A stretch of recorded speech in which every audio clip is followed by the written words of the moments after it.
seated. First item on the order paper is members' questions. Call Linda Dillon. To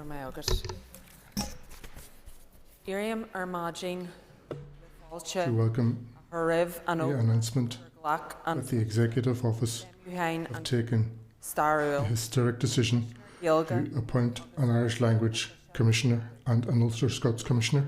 I want to take this opportunity to thank the Irish language community for its work over many years to promote the Irish language. I am very grateful in particular to the small group of volunteers in Coal Island who fundraised and founded Gaelscoil Unail.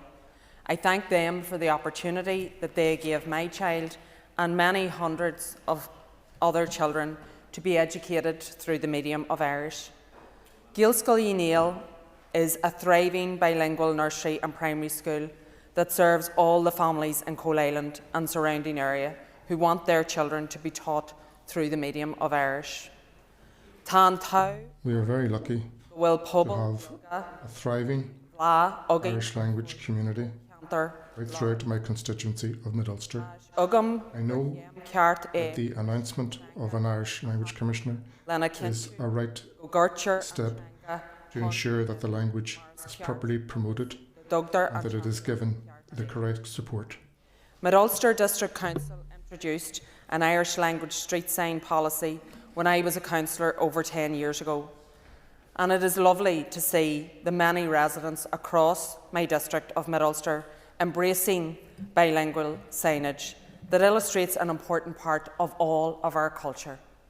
Whether we come from Irish, Scots, Gaeilge, whatever our background, our culture is, this is really important. It tells us something about the place from where we came.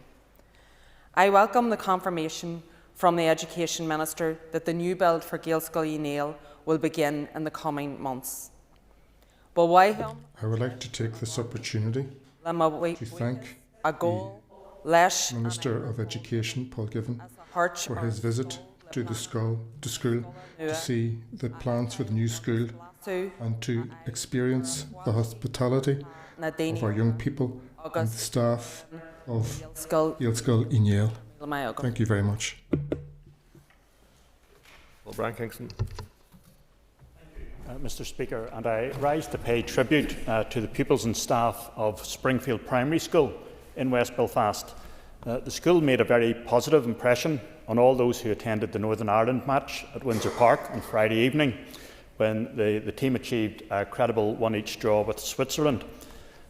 A group of 50 pupils and staff from Springfield Primary School were special guests of the IFA at the match.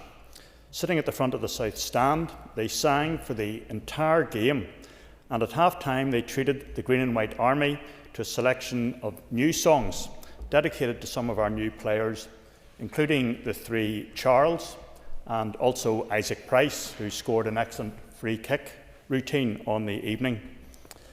With the turnover of players and an excellent group of young players now established, many of those squad members who had dedicated songs have now retired from international football, so we certainly need to pick up some new songs.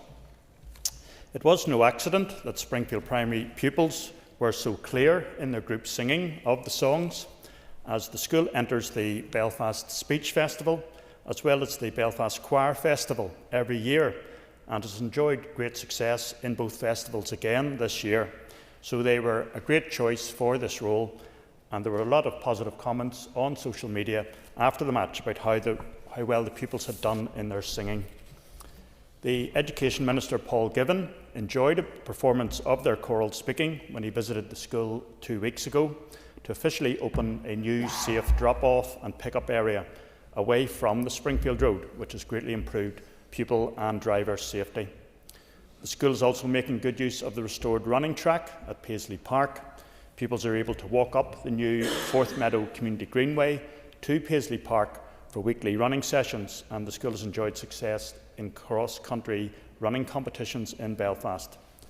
So, if I may, on behalf of the Green and White Army, I wish to again thank the pupils of Springfield Primary School, the staff and principal, Mr. Stephen Osborne, for their enthusiastic support on Friday evening, And of course, also express our best wishes to Michael O'Neill and the team for their friendly match against Sweden this evening. Thank you. Dr. Egan.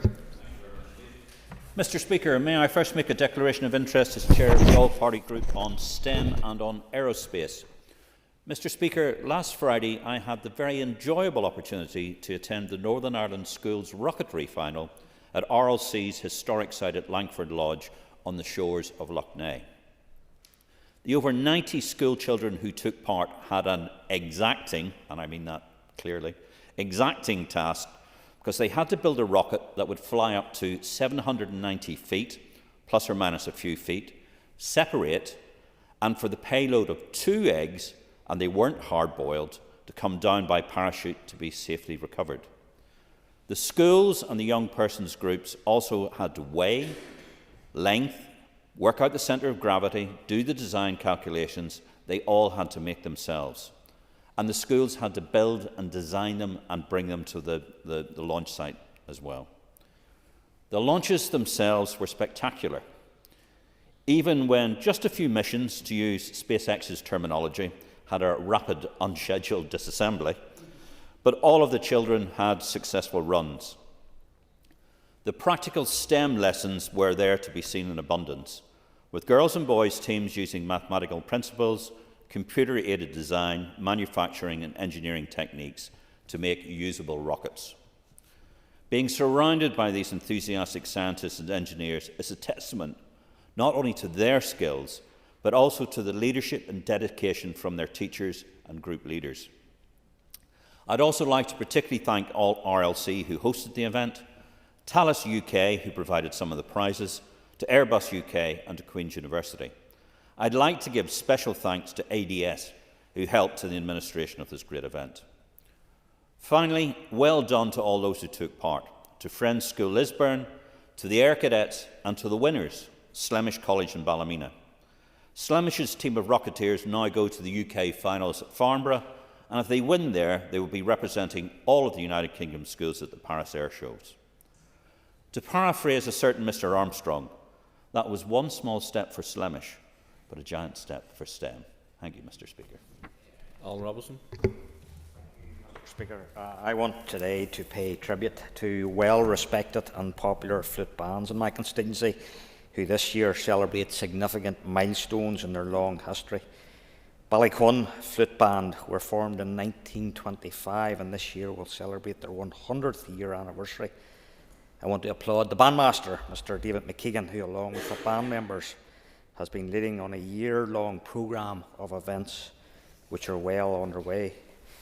This year they've been holding concerts with high-quality lineups, holding cultural nights. Later in the year they'll be running a marathon, involving themselves in fundraising ventures, amongst many others, and will put on a 100-year anniversary parade in Limavady, which will see the streets of that town packed, and with the finest marching bands travelling from right across this province to show their support for one of Northern Ireland's finest and unique blood and thunder flute bands. Edenmore Flute Band will this year celebrate their 135th year on the road. They are the oldest band in the Limavady district. They're a band that I have a close affinity to, having been a former member, and indeed it is a pleasure to walk behind them during key celebrations during the year as a member of Edenmore No Surrender Apprentice Boys.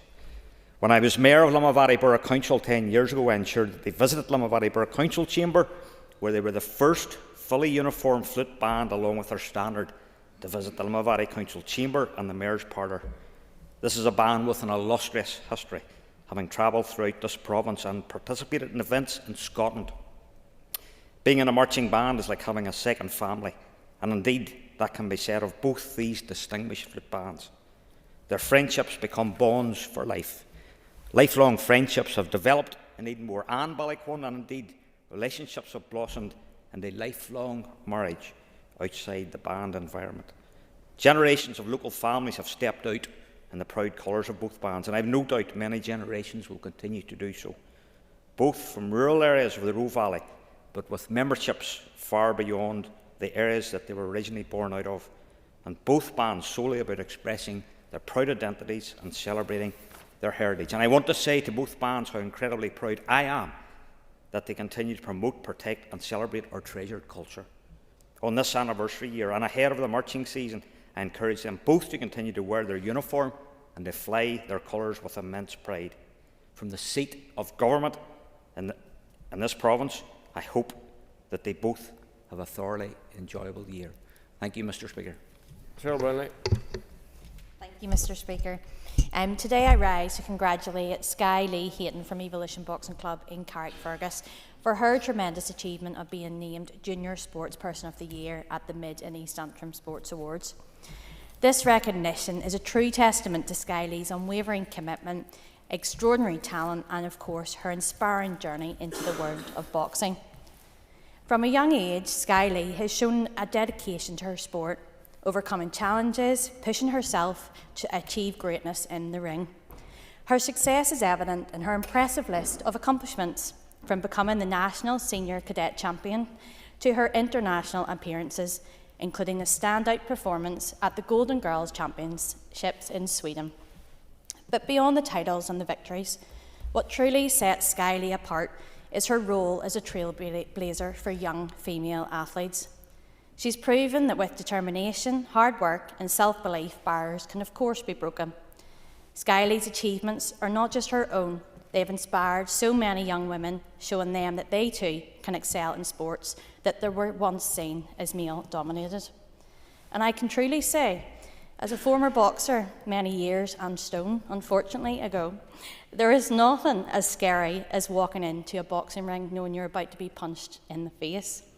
It's a sport that requires immense patience, dedication, sacrifice and grit. And Sky Lee, her family, her club and of course Carrickfergus should be very, very proud of what she has achieved so far, and I have no doubt she will achieve so much more. Cara Hunter. Speaker, and I rise today acknowledging that many of us aren't in politics for very long, so it's important to use our platform to speak up on what is right. So today I wish to use my platform to endorse the importance of Irish neutrality. On St Patrick's Day just past, many across our island revelled in joy, celebrated our shared history and our shared culture. Millions around the world celebrated together, and if only for one day, even Ian Paisley Jr. was Irish. I joke, Mr. Speaker, but I think it is important today to reflect on and recognise the strength, the power of our story, north and south, about our island that has been through so much on its journey with reconciliation and with peace building. We're the nation of Céad Míle Fáilte, and us as people who have overcome such violence and such division to seek peace. March 17th was also an important day to contemplate the beauty and the importance of our Christian faith, our Christian ideals, including non-violence and tolerance. Fast forward to today, we do live in an uncertain world and a period of accelerated, increased militarisation across our globe. It is important now more than ever that the people on this island remain steadfast in their support for peace and for diplomacy. It is the tradition of neutrality that enables the Irish Defence Forces, including many of whom who I've spoken with, particularly in our border communities, to actively engage in peace, support operations, conflict resolution and disarmament initiatives, reinforcing its reputation as a trusted actor and a proponent of peace and stability on the international stage. Unfortunately, Mr. Speaker, there are many who would seek to undermine the policy of Irish neutrality, and any move to dilute or to end Irish neutrality without seeking the expressed will of the people, I believe, would be both scandalous and truly unforgivable. Irish neutrality is deeply rooted in public opinion, due, of course, to our historical experience with violence. Mr. Speaker, as the world looks ever more uncertain, we should remember how Ireland's policy of neutrality has served the people and how our own experience of violent conflict should implore us to pursue peace and sovereignty and not militarism and polarising alliances. I would urge all in this House with an interest in maintaining Irish neutrality and protecting the triple lock to use their voices to do so and to work to preserve Ireland as a beacon of light to all those in the world who continue to experience war and issues in their area. Thank you. John Forsyth. Thank you, Mr. Speaker. The Mourne Mountains are one of the most spectacular attractions in Northern Ireland, our highest and most dramatic mountain range, an area of outstanding natural beauty with peaks including Slieve Donard, Comada, Binion and many more. They are my home countryside in the heart of South Down. and it was devastating yesterday to see them on fire once again, the third time in just over a week. This time of the year, the area is very dry, and when a fire starts, it spreads incredibly fast and it's difficult to maintain and extinguish. These fires are often started deliberately or from careless behaviour, which is completely unacceptable. They then spread like crazy, and we see from the foot of the mountains the huge smoke and flames engulfing the sides of our mountains. The destruction of nature, lands, habitats, and the well-managed trails we all love to walk in our mountains. It is just devastating for us locals to see.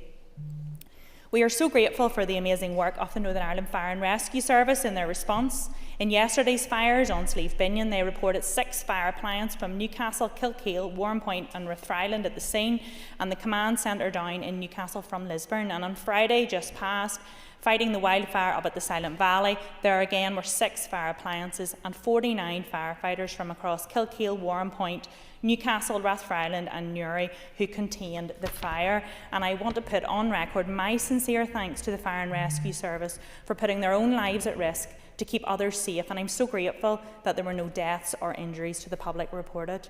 In 2021, we saw gorse fires of a horrific scale in the Mournes, destroying nearly 300 hectares of land. The images are ingrained in our minds, and years later the area has not fully recovered. I never want to see that again. So for anyone out and about who spots fires, please ring 999 immediately, as these fires spread rapidly. And if you're out in the countryside, please exercise fire safety. Please extinguish cigarettes, barbecues and other flammable materials properly. Please avoid open fires.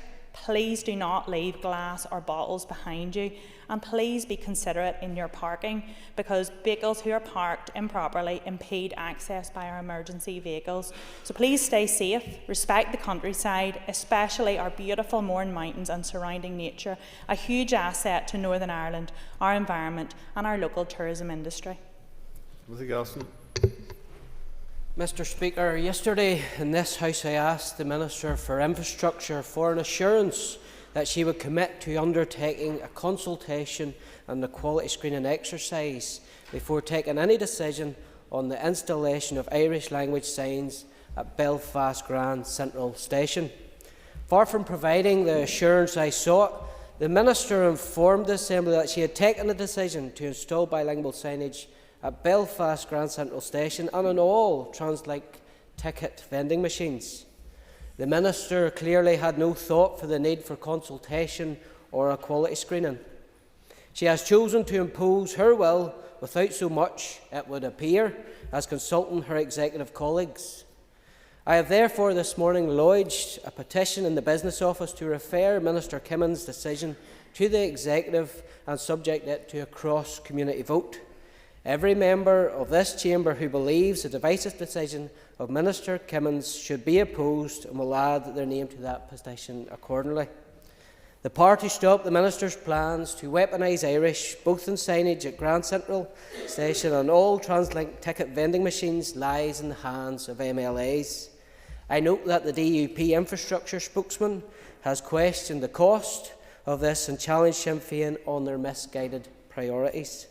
Now is the opportunity for her and her party to do something about it rather than simply issuing a statement. The only question is, will the DUP and Ulster Unionist members of this House demand equality for our community, or will they roll over to Sinn Féin? I trust Unionism will take a stand on this issue and sign the petition to stop this solo run by the Infrastructure Minister. Nick Matheson. Thank you, Mr. Speaker. And I rise today to again raise the issue of the lack of services for patients with facial palsy in Northern Ireland. I'm privileged to be able to sponsor an event today in the Long Gallery, which has been organised by patient advocate Janet Robb and the charity Facial Palsy UK. The event forms part of an awareness-raising campaign by the charity to help shine a light on the struggles of patients with facial palsy who are desperately trying to access appropriate health care. Back in 2019, the then Health and Social Care Board made commitments to facial palsy patients that they would develop a pathway here in Northern Ireland for treatment, and that crucially, while we waited for that, an in-reach service from GB would be put in place. 6 years later, in 2025, the pathway still remains under development and no in-reach service has been established, despite my understanding that funding was made available to do this.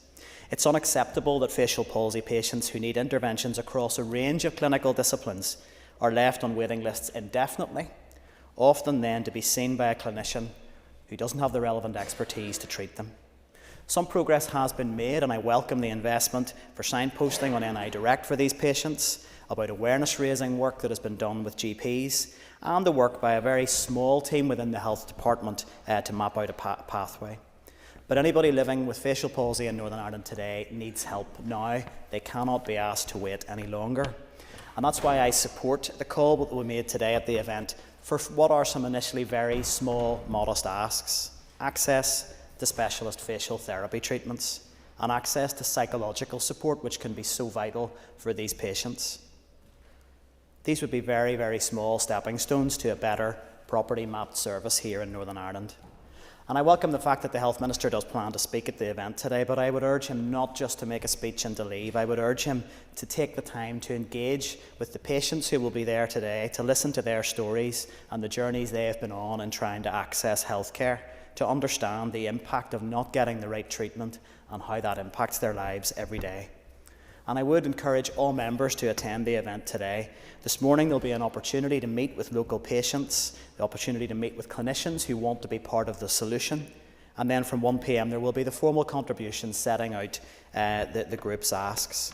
These patients have waited years to see even very small progress, and I would hope that members today across all parties will engage with them today and get behind their campaign for better services.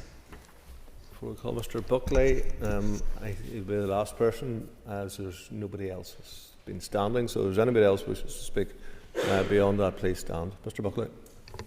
Thank you, Mr. Speaker. I suspect every member in this chamber has had the grief experience of losing a loved one. They've had the experience of maybe holding a parent, a child, or a friend's hand in their dying moments. They've had the painstaking task of arranging a funeral. I suspect, I know, there's members in this House that have had the painstaking experience of losing a loved one through sudden death.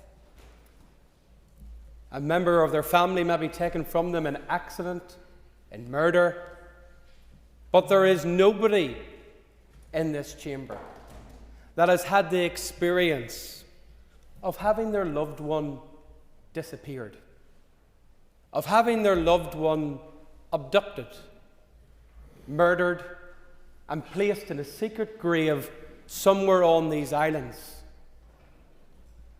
with no information, no court case,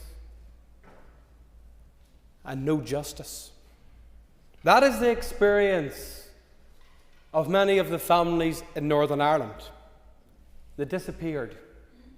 Families whose loved ones were abducted, murdered, and secretly buried by Republicans during Northern Ireland's Troubles. Extensive searches have been carried out for their remains, but still 4 of them remain missing. Remains that have been found on bogs, beaches, and mountains. Mr. Speaker, every so often we hear of another dig, and it can pass us by in a blink of an eye where we think of a family that's nervously waiting for the information about their loved one's passing. And still, cruelly, they're denied the justice of even just a Christian burial. There's been many accounts of recent times where the experiences of those disappeared have been, in some cases, dramatised through TV series and in documentaries. Let's think of the Disney Say Nothing, which recounted Joe Linsky's disappearance. And the audacity at the end of each programme for it to be declared Jerry Adams denied he was ever in the IRA. Does anybody in this chamber believe that? He trots the world stage while families sit in grief corners trying to find their loved ones. There are people in Sinn Féin, in their membership, that know the whereabouts of these bodies. And I would encourage them to come forward before the Independent Commission and give the family the respect of a dignified Christian burial. Members, just take the leads for a moment.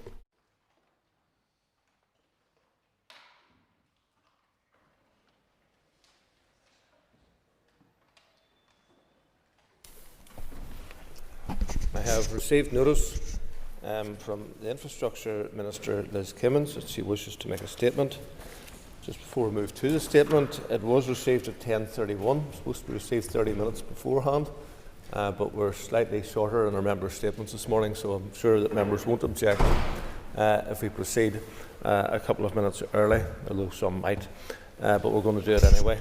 So I call Liz Kimmins to make a statement. For this opportunity to address the Assembly. This morning I wish to make the following statement regarding my decision to start the process to engage Forensic Accounting Services to investigate the reasons why NI Water has been unable to live within its resource budget allocation this year. Members will be fully aware of the budget challenges facing my department following years of underfunding by the British Government. For this current financial year, difficult decisions were required by my predecessor to balance the budget while maintaining the range of essential services that are delivered by my department. These include maintaining our road network, providing public transport and delivering essential water and wastewater services. Opening capital and resource budgets were provided to fund these essential services, including allocations to the department's arm's-length bodies, recognising that in all cases these fell short of what had been identified as needed and would require further difficult decisions and prioritisation by the ALBs themselves. NI Water was allocated an opening resource budget of some £137 million, representing almost 1/4 of the total resource allocation available to my department. During the year, recognising the importance of water and wastewater services, bids for additional funding for NI Water were submitted as part of the in-year monitoring process. An additional £11.5 million resource was secured for NI Water in year. In addition, £2.9 million was also provided to deal with the aftermath of Storm Eowyn, bringing the current allocation to just over £152 million. Following the October 2025 monitoring round, it was made clear to NI Water that it was required to live within the increased resource allocation, as it was unlikely that any further funding would become available. Unfortunately, in recent weeks, the Board of NI Water has indicated in writing that it is minded to instruct NI Water to overspend unless additional budget is available. It's estimated that any potential overspend could be in the region of £3 million, although the exact quantum of this remains subject to cost variations between now and year-end close. Protecting public funds is of the utmost importance, particularly in light of the wider pressures faced, not only in my own department, but across all areas of our public services.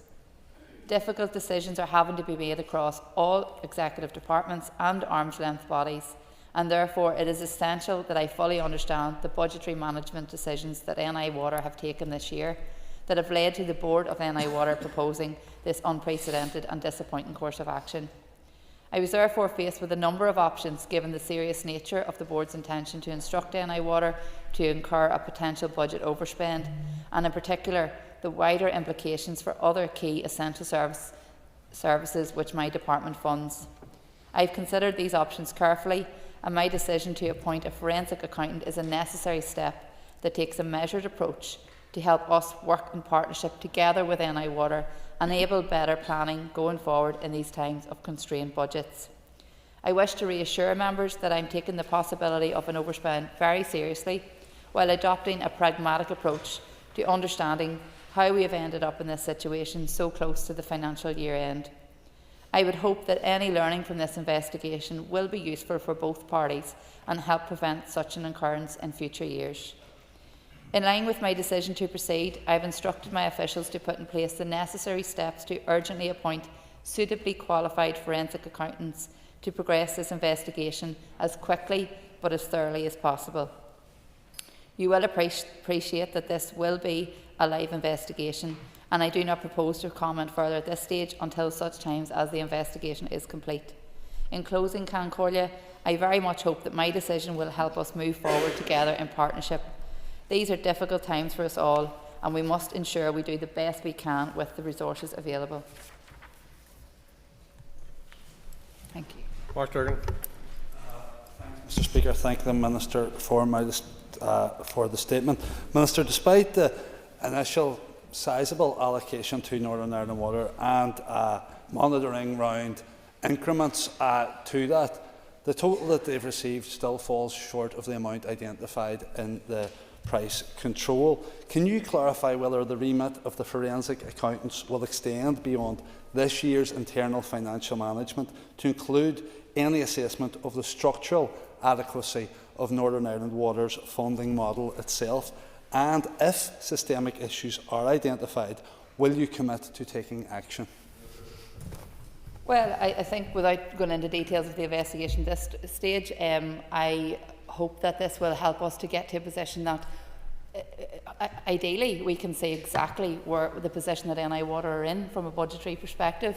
This is an opportunity for us to kind of cross-reference the information that we have been provided with to ensure that we can agree a proactive way forward. So I think this is an opportunity for us all, and the member and other members in this chamber have asked questions in terms of, you know, my confidence in the figures that we have been provided with to date. So I think this should be seen as a pragmatic approach. It's something to help affect how we move forward in terms of funding. But I think, as I said before, the funding model that is in place at present, I think, is the best funding model. But we have to look at how that money is being managed internernally by NI Water, and if that is being done in the most effective and efficient way to deliver for what we need them to do.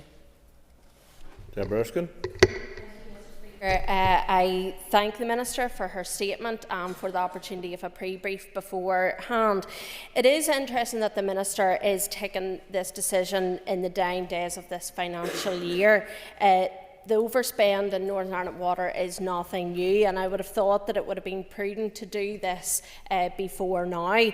So what outputs is the Minister hoping to achieve, and does this decision undermine the role of the utility regulator's determination made through the price control process?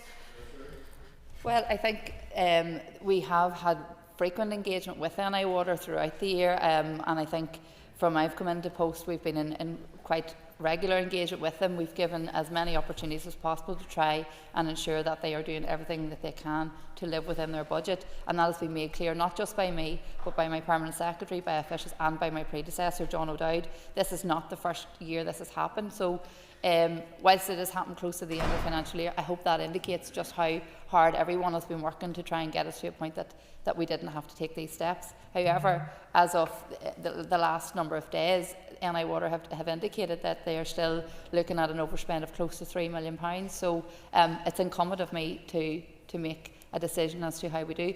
I suppose for me going forward, it's not to undermine the work of the utility regulator. It's an opportunity to really look at this as thoroughly as possible and look at where are there any gaps, are there things that could be done internally, and if not, then I think it strengthens the case for additional funding, and something that I can bring to executive colleagues in later stages. But I think it's very important that we do this at this stage. Cathy Mason. And I thank the Minister for her statement this morning. Can I ask, does the Minister have confidence in the NI Water Board? Well, I think this isn't a confidence issue in relation to the board itself. I think it's hugely disappointing to me that despite the ongoing engagement with the Chair on the need to live within budget, the board of NI Water has decided to not to take action to do so. So I hope that everyone will recognise that my decision to appoint a forensic accountant is a necessary step that takes a measured approach to a number of options available to me, and I think this was the best way forward, which will help us to work in partnership together with NI Water and enable us to plan better going forward in the times of constrained budgets. Andrew McMurray. Thank you, Minister, and thank you, Speaker. Does the Minister intend to make the findings of this investigation public?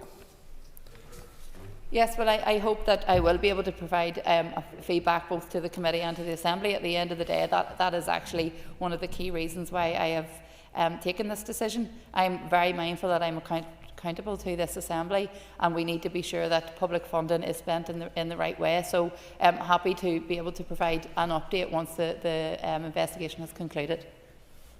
John Stewart. We have the latest problems arising from a sticking plaster solution here to funding Northern Ireland Water. Minister, what are the potential health and safety consequences should the overspend not have been granted?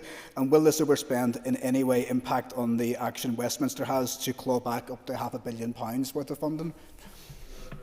Well, I think the challenge, as I have said earlier, is my department has significant financial challenges right across on many competing priorities. And members will be fully aware of that. And difficult decisions were required by my predecessor to try and balance the overall departmental budget while maintaining essential services that the department deliver. So opening capital and resource budgets were provided to fund essential services, including allocations to NI Water and other ALBs, and recognising that in all cases these fell short of what had been identified as being needed, and that further difficult decisions would need to be taken. I suppose in order for the department now to provide additional funding to regularise NI Water's budget will mean that I then have to redirect money from other essential services. So with every action there's a consequence in relation to this, and that's something I've been very mindful, and that's also something that has led me to make this decision, because we can't continue to operate on that trajectory. We need to find a way forward that NI Water and any other ALB are not finding themselves in a position where they are frequently required to overspend on their budget. Eva Finnegan. And I want to thank the Minister for her statement. Minister, when did you become aware of this potential overspend? Well, as I've said earlier, the department has been working throughout the year with NI Water in relation to its budget allocation. The chair of NI Water wrote to me on the 11th of March advising that in the event of no further resource funding being made available or that the overspend being regularised, that the board of NI Water had determined the appropriate course of action was to issue a directive to the Chief Executive to overspend in the region of £5 million. As I've said earlier, this was hugely disappointing, and despite ongoing engagement with the Chair on the need to live within budget, the board decided not to take action to do so. So, as I've said, we have had numerous engagements in relation to this. The overall amount has reduced in recent days, but unfortunately, as we come so close to the end of the financial year, I have been required to take these steps. Stephen Dunn. The Minister for bringing this statement to the House today. Can the Minister advise what is the expected timescale for the completion of the work by the forensic accountants, and what do you anticipate would be the next steps once you have reviewed their findings? Yeah, well, thank the member for this question. I suppose when considering the steps to make the decision that I've taken, time was one that I wanted to make sure was really important throughout this process. I want this to be done as thoroughly as possible, but in the most effective and efficient manner. So we're hoping this will be concluded in the region of 6 weeks, with a view to start the next week or so. So that we are trying to do a short and sharp investigation, but hope that will be as thorough as possible. The next steps then will depend on the outcome of that investigation, and I intend to update members, particularly in the committee, in relation to that. Peter McReynolds. Minister, yesterday you told my colleague the funding model for Northern Ireland Water had been looked at time and time again. In a recent response to me in committee, the Permanent Secretary told me that these were publicly available, but in this week's committee pack, you've confirmed that these are internal and provided hyperlinks to raised papers from 2014 and 2020. Isn't this statement further evidence the funding model is not working, and will you commit to publish these internal documents? So at committee, when this issue was raised, as it was my first committee appearance, we weren't clear on whether what was made public and what wasn't. It was my assumption at that stage that they were, but we had given a commitment to go back and provide that information, which we have done. The statement or the reports that have been provided are those that are in the public domain.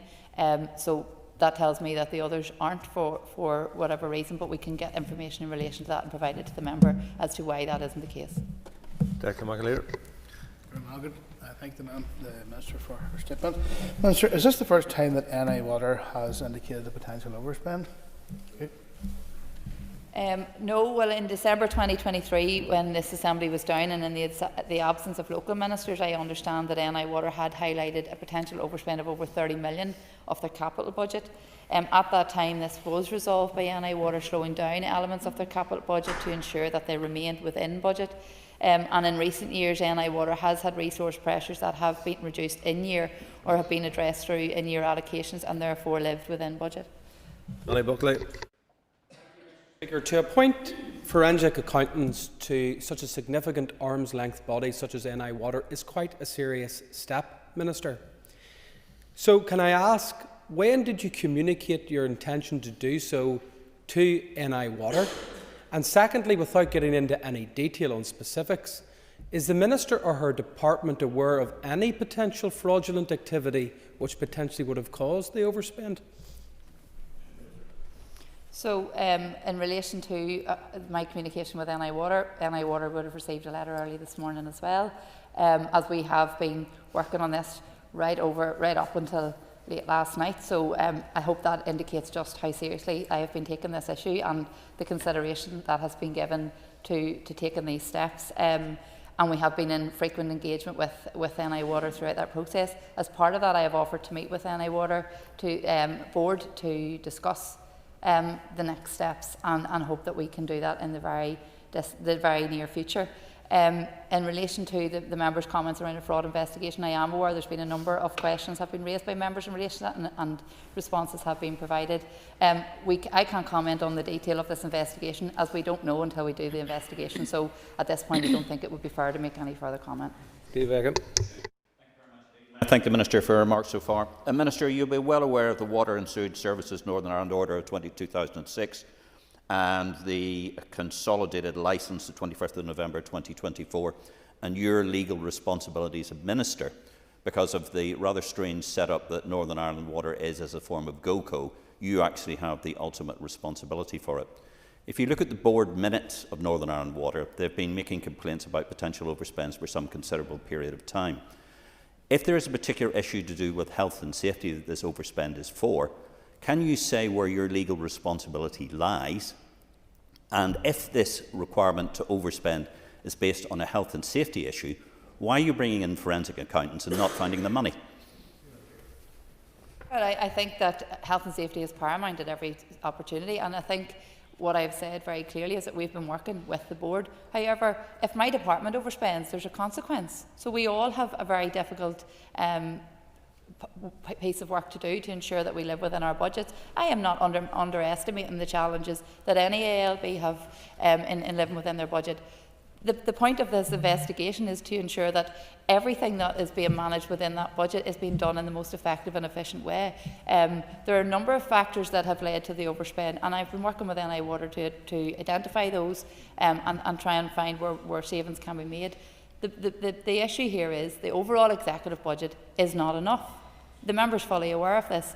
The allocations that I have received are not enough. So we have to make sure that we're crossing our T's and dotting our I's to ensure that every single penny is going to where it needs to go.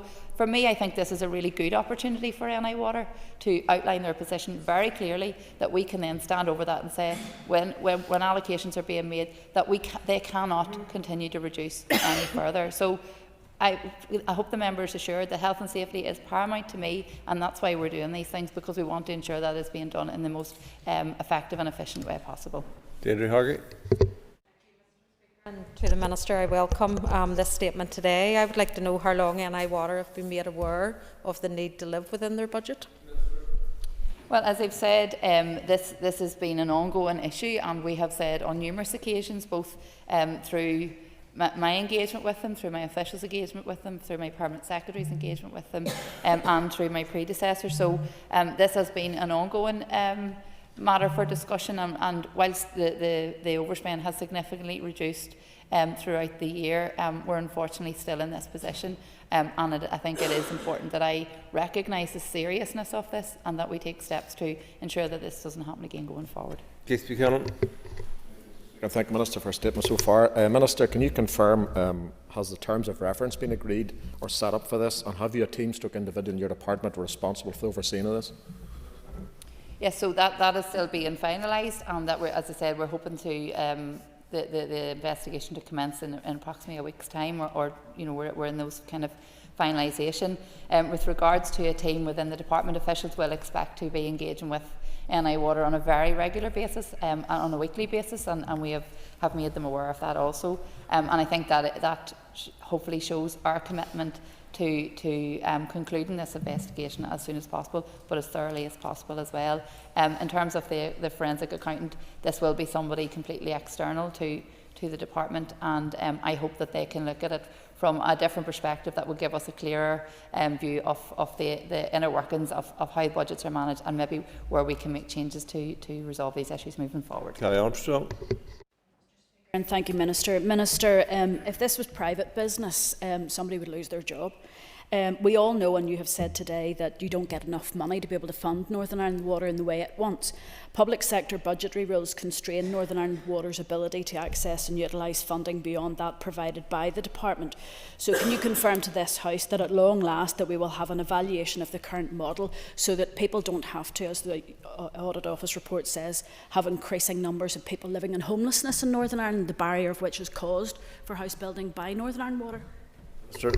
Well, I think we are doing a range of work to try and address those issues, and the member has outlined in particular around housing and the delivery of housing, and she will be aware that last Friday I launched the Developers Contributions consultation. So this is again another step in how we work on numerous issues to try and address the overall funding issue.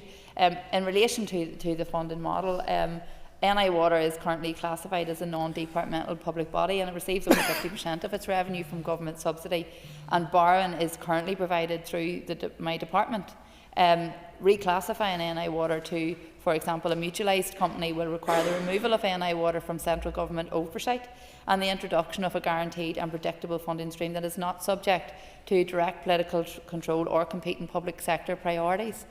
Additionally, NI Water would be required to secure debt financing through the private bond market, potentially resulting in huge risks due to the scale of borrowing and servicing of this debt.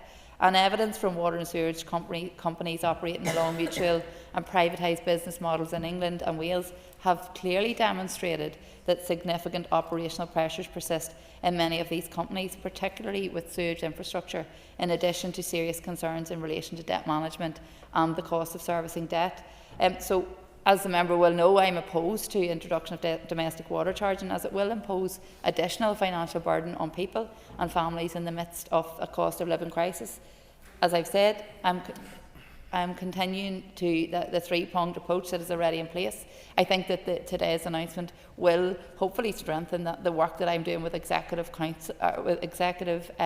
colleagues in terms of future allocations, but also will complement the other work that's happening around the water and the wastewater and the sustainable drainage bill and the developer contributions.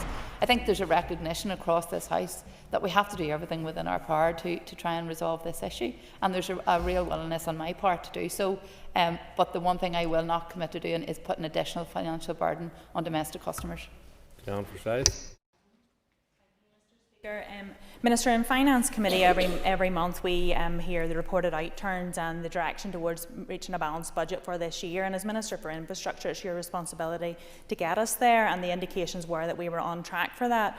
For the Board of NI Water to make an instruction that NI Water overspend against budget completely undermines your position as Minister. Minister, have you lost control of your department and their associated bodies? Well, I think that my decision today indicates that I haven't lost control of my department. I'd say every ALB is having difficulties, and there's a number who are linked with my department who have lived within their budget and have had to make very difficult decisions in order to do so. So, as I've said earlier, this is my approach to trying to tackle that issue, to understand very, very clearly why NI Water are in this position. If we can do more, where can we do more, both within their budget that they're allocated, but also in terms of moving forward as an executive. Mr Speaker, a critical audit office report, wastewater issues associated with the lockdown crisis, regular fish kills and other examples of pollution are stark reminders of improvements urgently required in water quality. Can the Minister give us any reassurance today that planned processes outlined in her statement will put water quality front and centre of any new or proposed budgetary structures? Well, I think this is exactly why we are doing this. I am acutely aware of how important this issue is, and water quality is key in relation to that. So I think that we have to do more to ensure that the money that is being allocated is spent in the right way, and that we're using that in the most efficient way to deliver the services that the member has outlined. Thank you, Mr. Speaker. And certainly it is incumbent on all ministers and MLAs to demonstrate financial prudence and accountability. In the statement, the Minister talks about the additional £11.5 million resource secured in year for NI Water. Yet in the October monitoring round, I understand the total actually for NI Water was 31 million, which included 19.5 million for capital. So I'm seeking clarity. Can the Minister say what is the total budget for NI Water in their annual budget, whether that's counted as resource, capital or other? So at present, the total budget is 500 million, so just 0.5 billion. Crawford. Mr. Speaker, Minister, can I ask what the anticipated cost is likely to be of this forensic investigation? So at this stage, I don't have the estimated cost, but I can come back to the member when that's available. Thank you, Mr. Speaker. Minister, the problems with Northern Ireland Water have been long-standing, and this investigation is long overdue. Will the scope of the investigation consider how much subcontractors are charging for works well above what it would cost to carry out these works internally by Northern Ireland Water staff? If not, the investigation needs to include this within its terms of reference. The member's comments. Chair. Concordia and Buhis Lisha and Ira Fosta. Minister, have we got a timeline of when we can expect to see the outcome of this investigation? So as I've said, that the investigation itself is restricted for 6 weeks. So I hope that we will receive the report shortly after that to ensure that we can move on and deal with the outcome of it as quickly as possible. I don't think there's any further members wanted a question. No. Thank you very much. That's that matter concluded. Point of order. During member statements, Timothy Gasson had raised an issue in relation to my announcement yesterday on the Irish language signage for Grand Central Station, and had indicated that an equality screening hadn't been completed. I just wanted to rectify that, as an equality screening had been completed, and that the findings in that was that this would have a minor positive impact, which didn't require me then to move to an equality impact assessment. Members made their point of order. Move on to the next item of business. Is the introduction of the Deaths, Stillbirths and Baby Loss Bill. I call the Minister of Finance to move the first stage. Clerk, moved. Thank you. Clerk, please read the wrong title. A bill to amend the law relating to the manner of notification of deaths, stillbirths and births, and the manner of giving particulars relating to them, and to make provision for the issue of certificates recognising the loss of a baby. That constitutes the bill's first stage, and it shall now be printed. The next item of business is a motion from the Committee on the Assembly Members' Remuneration Board Bill.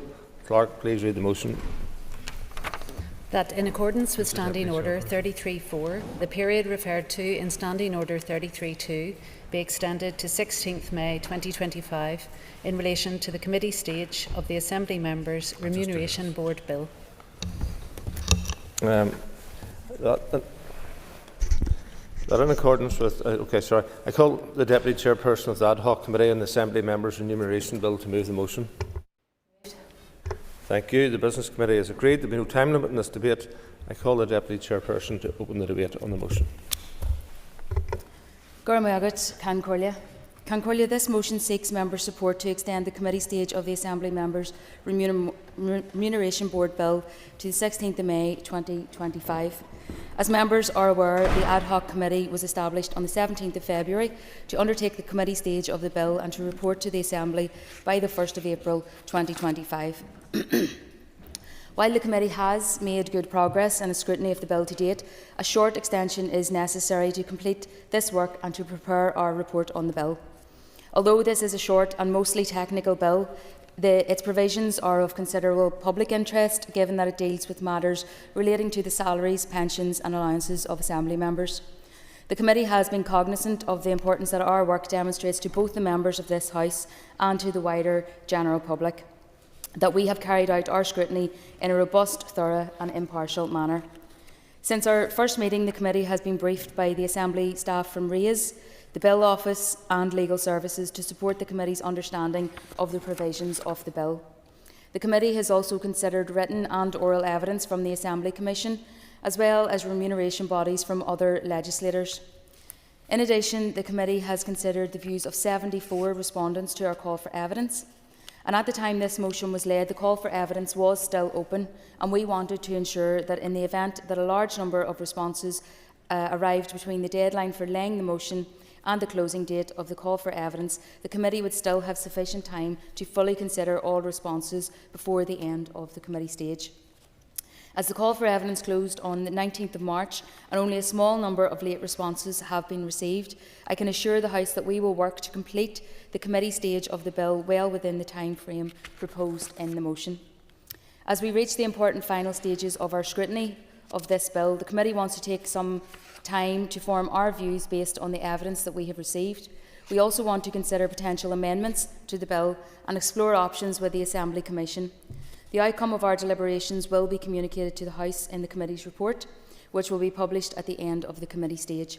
I therefore ask the House to support this extension to allow the committee this limited additional period of time to finalise our scrutiny of the bill and ensure that this has been completed in a rigorous and thorough manner. Thank you, Cathy. No other members have indicated to speak. So the question is that the motion standing on the order paper be agreed. All those in favour say aye. Can't we have any noes? The ayes have it. The ayes have it.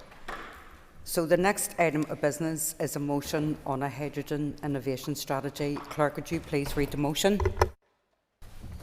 That this Assembly recognises that Northern Ireland is fast emerging as an innovator in green hydrogen technology, believes there is a need to seize opportunities flowing from the production and storage of green hydrogen to reduce reliance on fossil fuels, improve our energy security and decarbonise transport, is committed to making Northern Ireland a hub for low carbon and advanced manufacturing within the United Kingdom by harnessing our region's open coastlines and expanding our hydrogen skills base even further, including through dedicated apprenticeships, calls on the Minister for the Economy to develop and consult on a dedicated hydrogen innovation strategy for Northern Ireland, and further calls on the Minister to open discussions with the UK Government to target greater access to funding streams and incentives for businesses, including small and medium enterprises in the local hydrogen sector.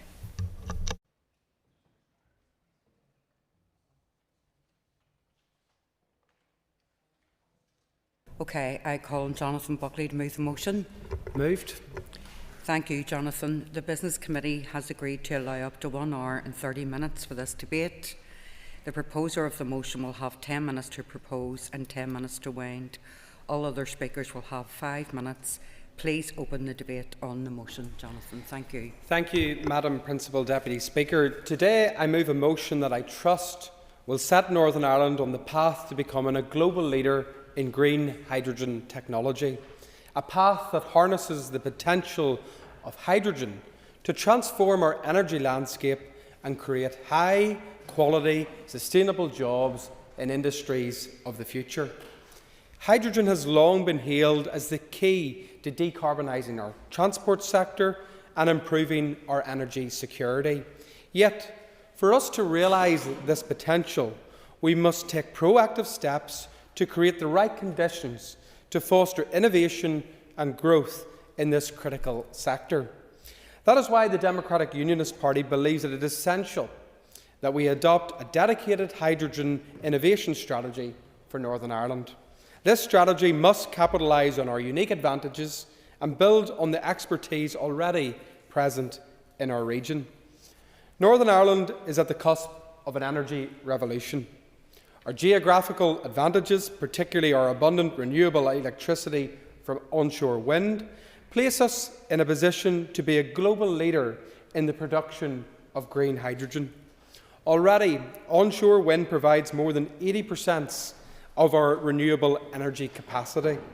However, we need to take the next steps to develop a hydrogen production, storage facilities and production facilities and distribution infrastructure to ensure that we are not left behind in the global race for green hydrogen. We must do so by working in collaboration with the private sector, academia and government, both locally and at UK level. As such, our strategy must consider several key pillars, and I am pleased to share these today. Firstly, the establishment of a hydrogen unit within the Department for the Economy. This would serve as the focal point for driving forward the hydrogen sector, working closely with industry leaders and academia to ensure we are providing and developing the right technology and infrastructure to support large-scale hydrogen production. Moreover, it would play an important role in monitoring progress and facilitating coordination across various sectors. Secondly, we must create clear targets within our programme for government to integrate hydrogen into the public sector energy use.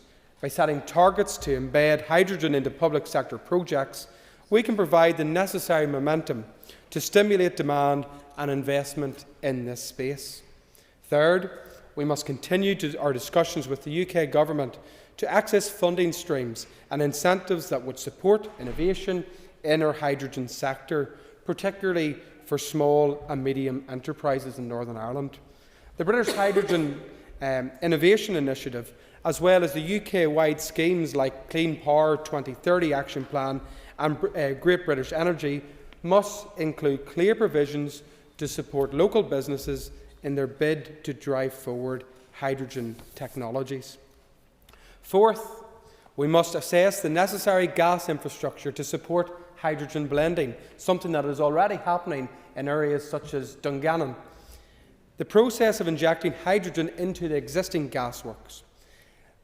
This would allow us to begin integrating hydrogen into our energy mix without the need for a complete overhaul of existing infrastructure. Will the member give way? Absolutely. Thank the member for giving way, and I thank him for raising Dungannon, which has actually helped for consumers as well, because it has helped with the price of energy in that particular area as well, and for the local businesses feeding in to that particular development there.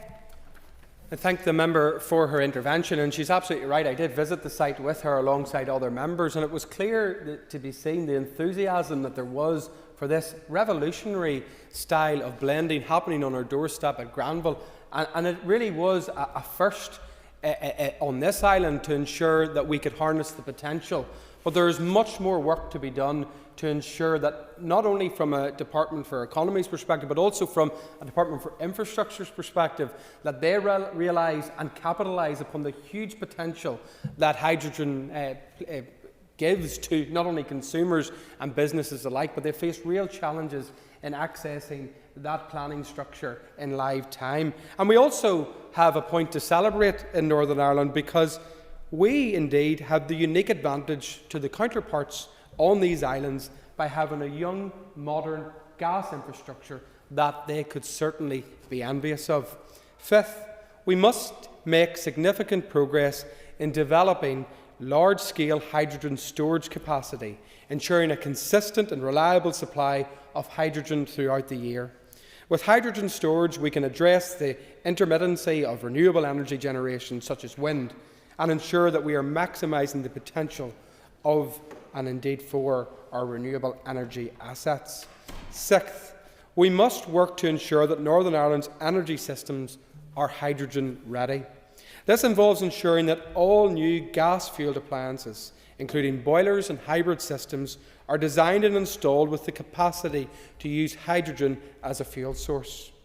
Of course, these pillars of the hydrogen innovation strategy are only meaningful if we have the appropriate partnerships and skilled workforce to support them, something that has come up time and time again at the committee, where we're really focusing on having the appropriate skills for our young people to reach the careers of the future. Northern Ireland already has a vibrant skills base, and the demand for green energy jobs is growing rapidly. However, we need to ensure that our workforce is equipped with the right skills at the right time to take advantage of the opportunities arising from the hydrogen sector. This includes introducing hydrogen-specific apprenticeships and training programmes that will allow young people to gain the skills required for high-quality jobs in this sector. As we move forward, we can take inspiration from the examples set by local companies like Wrightbus in Ballymena, for example. Last month, Wrightbus unveiled its upgraded hydrogen-powered street deck hydroliner Generation 2 bus. That's quite a mouthful, but it's quite a feat of engineering, which represents a significant leap forward in green transport technology. This new model is more fuel efficient, has a greater range, and costs less than its predecessor, which is already the world's first hydrogen double-decker bus. Wrightbus's innovative approach and commitment to zero-emission public transport vehicles demonstrates what is possible when we embrace new technologies and work collaboratively across sectors. The company is already the fastest growing bus manufacturer in Europe and expects to create up to 1,000 jobs in its supply chain as production increases. This success story is just one example of how the hydrogen economy can transform our local economy and create high-paying, high-quality jobs. But, Madam Deputy Speaker, while I believe the immense potential of I believe in the mass potential of hydrogen, I am also cautious about the broader promises of net zero agendas that can often overlook the complex challenges we face and the costly bill that it can place upon working class communities. It is essential, therefore, that we proceed with caution and ensure that we have reliable, long-term alternatives to fossil fuels before we phase them out completely. We cannot afford to abandon fossil fuels prematurely when we do not yet have the reliable, long-term, scalable alternatives in place. Only when we have ensured the success of hydrogen and other clean energy technologies can we begin to reduce our reliance on fossil fuels in a sustainable and responsible manner. That is why we must continue to drive innovation, members, secure the right infrastructure and ensure that Northern Ireland has a seat at the table when funding options and policy discussions are made at UK level. Only through this concerted effort can we secure a future where Northern Ireland is not only recognised as a regional leader, but as a global hub for green hydrogen technology. In conclusion, Madam Principal Deputy Speaker, I would encourage all members to engage in this proactive discussion that the Northern Ireland economy is engaging upon in relation to green hydrogen, and I would hope that the Minister and her department can hopefully get behind this initiative to ensure that we realise its true potential. Thank you. Thank you, Jonathan. I call Emma Sheeran. And I rise today in support of this motion and thank those who have brought the motion before the House. Obviously, this is an incredibly timely discussion, a very important thing for us to be making progress on in this place, and we know that the department have recognised the importance of that, and a green and energy and a just transition for those investing in green energy is one of the priorities of the department and indeed the entire executive as set out in the programme for government. Nowhere is the need for this seen more starkly than in recent months with the arrival of Storm Eowyn, one of many recent storms which have wreaked havoc across the country, and evidence that global warming and the need for reducing our reliance on fossil fuels is becoming more and more pertinent, and every winter we experience tells us that in a real and stark way. So I welcome this motion and hope to see support for it across the House. We want to see investment in these new innovative strategies and newer ways and fresh ways of doing things and capturing the energy that we have. We know that that this technology is growing at a rate beyond any of our comprehension, and when you start to read into it, it's an incredibly complicated industry, but it requires that support if we're to get away from fossil fuels. So, Gurmila Mayagav. Thank you, Emma. I call David Honeyford. Thank you, Principal Deputy Speaker. I also rise to support the motion, but I think we should get one thing clear from the very start. This is the success that we're having in this area is despite this Assembly and not because of decisions in this mandate or by any previous minister. That fact is a disgrace that business has been left to get on with it when this Assembly has been collapsed for much of the time and not able to create the conditions for which business can thrive and grow and invest. Unfortunately, when this Assembly has been working, we still haven't seen anywhere close to enough movement to enable and create better conditions for which business to thrive. It also has to be acknowledged right from the start that we remain a million miles away in our economy between us and the south and between here and the wider UK. But also our business leaders, companies large and small, should be massively congratulated for the leadership they have shown to date, for the jobs that they have created, and they've simply got on with it, making the best of what can be done within the current framework. It is slightly disappointing that the author, and Johnny's gone into it a little bit there, focused on one market and the hydrogen hub within the UK, rather than casting our ambitions and our vision far and wide and looking at being world leaders in this rather than just within one market. And as I said yesterday, if there's any chance that we can get past the basic identity politics and work for better conditions for everyone here, it would be welcomed. Yeah. The member for giving way, and just in case there is an attempt to misrepresent, my argument was that to enable us to benefit from green hydrogen, we must tap into the funding streams that are available, therefore through UK government funding. Beyond that, the world's our oyster, global leader. I'm for it. I mentioned it in my statement, and I'm glad the member's on board.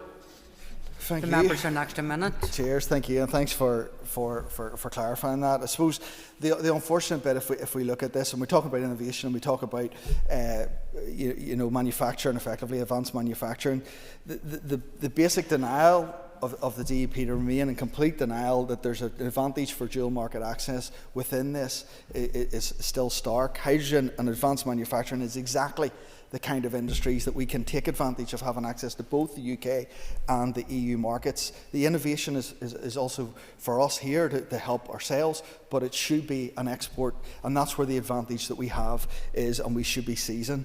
Our focus should be on taking the advantage. While this region has a window of opportunity for export to the UK and to Ireland and to Europe, we've an advantage over everyone for the betterment of everyone here. We need to use this to rebalance our economy across this island and between these islands, creating the conditions that will grow local business and attract investment as well. It will create jobs, build wealth, and that should be the focus.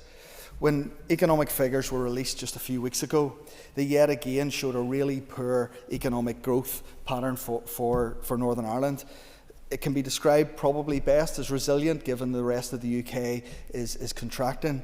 But business activity in Northern Ireland is declining, and that is really, really worrying. And we need to focus to see and to try and move that and push that dial. Hydrogen, green technologies, advanced manufacturing would be a great place to start to focus outward and bring investment and bring growth here.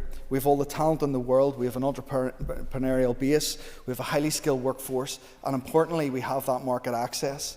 But it seems to be we focus on ourselves rather than focusing outward to seize the opportunities and potential. When we unfortunately left the EU, we lost 3 fundamental freedoms, and the only advantage we have left is within products. Therefore, we need to manufacture more products to actually realise the benefit, to export and realise growth. This motion talks about the need for a strategy for hydrogen and innovation, yet we don't seem to have a vision or a strategy or a wider vision, if you like, for export widely, nor on an advanced manufacturing strategy that would help grow this region's economy and give us products to actually export. This is something that alliances continually call for and something I will continually push. I've said it many times in here that it's our job to create the platform for others to flourish and the conditions for our economy to grow. Can I ask the Minister, will she move on this issue, I suppose, is the next question to this, and bring forward an outward vision for our economy that specifically targets green technologies, innovation and that manufacturing base that increases our exports and helps develop and advance manufacturing. And hydrogen is part of this. To take advantage of the UK and EU market access, to grow our economy and to create opportunities and provide the highly skilled jobs in our constituencies, increasing the wage base for Northern Ireland, so everybody in every background, from working backgrounds to the middle classes to everybody else, that we see the increase in wages in Northern Ireland that ultimately brings growth to our economy here. Thank you, Principal Deputy Speaker. Thank you, David, and I call Diana Armstrong.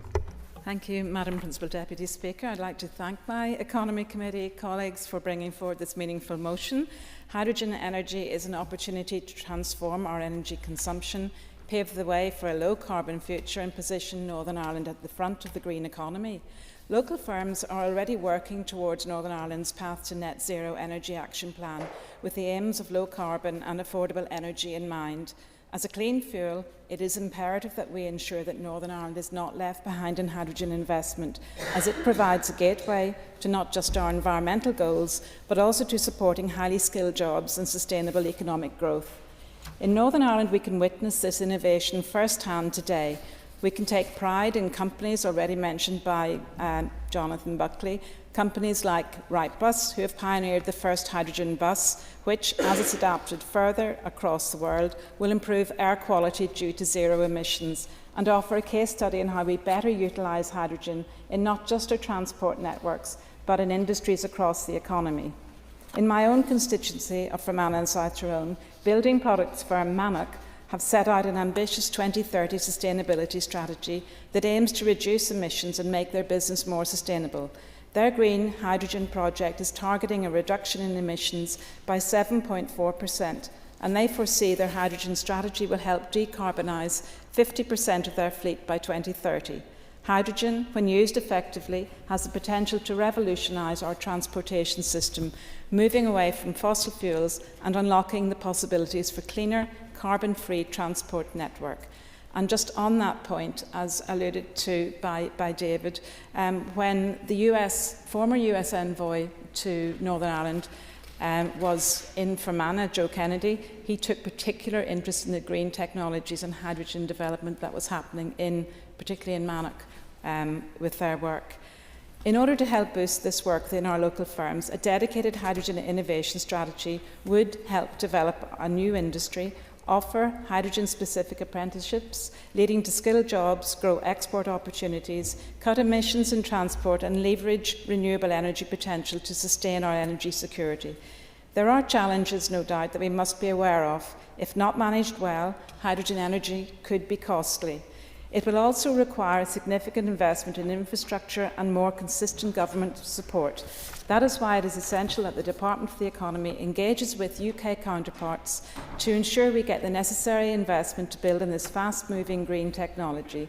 But most importantly, any investment must have the skill base to support it, as without the necessary foundations and skills, we will miss this opportunity. Therefore, any strategy must encompass a pipeline of apprenticeships to support skills and sustainable jobs in the hydrogen sector. In conclusion, Northern Ireland can continue to drive this innovation and become a global leader in hydrogen development, but it is essential that funding schemes and incentives for businesses, including SMEs, back up the advances already being achieved. Thank you. Thank you, Diana. I call Sinead McLaughlin. Thank you, Speaker, and I would like to begin by thanking the members opposite for bringing forward this motion to the Chamber. I, like many others in this House, am committed to making the case for green technology of the future. It is critically important that we continue to explore how Northern Ireland can best avail of the opportunities afforded to us by the green energy transition. If harnessed properly, the opportunities ahead will help contribute to economic growth, energy security and climate action. One of those opportunities could indeed lie in green hydrogen technology. As the motion recognises, it's an area in which Northern Ireland is fast becoming an innovator, and as my colleagues in the Economy Committee have already mentioned, Mannock Cement Plant in Fermanagh and Wrightbus in Ballymena, which have both received grants from the UK Government's Net Zero Hydrogen Fund. Hopefully, these larger companies can act as a catalyst for other local SMEs to become part of the hydrogen supply chain. The ability to develop new technologies and ways of harnessing our ability to adapt to the green transition is clearly only possible if we invest properly. We should take note of the British Government's decision to design a hydrogen storage infrastructure business model by 2025, which is aimed at de-risking private investment in infrastructure projects. And perhaps that is an opportunity that we can also seize. Speaker, green hydrogen production, unlike that of grey and blue hydrogen, does not produce carbon emissions when it's burned. That makes it a viable alternative to fossil fuels, particularly in HGVs and other industrial processes. But we also know that green hydrogen can only be one part of the energy transition. Significant challenges remain in the efficiency of green hydrogen, and our progress towards net zero will be chartered with a range of renewable sources, each playing their own role. So whilst I agree that we must explore all options which can allow us to decarbonise quicker, any hydrogen innovation strategy which is produced must be based on evidence that it actually works, and any plan must ensure that investment is appropriately targeted and makes proper use of public money. The green transition offers us an abundance of opportunities. We can drive down energy costs, upskill our workforce and create a more sustainable society for all. And I would urge the Minister for Economy to recognise the unique role that we can play in the North West. Not only does the North West have the ability to produce an abundance of energy which will help assist production of hydrogen, but the continued expansion of McGee to at least 10,000 students can also help supply the industry with the skilled workforce that it needs. Those are opportunities for the future, and the North must help lead the way. Thank you, Sinead. I call Kelly Armstrong. Thank you, Principal Deputy Speaker, and thank you too to the DUP for bringing forward this motion today. Hydrogen development in Northern Ireland is emerging as a pivotal element of the region's transition to a low-carbon economy. Such development utilises Northern Ireland's substantial renewable energy capacity, which is predominantly wind, and innovative applications of electrolysis to convert surplus curtailed energy into green hydrogen. This stored hydrogen can later be used to decarbonise transport, heat and industrial processes. And while many of the others today have talked about from the economy perspective and the opportunities that there can actually be for export, I would like to bring it back to an internal market. Here today in Northern Ireland we have a housing executive supply that is largely dependent on oil. So when we talk about the blending, and I agree that absolutely we need to be taking forward hydrogen as a blend with gas, we need to actually look at what the capacity could be in Northern Ireland to create a different mechanism, a different heating system that will actually benefit our people here. And we can sell off certainly our surpluses, but we need to consider how much our people here are spending on fuel to heat their homes. The fuel poverty levels in Northern Ireland are appalling, and hydrogen is one of those mechanisms that we can use to actually help our people here. I will do. The member for giving way, and it is an interesting example that you raise in relation to our own domestic ratepayers and indeed homeowners. Would the member also agree there's a huge opportunity for local business to be able to tap into some of that production? And it is a real opportunity in the forthcoming bill being brought forward in relation to the regulator that looks to enable local business that are already on the modern gas network to avail of green hydrogen. The member has an extra minute. Thank you. Hopefully, Principal Deputy Speaker, I won't need that. But absolutely, I agree with the member when they say this. This is the potential to reduce our dependence on volatile fossil fuel markets for homeowners and for businesses. lower carbon emissions and creating high-skilled jobs. What's not to love in this? Alliance indeed produced a Green New Deal paper in April 2021 calling for exactly this. We wanted Northern Ireland to be a world leader in emerging hydrogen technologies, promote innovative projects producing hydrogen gas and alternative blends, and researching how it could play part in meeting the challenges with energy storage, home heating, transport, two of the largest carbon emitters. That New Deal outlined a vision for a cleaner, more resilient economy with hydrogen playing a key role. And by harnessing our open coastlines and investing in the hydrogen skills base, we can establish Northern Ireland as a hub for low-carbon advanced manufacturing within the UK. But as my colleague has said, we need to consider our place in the world market here. We have the perfect place where we can tap into the European market and into the United Kingdom market. We also have the opportunity to attract funding from both. To drive all of this forward, as others have said, we do need to have the workforce, and we need to prioritise skills development, including dedicated hydrogen apprenticeships. To realise this potential, we do need a dedicated hydrogen innovation strategy for Northern Ireland, one that sets out clear objectives for the production, storage and use across sectors such as transport and heavy industry. And I ask the Minister for Economy to develop and consult on this strategy as a matter of urgency. I would also ask the Minister for the Economy, if she's taking forward a consultation on this, that she considers that our Education Authority has one of the largest fleets of buses in Northern Ireland. Why is it not on hydrogen already? Our health service pays a fortune for its energy consumption in hospitals. Why can we not move those sectors into hydrogen use as well?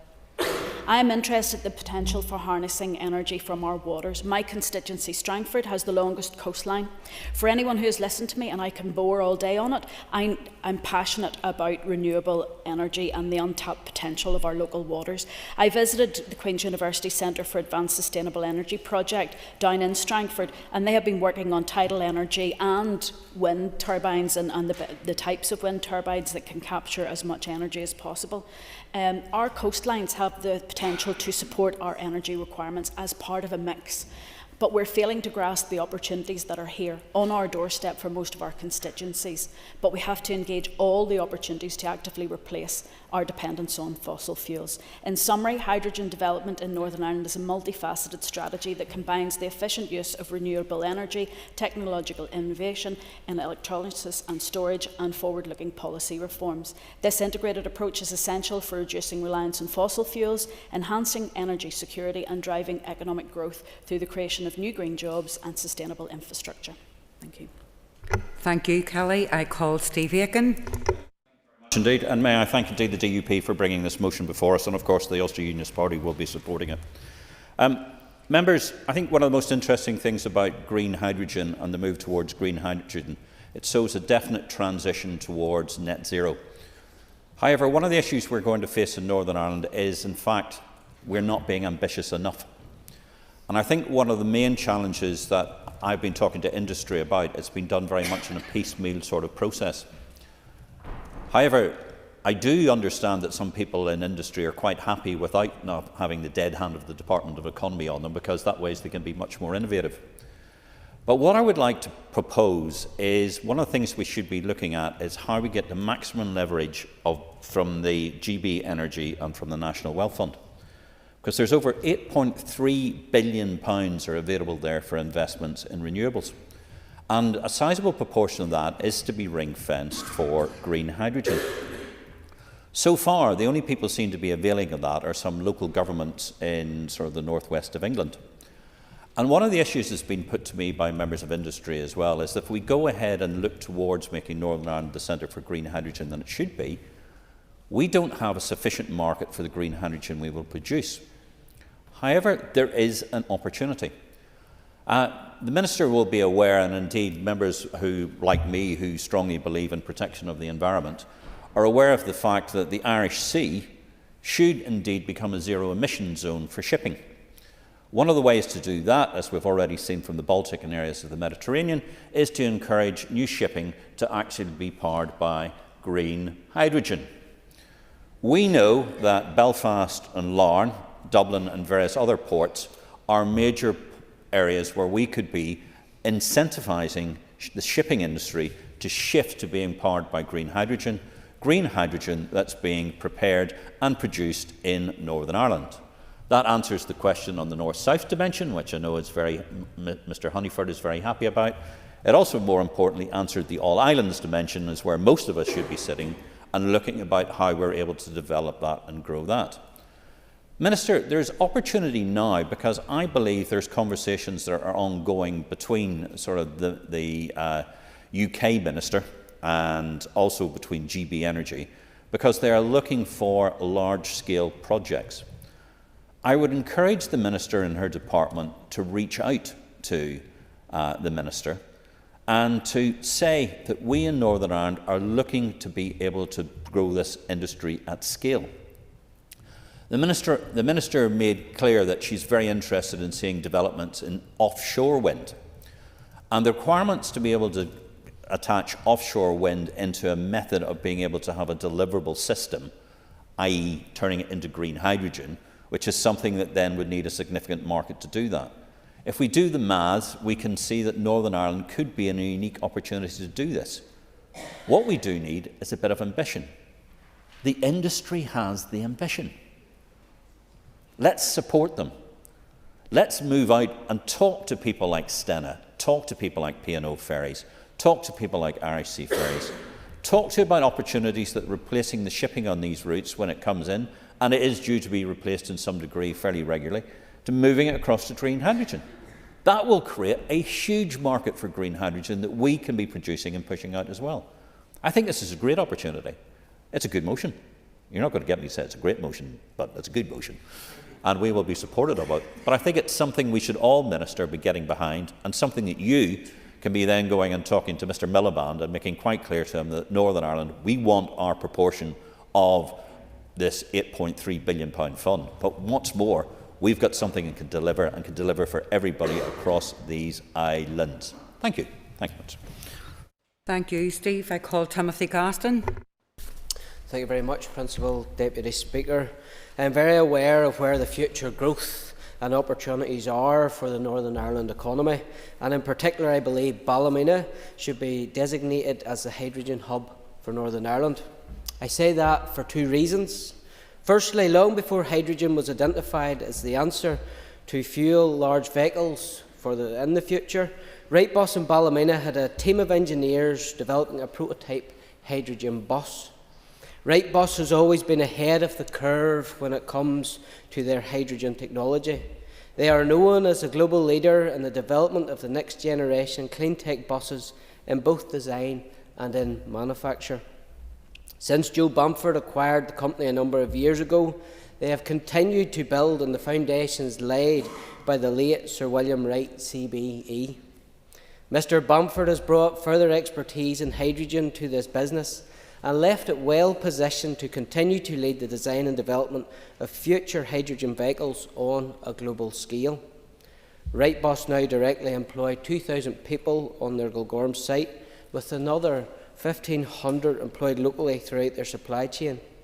The business has future plans to continue to scale up as the demand for their buses increases. The second reason I believe that Ballymena should be made a hydrogen hub is due to the work already undertaken by the local council. Mid and East Antrim Borough Council has prioritised supporting the development of the hydrogen economy as part of its economic growth strategy. Teaming up with local industry and academia, it has developed a number of hydrogen economy initiatives which support the development of this sector. One such initiative is the Hydrogen Training Academy.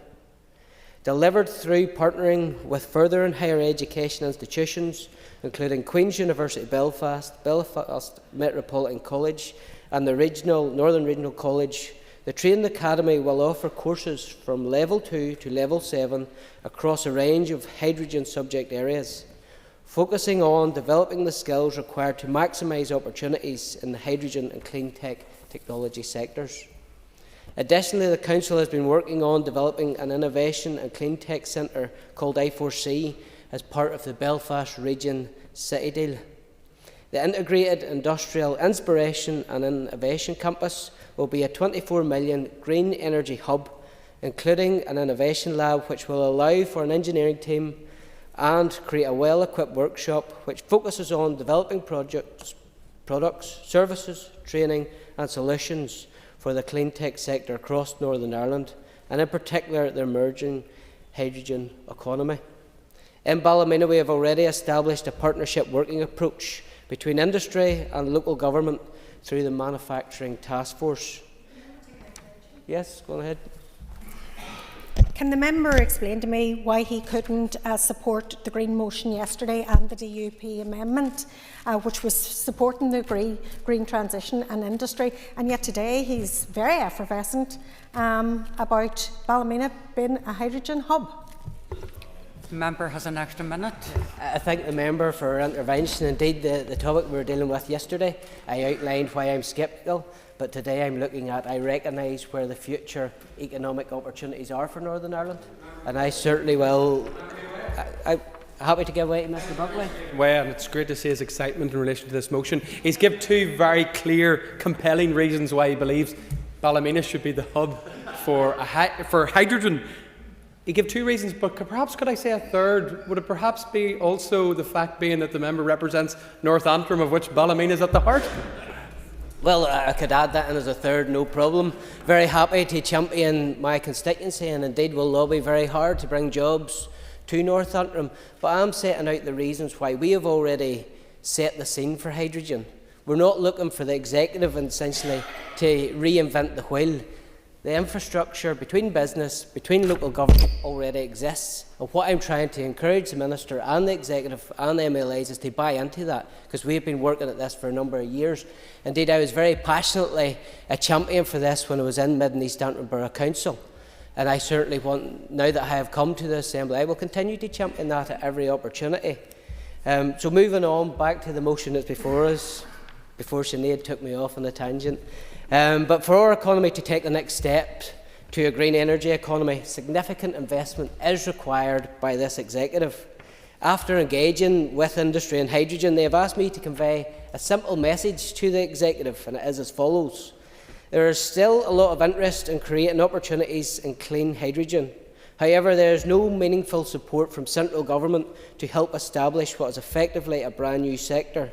There is a critical need for a hydrogen strategy to help define the role hydrogen will play in Northern Ireland.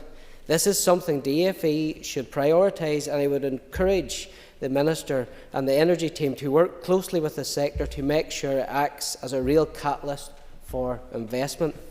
I trust the Minister, in summing up here, I trust the Minister is listening not only what I have said regarding Ballymena, but more importantly to what the industry have said and the message they have asked me to convey to you today. There's huge potentials for Northern Ireland and hydrogen. We already have an established link between business and government in Ballymena, and I trust we can use that moving forward as what we can roll out in the rest of Northern Ireland. Thank you, Timothy. Our next speaker is the Minister for the Economy, who will respond. And Minister, you have 15 minutes. I welcome this motion, and I thank the proposers for bringing it forward and the opportunity to discuss the development of green hydrogen. The North is well placed to be a leader in this space. We have world-class renewable energy resources, a strong and innovative manufacturing sector and a skilled workforce. Developing green hydrogen can reduce our dependence on fossil fuels, strengthen our energy security and support the decarbonisation of power, heat and transport. We have an abundance of wind on this island, and my department is working towards maximising this potential, both onshore and offshore. Indeed, at times there is an oversupply of renewable energy. As Jonathan mentioned in his opening remarks, there is intermittency and wind energy can be wasted. We can utilise this excess energy to produce hydrogen, which can be used by industry or stored for days that the wind doesn't shine, or the wind doesn't blow and the sun doesn't shine. Therefore, green hydrogen must not be viewed in isolation, but as part of a broader energy strategy. That is why my department is working on a hydrogen policy that will identify and address the barriers for the production, transport, storage and use of hydrogen. We need an energy system that is affordable, secure and sustainable, one that delivers for businesses, workers and households. That requires careful planning, ensuring hydrogen is deployed where it adds the most value, rather than assuming it's a one-size-fits-all solution. We are already seeing significant collaboration on hydrogen projects, from research to infrastructure development. In a first for the island of Ireland, Energia Group installed a 1 megawatt electrolyser co-located with wind turbines at Long Mountain in County Antrim to produce green hydrogen.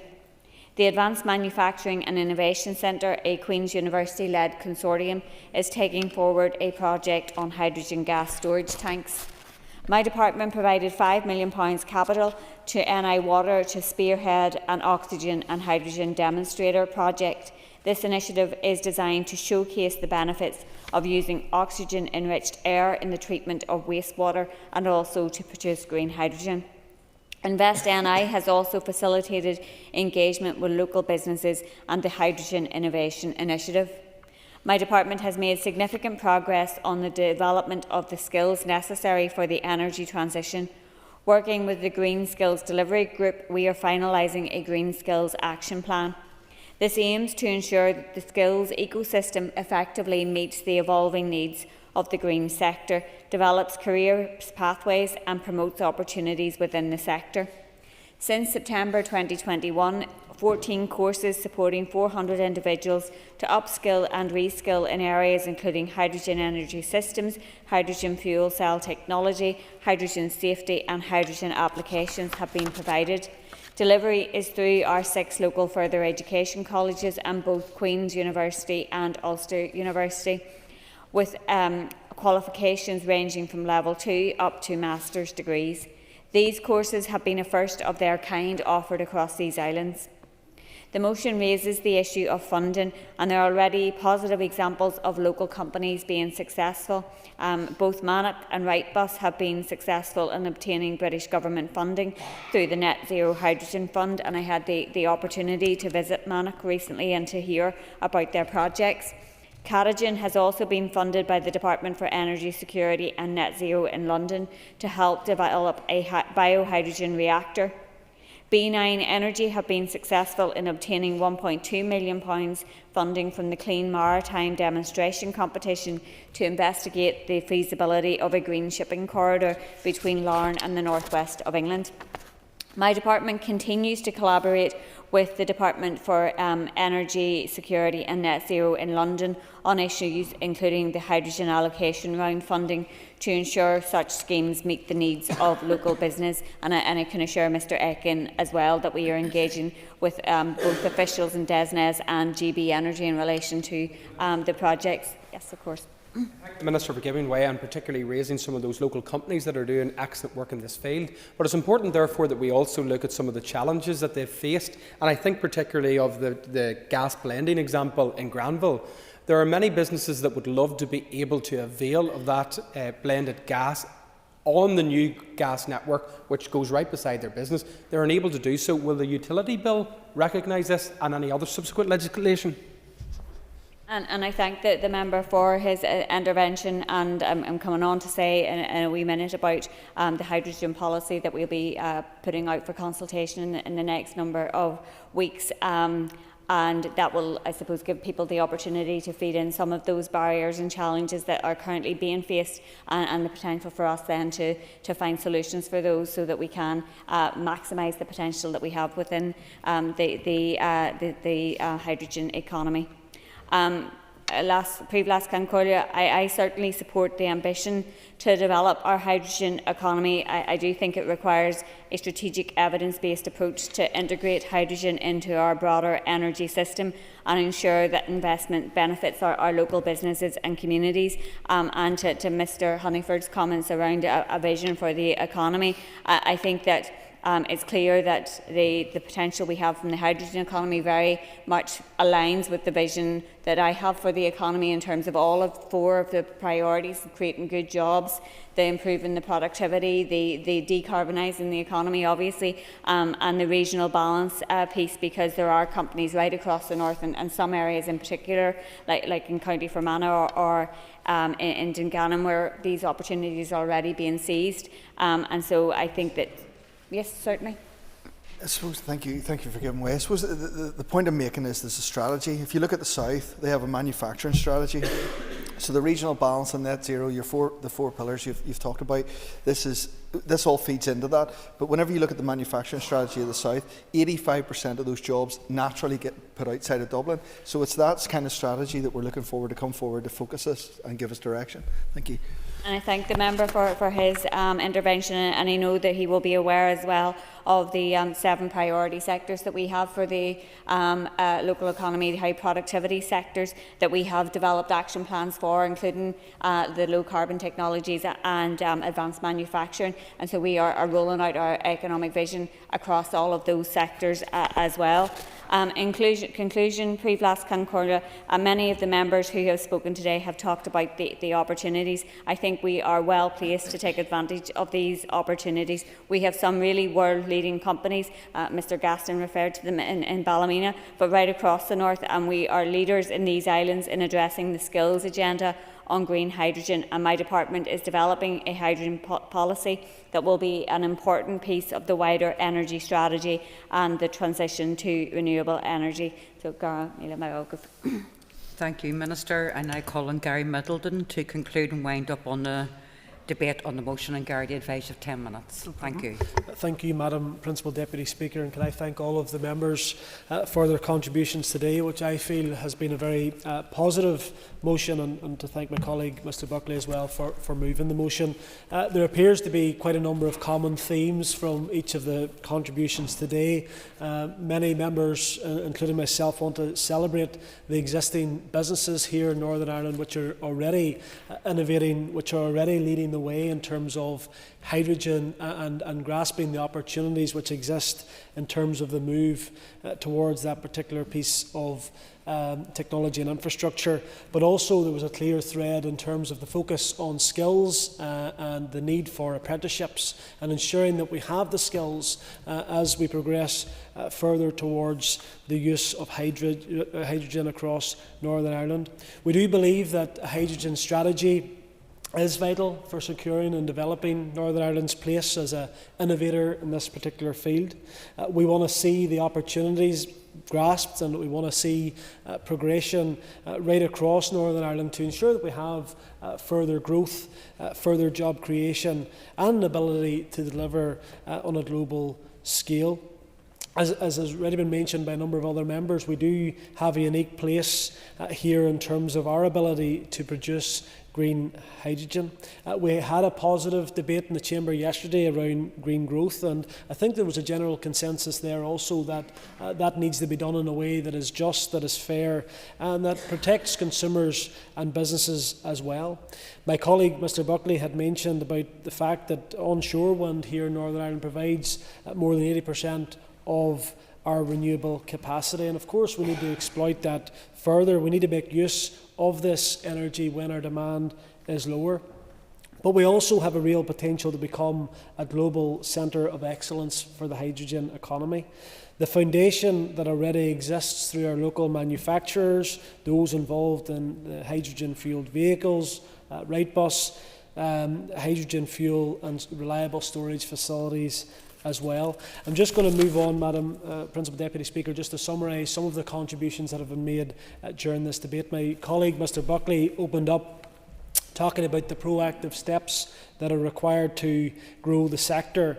The strategy should be built on what we already have. He spoke passionately about working in collaboration, both on a UK level with ROI as well, and indeed globally. And he went on to outline a number of key pillars that we believe a strategy should consider, and went on to highlight the examples and the benefits that could be to consumers, including the work that's going on at Wrightbus as well.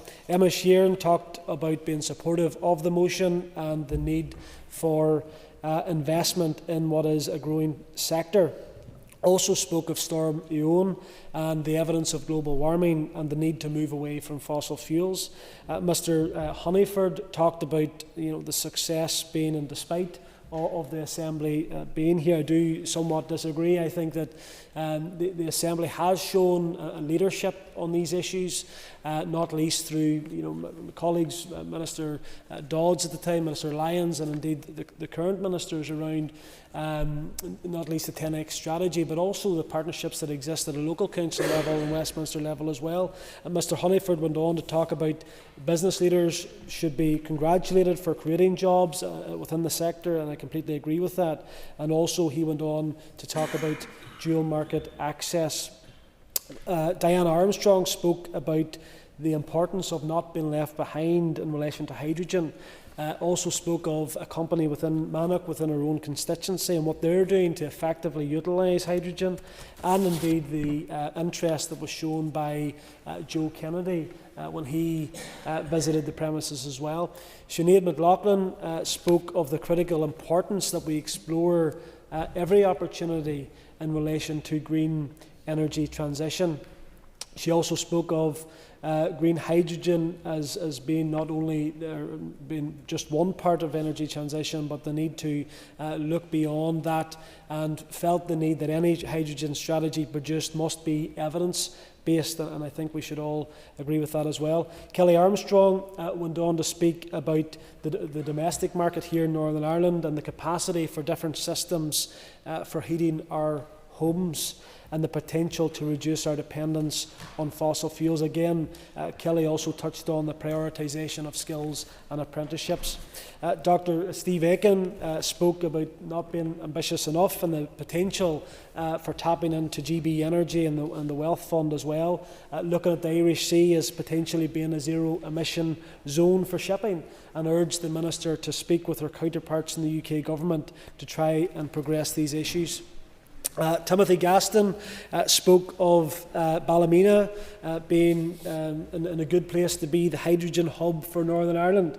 Of course, I should have mentioned, my colleague Mrs McLaughlin had mentioned about the North West having a role there as well. So I think that we all will want to see each of our constituencies seeing the full benefits of what hydrogen can do. But he also spoke passionately about Wrightbus being ahead of the curve in Northern Ireland, and a lot of the work that's going on at the local government level through Mid and East Antrim District Council, and the work that they do through the Hydrogen Training Academy. And I think that there's some exciting work that's going on there. And finally, the Minister spoke about the work that is going on within the department and Invest NI, and the need to develop further opportunities, and also spoke positively of the local businesses. So, Madam Principal Deputy Speaker, that is our motion today. I think it was a positive debate, and hopefully we can now get on and see further plans to further grow this very exciting sector. Thank you, Madam Principal Deputy Speaker.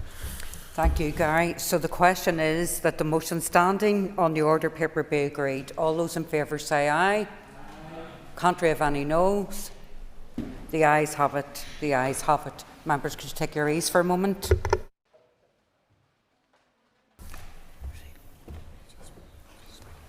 Okay, members, the next item of business is a motion on tackling the financial and societal impacts of division. Clerk, please read the motion. That this Assembly expresses grave concern at the cost of division in Northern Ireland, resulting in duplication of public services, additional policing and justice costs, and foregone economic opportunities. Notes that the cost of division was estimated to be up to £833 million per year by Ulster University's Economic Policy Centre in 2016, believes that it is an unaffordable waste of the Executive's scarce budget and would be better invested in tackling waiting lists, building social homes, improving education provision, increasing police officer numbers and delivering other priorities shared by local communities. Further believes that there should be an updated assessment of the cost of division, calls on the Minister of Finance to include a statutory duty on the Northern Ireland Fiscal Council to assess the cost of division, and further calls on the Executive to develop a cross-departmental plan to tackle the financial and societal impacts of division in Northern Ireland. Thank you. And I call Owen Tennyson to move the motion. Moved. Thank you. The Business Committee has agreed to allow up to 1 hour 30 minutes for this debate. The proposer of the motion will have 10 minutes to propose and 10 minutes to wind. 2 amendments have been selected and are published on the Marshal's list, so the Business Committee has agreed that 30 minutes will be added to the total time for the debate. Mr Tennyson, please open the debate on the motion. Thank you, Deputy Speaker. And over the course of my lifetime, Northern Ireland has been on a journey towards becoming a more progressive, inclusive and united place. But despite the enormous strides forward we have taken together, young people today still grow up in a community where children are largely educated apart, where 90% of social housing remains segregated, where peace walls divide communities, and where paramilitary organisations continue to exert a toxic influence.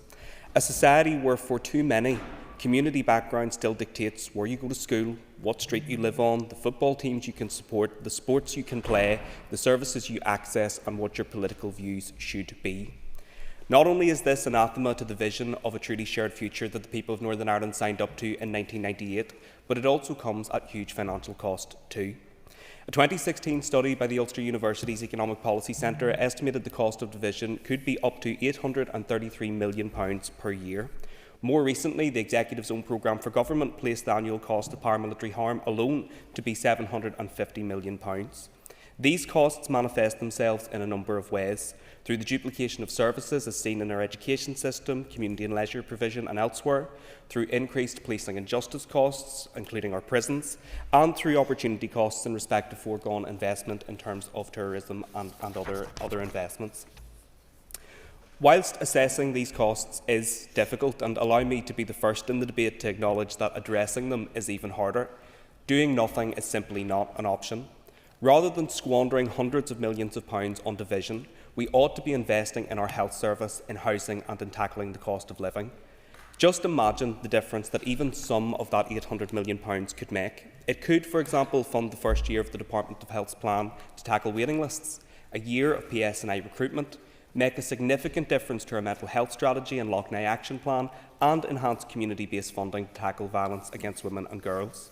Whilst this is not a comprehensive list of all Alliance's ambitions for Northern Ireland, and whilst we recognise, of course, that generating savings from reducing division won't happen overnight, it still illustrates the transformational potential of tackling the cost of division and the incredible range of programmes and services which could be funded if we weren't spending money in this way.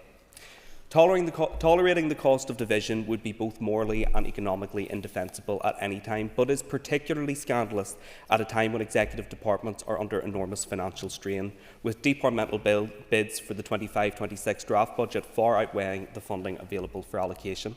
That is why Alliance is calling on the Department of Finance to commission an independent assessment of the cost of division in 2025 to give us a more contemporary understanding of the challenges and bring the 2016 Ulster University report and 2007 Deloitte study up to date.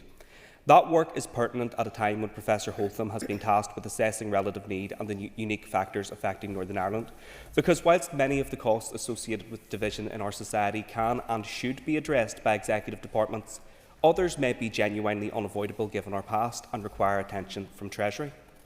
We also need a mechanism by which to hold executive departments to account. Too often the hard graft of reconciliation and peace building is ignored, or worse, actively frustrated by executive ministers, and I think we've seen a good example of that with the fact that the Department for Education is now facing a judicial review in respect of decisions it took in terms of integrated education. Including a requirement to have due regard to the cost of division within the statutory remit of the Northern Ireland Fiscal Council is one such way to hold ministers accountable on these issues. There is a key opportunity to do so in this mandate when the Fiscal Council bill comes before this Assembly, and I have to say it's disappointing that the previous Sinn Féin Finance Minister ruled out any such requirement, and even more disappointing that the cost of division appears to have been absent from any conversations about public service transformation and from the Executive's budget sustainability plan, and I would welcome the Minister's views on any progress in that space as part of this debate. There is, of course, a role too for the Executive Office in developing a shared future framework, which this Assembly has already debated, through which every executive policy should be viewed, and that is why Alliance has continuously argued that peace building should be a core pillar of the programme for government. Of course, since the last assessment of the cost of division in 2016, We have been dealing with 2 collapses of the executive and a global pandemic, and I think we would all recognise that progress in terms of tackling some of the issues raised in that report has been slower than any of us would like. But we have a crucial opportunity now, away from collapse, away from crisis, to move beyond simply managing division as an executive and towards a future where we finally break down and overcome division once and for all. To build our future where our children thrive from being educated together, where we fund services and not division, and where everyone, no matter their background, can reach their full potential. Mr. Speaker, I am asking all members in this chamber today to unite behind this motion, to grasp this first opportunity, to start taking steps towards that more united community, and I commend this motion to the Assembly. Thank you. And I call Diane Forsyth to move amendment number 1. Thank you. You will have 10 minutes to propose amendment number 1 and 5 minutes to wind. Please open the debate on amendment number 1. Thank you, Mr. Deputy Speaker, and I welcome this opportunity in advance of tomorrow's statement to discuss the pressures on our finances in Northern Ireland. The DUP supports a shared future. We are committed to investing in and transforming our public services to ensure that they are accessible by everyone in Northern Ireland. Moreover, we have a manifesto commitment to working together with the other parties to ensuring that resources are not wasted, particularly in the current challenging financial climate. However, to infer that the costs of division are the main, if not the only, cause of higher public spending in Northern Ireland is not only wrong, but a huge distraction from areas where tangible savings could be made in the short to medium term, and our amendment seeks to widen this point and add value. The authors of this motion have put the figure of £833 million on the annual cost of division, pulled from the Ulster University 2016 report. Yet what is not mentioned is the fact that even those who published that report accepted that the headline figure, which actually ranged between £400 to £800 million, took account of a range of factors that led to the additional cost of delivering public services here compared to Great Britain, not just the cost of division. For example, Northern Ireland spends 25% more on inpatient care than England and 33% more on long-stay patients. Is that the product of division? The authors of the 2016 report also said it would be wrong to suggest that the headline figure of £833 million represented achievable savings, so there is a need for honesty here at the heart of this debate. The Alliance Party have been keen in the past to lament the cost of policing parades, bonfires or protests, notwithstanding the fact that only a few % of parades are actually deemed contentious in Northern Ireland. However, some of their policies would actually drive up those costs, not remove them. For example, there have been calls for the PSNI to intervene routinely to prevent every act of expression in the public space that might be deemed offensive, despite the implications this would have for public order and operational policing in other areas. And furthermore, there is a central contradiction in the argument being put forward by Alliance today. On one hand, they say that they want to see the additional money in Northern Ireland spent on police and justice diverted to other critical public services, but on the other, they have rejected out of hand the prospect of a group transition process for those paramilitaries who are a key factor in creating those additional costs in the first place. Does the Justice Minister want to see less money going towards fighting terrorism and paramilitarism in Northern Ireland without a viable alternative to tackle the harm that these groups cause? The DUP does not consider additional spending on tackling terrorism, paramilitarism and providing danger money for officers and staff as expendable, yet the Alliance Party motion frames this as a waste. So how exactly does the Justice Minister propose reducing additional policing and justice costs? Or is it actually the case that all of the Alliance Party are offering are warm words and aspiration without a plan? Now, this motion focused on the cost of division, but there is no reference whatsoever to the causes, nor indeed is there any mention of the communities impacted, who stand to be detrimentally impacted if additional spending on policing and justice or local amenities deemed by Alliance to represent duplication are closed on a whim. Community engagement is central to applying a bottom-up approach to a shared and inclusive future. Without community buy-in, removing the causes and costs of division simply isn't feasible. The DUP believes that we should be focusing on progress to date and what we can do to build on the solid foundation we already have. whether that be revamping of urban village and building successful community schemes, or continuing to invest in the Communities in Transition programme, helping many communities move on from the presence of paramilitarism. In light of today's motion, the Justice Minister needs to clarify whether she agrees. It is also the case that promoting economic development and equality of opportunity for all must be the driving force behind removing the costs of division. A Northern Ireland where our young people want to live, work and raise a family, irrespective of their background. A truly shared future will be one where every community and every person in Northern Ireland is better connected and better equipped to succeed. Interestingly, we have reference to using funding otherwise caught up in addressing division to, quote, improve education provision, unquote. Previous debates, past actions by the authors would suggest that it is only one sector of our education system, the integrated sector, that they wish to receive the dividends. That is a cause for more division, not a panacea to it. Notably, the Independent Review of Education and previous studies in Scotland have highlighted the existence of separate school sectors does not necessarily lead to additional costs, and where savings could be made, they should be not exaggerated. Our amendment recognises... Yeah. Thank you for giving way, and you make a very, very important point about schools. In a briefing paper that I have seen, the control sector make the point that the 2016 report that the member refers to in his opening of this debate actually addresses the cost of unoccupied places at schools, but doesn't address the fact that actually schools are only funded for the pupils that are there. So some of it is a bit of imaginary costs of divisions within the report. For giving way, but I find that there's a bit of duplicity in your positioning and some of the things you've said. First of all, you're saying that we are concerned and want the police intervention whenever there are paramilitary trappings, for example, in communities, and yet you've just said there that families want to set up, raise children in safe communities. These two positions don't sit well together for us in the Alliance Party. I thank both members for their intervention, and to Diane Dodd's point, I think that she puts it on the record well as to the detail of the 2016 report and some of the issues around citation of it. Back to today, our amendment here recognises that there are many inefficiencies and savings that could be achieved across executive departments to relieve pressures on public services and increase the scale and pace of the reform and transformation agenda. And these include a range of things, some of which being public procurement, where each year some 5,000 contracts are awarded worth between £2 and £4 billion, spending recurring with no overarching strategy in place, which needs to be managed better, with the Northern Ireland Audit Office and the Public Accounts Committee, on which I sit, questioning cost effectiveness.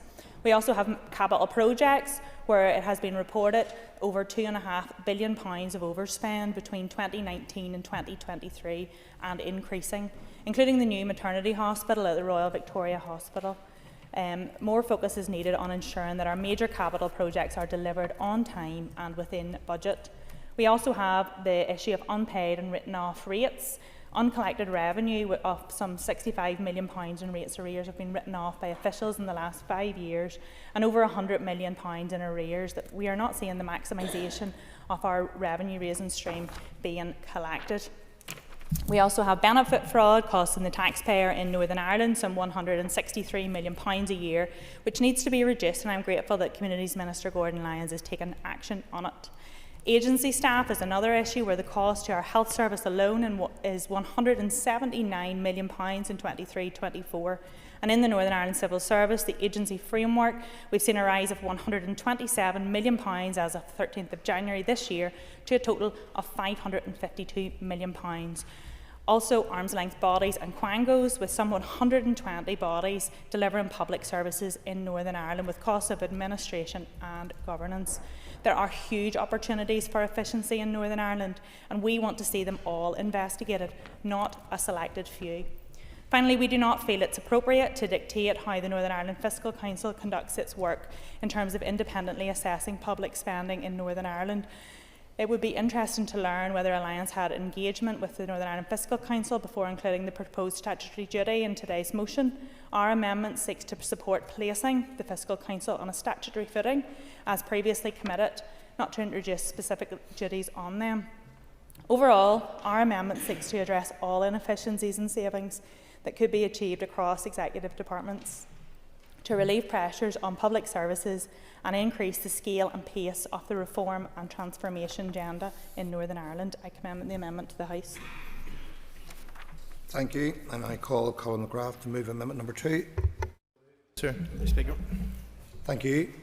The Assembly should note that the amendments are mutually exclusive, so if amendment number 1 is made, the question will not be put on amendment number 2. Mr McGrath, you'll have 10 minutes to propose amendment 2 and 5 minutes to wind. All other speakers in the debate will have 5 minutes. Please open the debate on amendment 2. Thank you very much. Deputy Speaker, the SDLP welcomes the opportunity to debate this important issue, and we commend the Alliance Party for bringing it forward. It is very timely, given the constraints that there are on our public finances, that we look critically at the cost of division in our society and try to reflect on how in 2025 that the ambition to create a more shared society in 1998 has completely flatlined. And it's not like we have the luxury of being able to finance a divided society. It comes with a price tag, as the motion outlines. Indeed, 833 million in 2016 is undoubtedly a much higher figure in today's money. And there was a pivotal report as well that was released last week, just as an example, that highlighted that 90% of social housing is still segregated, but it contrasts with 73% of people that say they want to live in a shared neighbourhood. That's something we believe that needs to be investigated, and it tells us that the government is failing to provide the leadership that is required to provide for the sort of society that people are actually saying that they want, a shared one that celebrates diversity rather than separating it. Yes, of course. Given way, with the member, I don't disagree with the member, but I think it's really important when we're talking about the fiscal appropriation that we have campaigned collectively to say that Northern Ireland has been funded under need.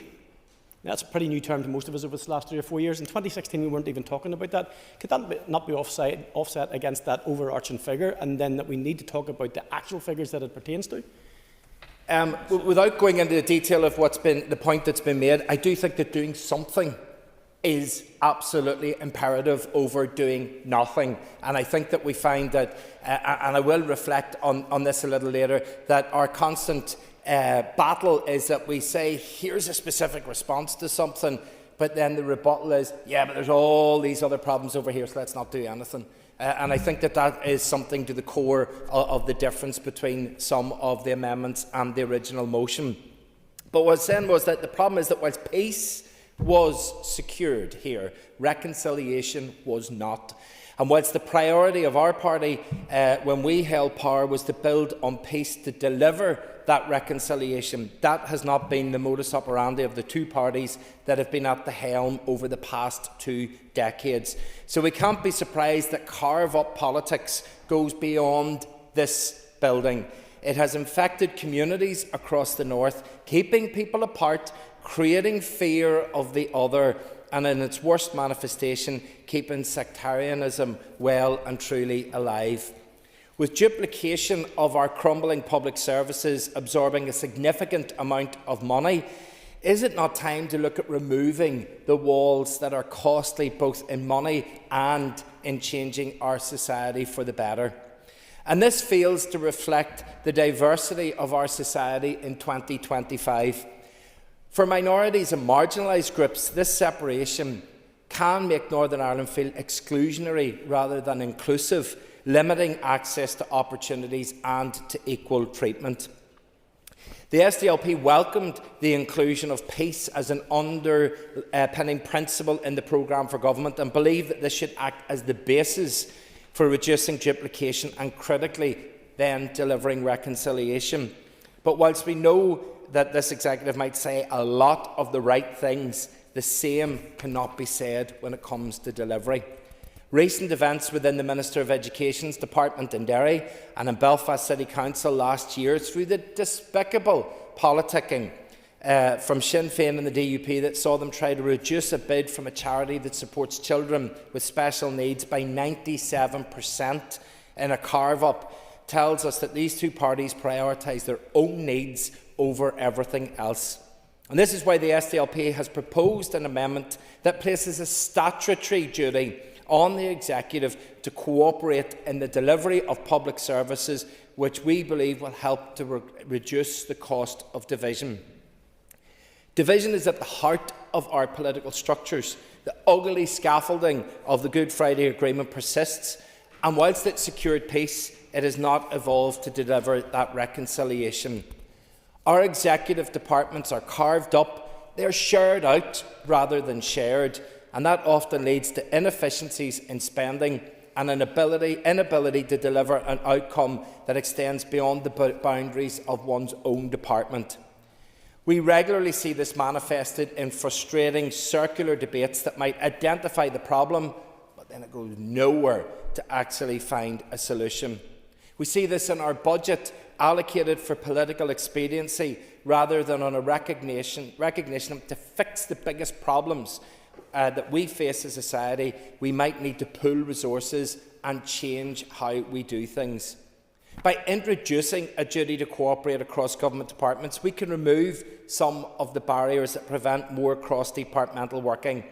And given that so many of the issues that affect people across society are log-jammed as a result of this, the SDLP believe it is imperative that we find ways to help support delivery. And I do believe that this is something that the big parties can get behind. And while I'll not be behind the door in calling out carved-up politics, which I believe to be one of the biggest blights on our government, I do have some sympathy in that the system in which they are operating is clunky and it sometimes works against you as a result of the siloed structures. I'll also say that I believe on an individual level that each and every one of us in this Assembly has come here to do our best to represent our constituents, the people that have elected us, and add that we are all frustrated at just how bad things have got for those that are living in chronic pain as a result of lengthy waiting lists, those living in emergency accommodation as a result of a lack of homes, and the working families that are struggling with the cost of childcare. We see you and we hear you, but that isn't enough. If we want to do something about it, we need more than words.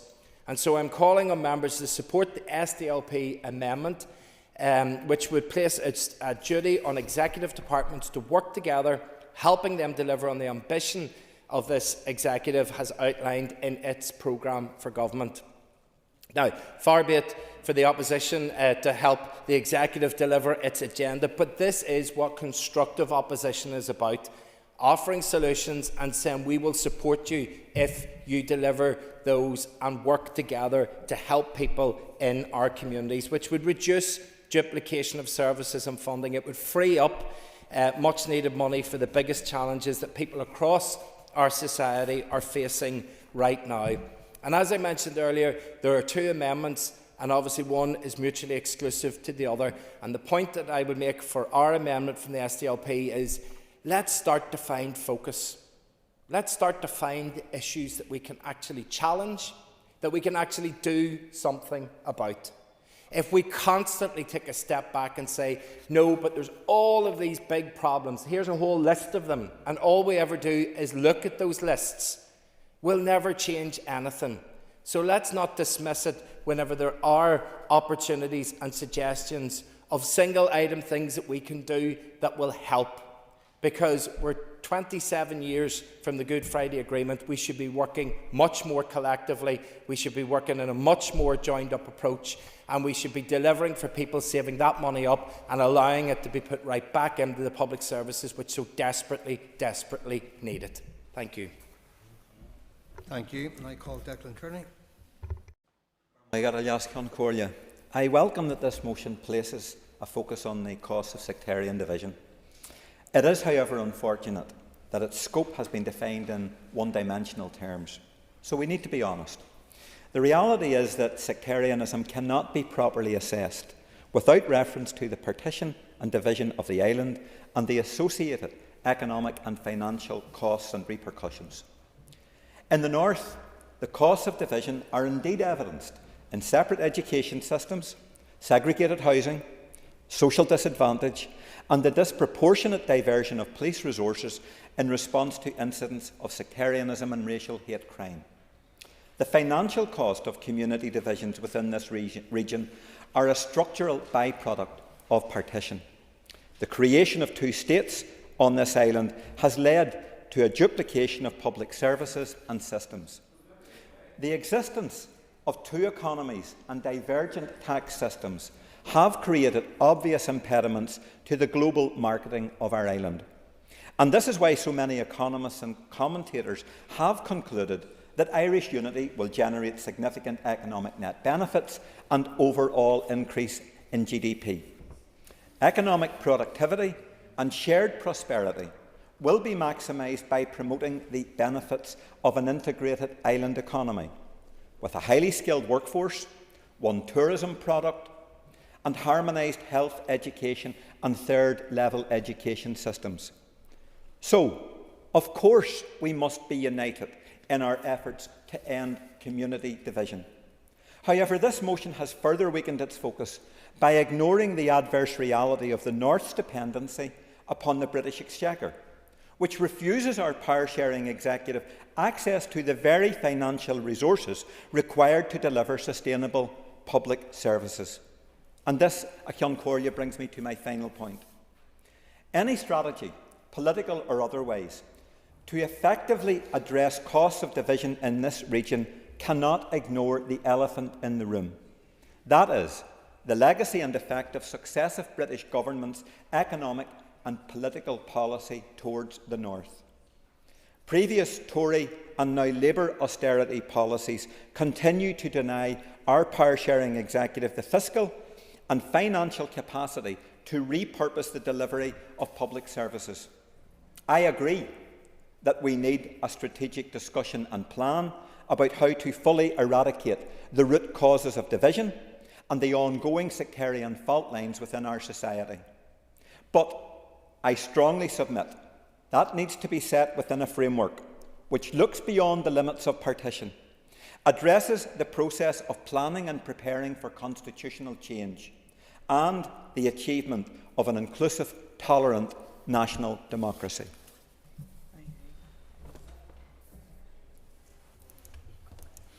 Okay, members, the Business Committee has arranged to meet at 1 p.m. today.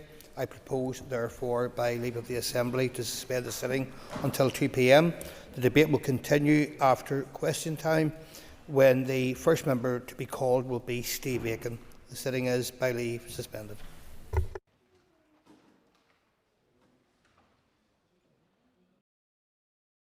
Sitting is resumed. It's time for questions to the Agriculture, Environment and Rural Affairs Minister. Question 2 has been withdrawn. Robbie Butler is not in his place, so I'm going to question 3, Timothy Gosson. The Windsor Framework Implementation Regulations 2024, the import of live animals into Northern Ireland of the DEFRA Secretary of State. Timothy Gosson for supplementary.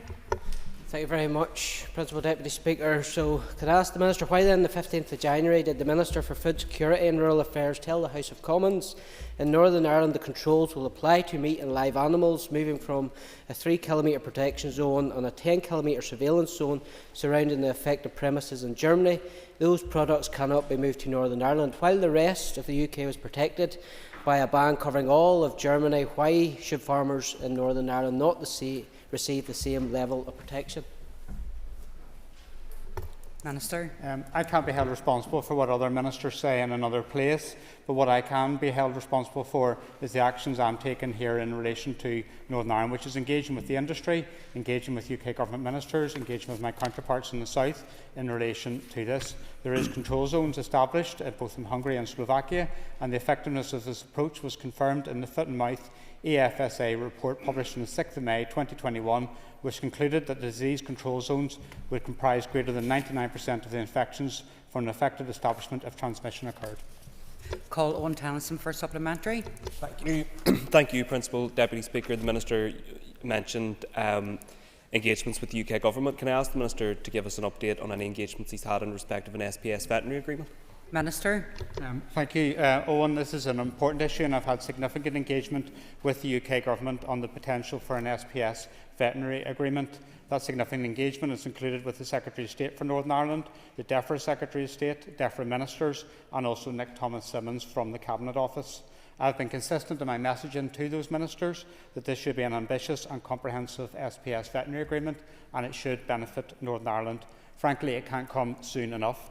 I've raised concerns last week with the UK Government about their pursuit of gene editing and how this could end up actually excluding Northern Ireland from an SPS veterinary agreement, and that could include friction in trade between GB and NI rather than reducing it. I'm looking forward to hopefully meeting Daniel Zeichner from DEFRA, hopefully I think it is this week, and I look forward to that engagement so we can have a comprehensive and an ambitious SPS veterinary agreement that can benefit Northern Ireland, can result in the removal of the Northern Ireland Retail Movement Scheme and further other schemes, and can also contribute to growth across the UK economy. Thank you, Minister. I call Jonathan Buckley for supplementary. Thank you, Principal Deputy Speaker. Minister Muir has been a leading cheerleader of the Northern Ireland Protocol binding Northern Ireland to the EU single market and customs area. So I suspect he fully understands its consequences. So can I ask the Minister, when he mentions the exclusion of Northern Ireland, does he therefore know whether or not the protocol that he endorsed will enforce Northern Ireland to be subject to the EU-US tariffs, or will we enjoy the relationship with the UK which is tariff-free? Minister.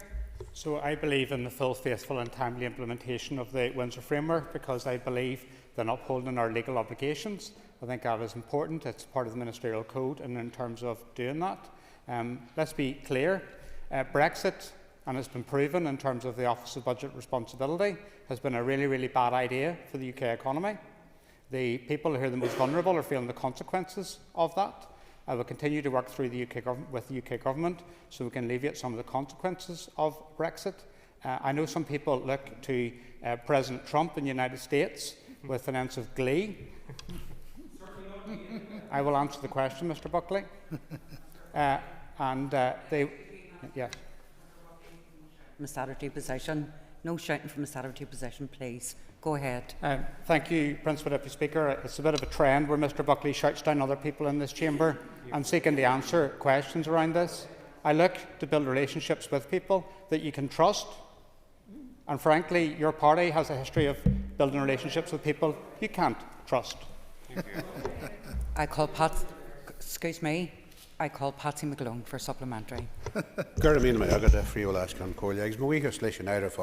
Minister, pursuing through on your theme there, and I don't expect you maybe to have the full details here today, just to preface that, but can you quantify the additional cost of Brexit to DERA, to your department, and indeed to the wider economy associated with your department? Minister. So what I'm aware of is the Office of Budget Responsibilities projections and forecasts in terms of the impact of Brexit upon the UK economy. Frankly, the UK economy is flatlined as a result of Brexit. I will continue to answer the question. The impact in terms of my department is substantial numbers of staff are employed in terms of implementing the Windsor Framework, and that's important we do that because we should be able to understand the implications of not upholding international agreements.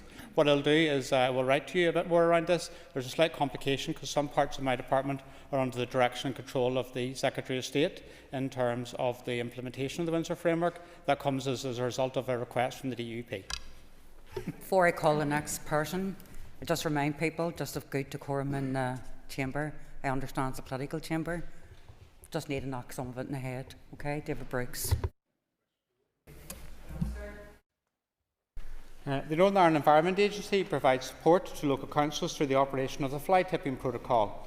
Under this protocol, NEA assists local councils by dealing with incidents of illegal waste dumping above 20 metres square, around the size of a bin lorry, and the incidents involving hazardous waste that local councils do not have the facilities to manage.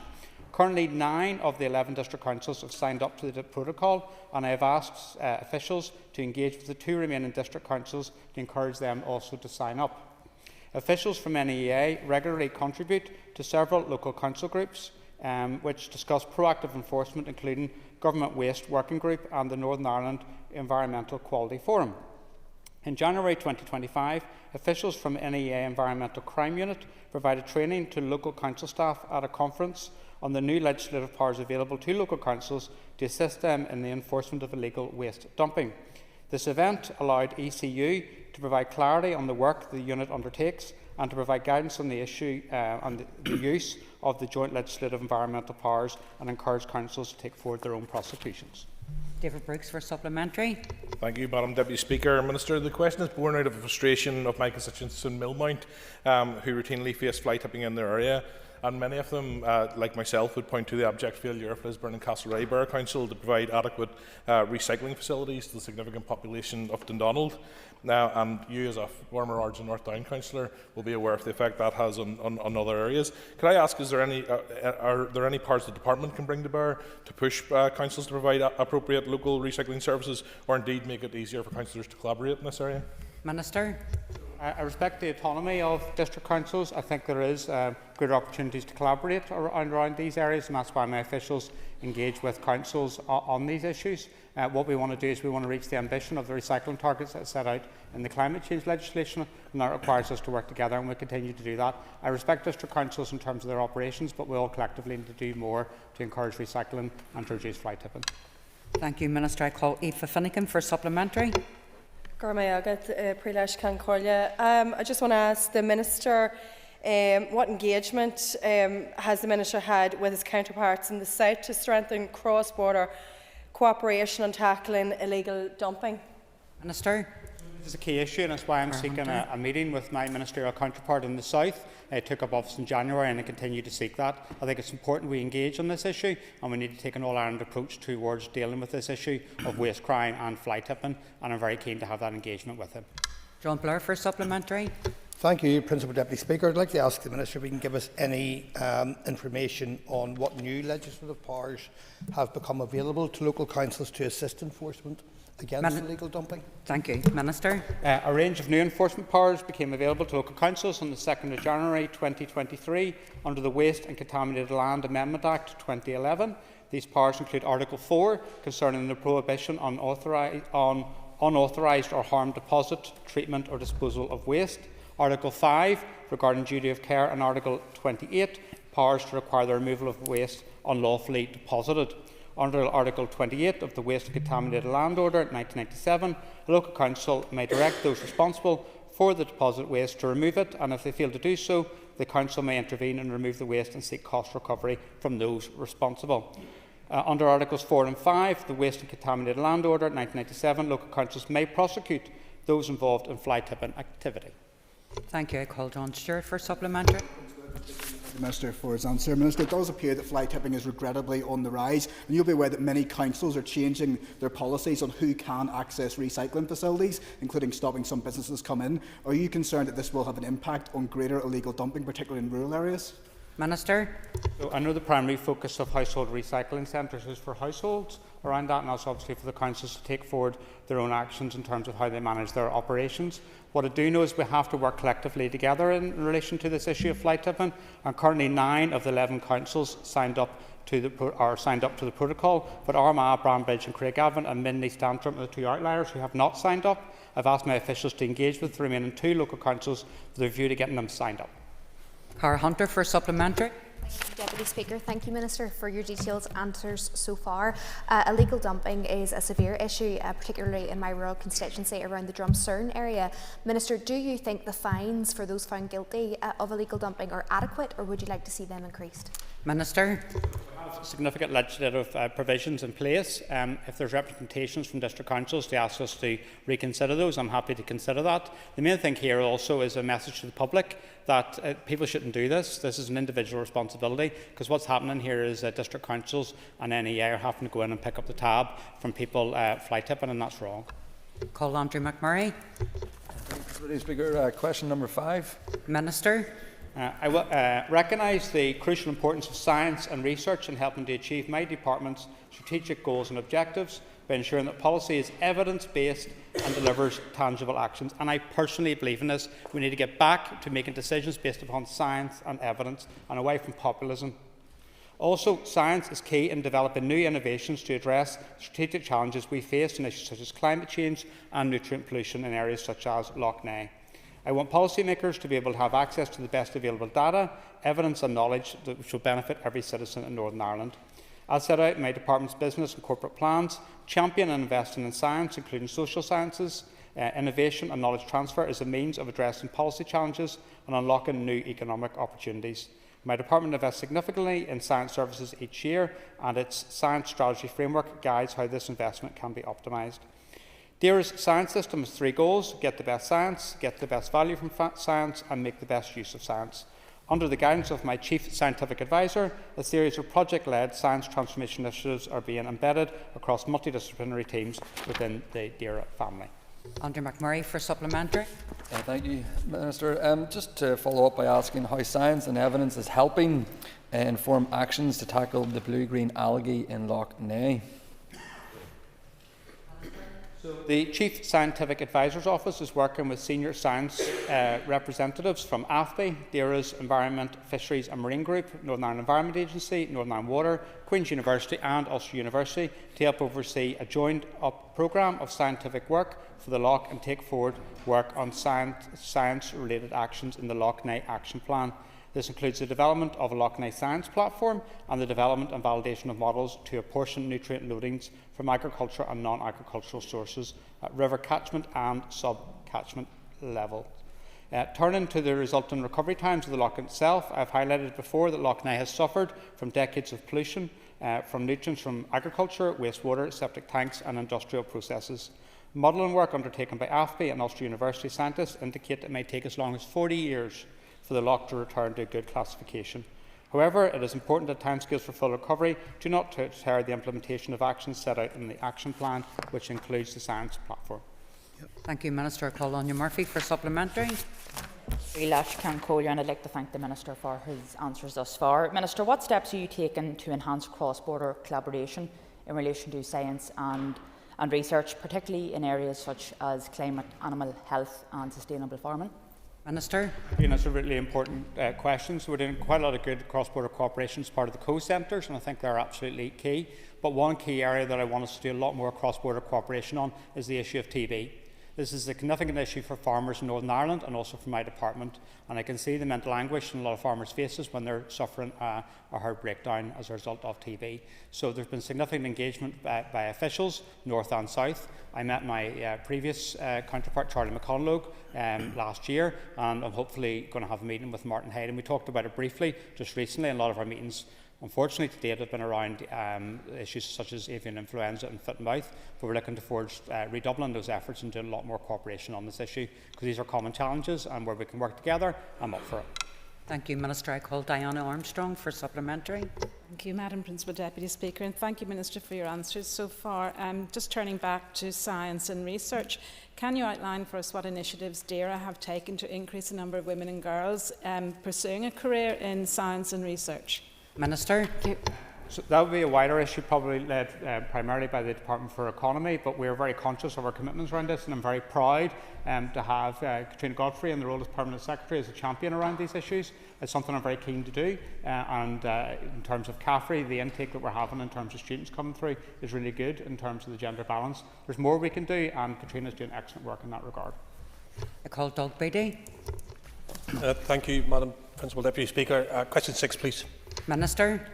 There are currently 5 slaughterhouses in Northern Ireland producing meat which may be marketed as halal. All halal slaughter in Northern Ireland uses pre-slaughter stun. Doug Beattie for a supplementary. Thank you. I thank the Minister for his answer. I mean, this is a consumer and ethical question, because many consumers would not be happy if they were consuming meat which was slaughtered through halal practices. Yet in Northern Ireland there is no legal requirement to specifically label meat as being halal or even kosher. Could I ask the Minister if he will look into this with views to changing it? Minister. I would need to check the law in relation to this in terms of the UK-wide position in regards to this, in terms of the Internal Market Act. But what I will do is I'll write back to you in regards to this issue.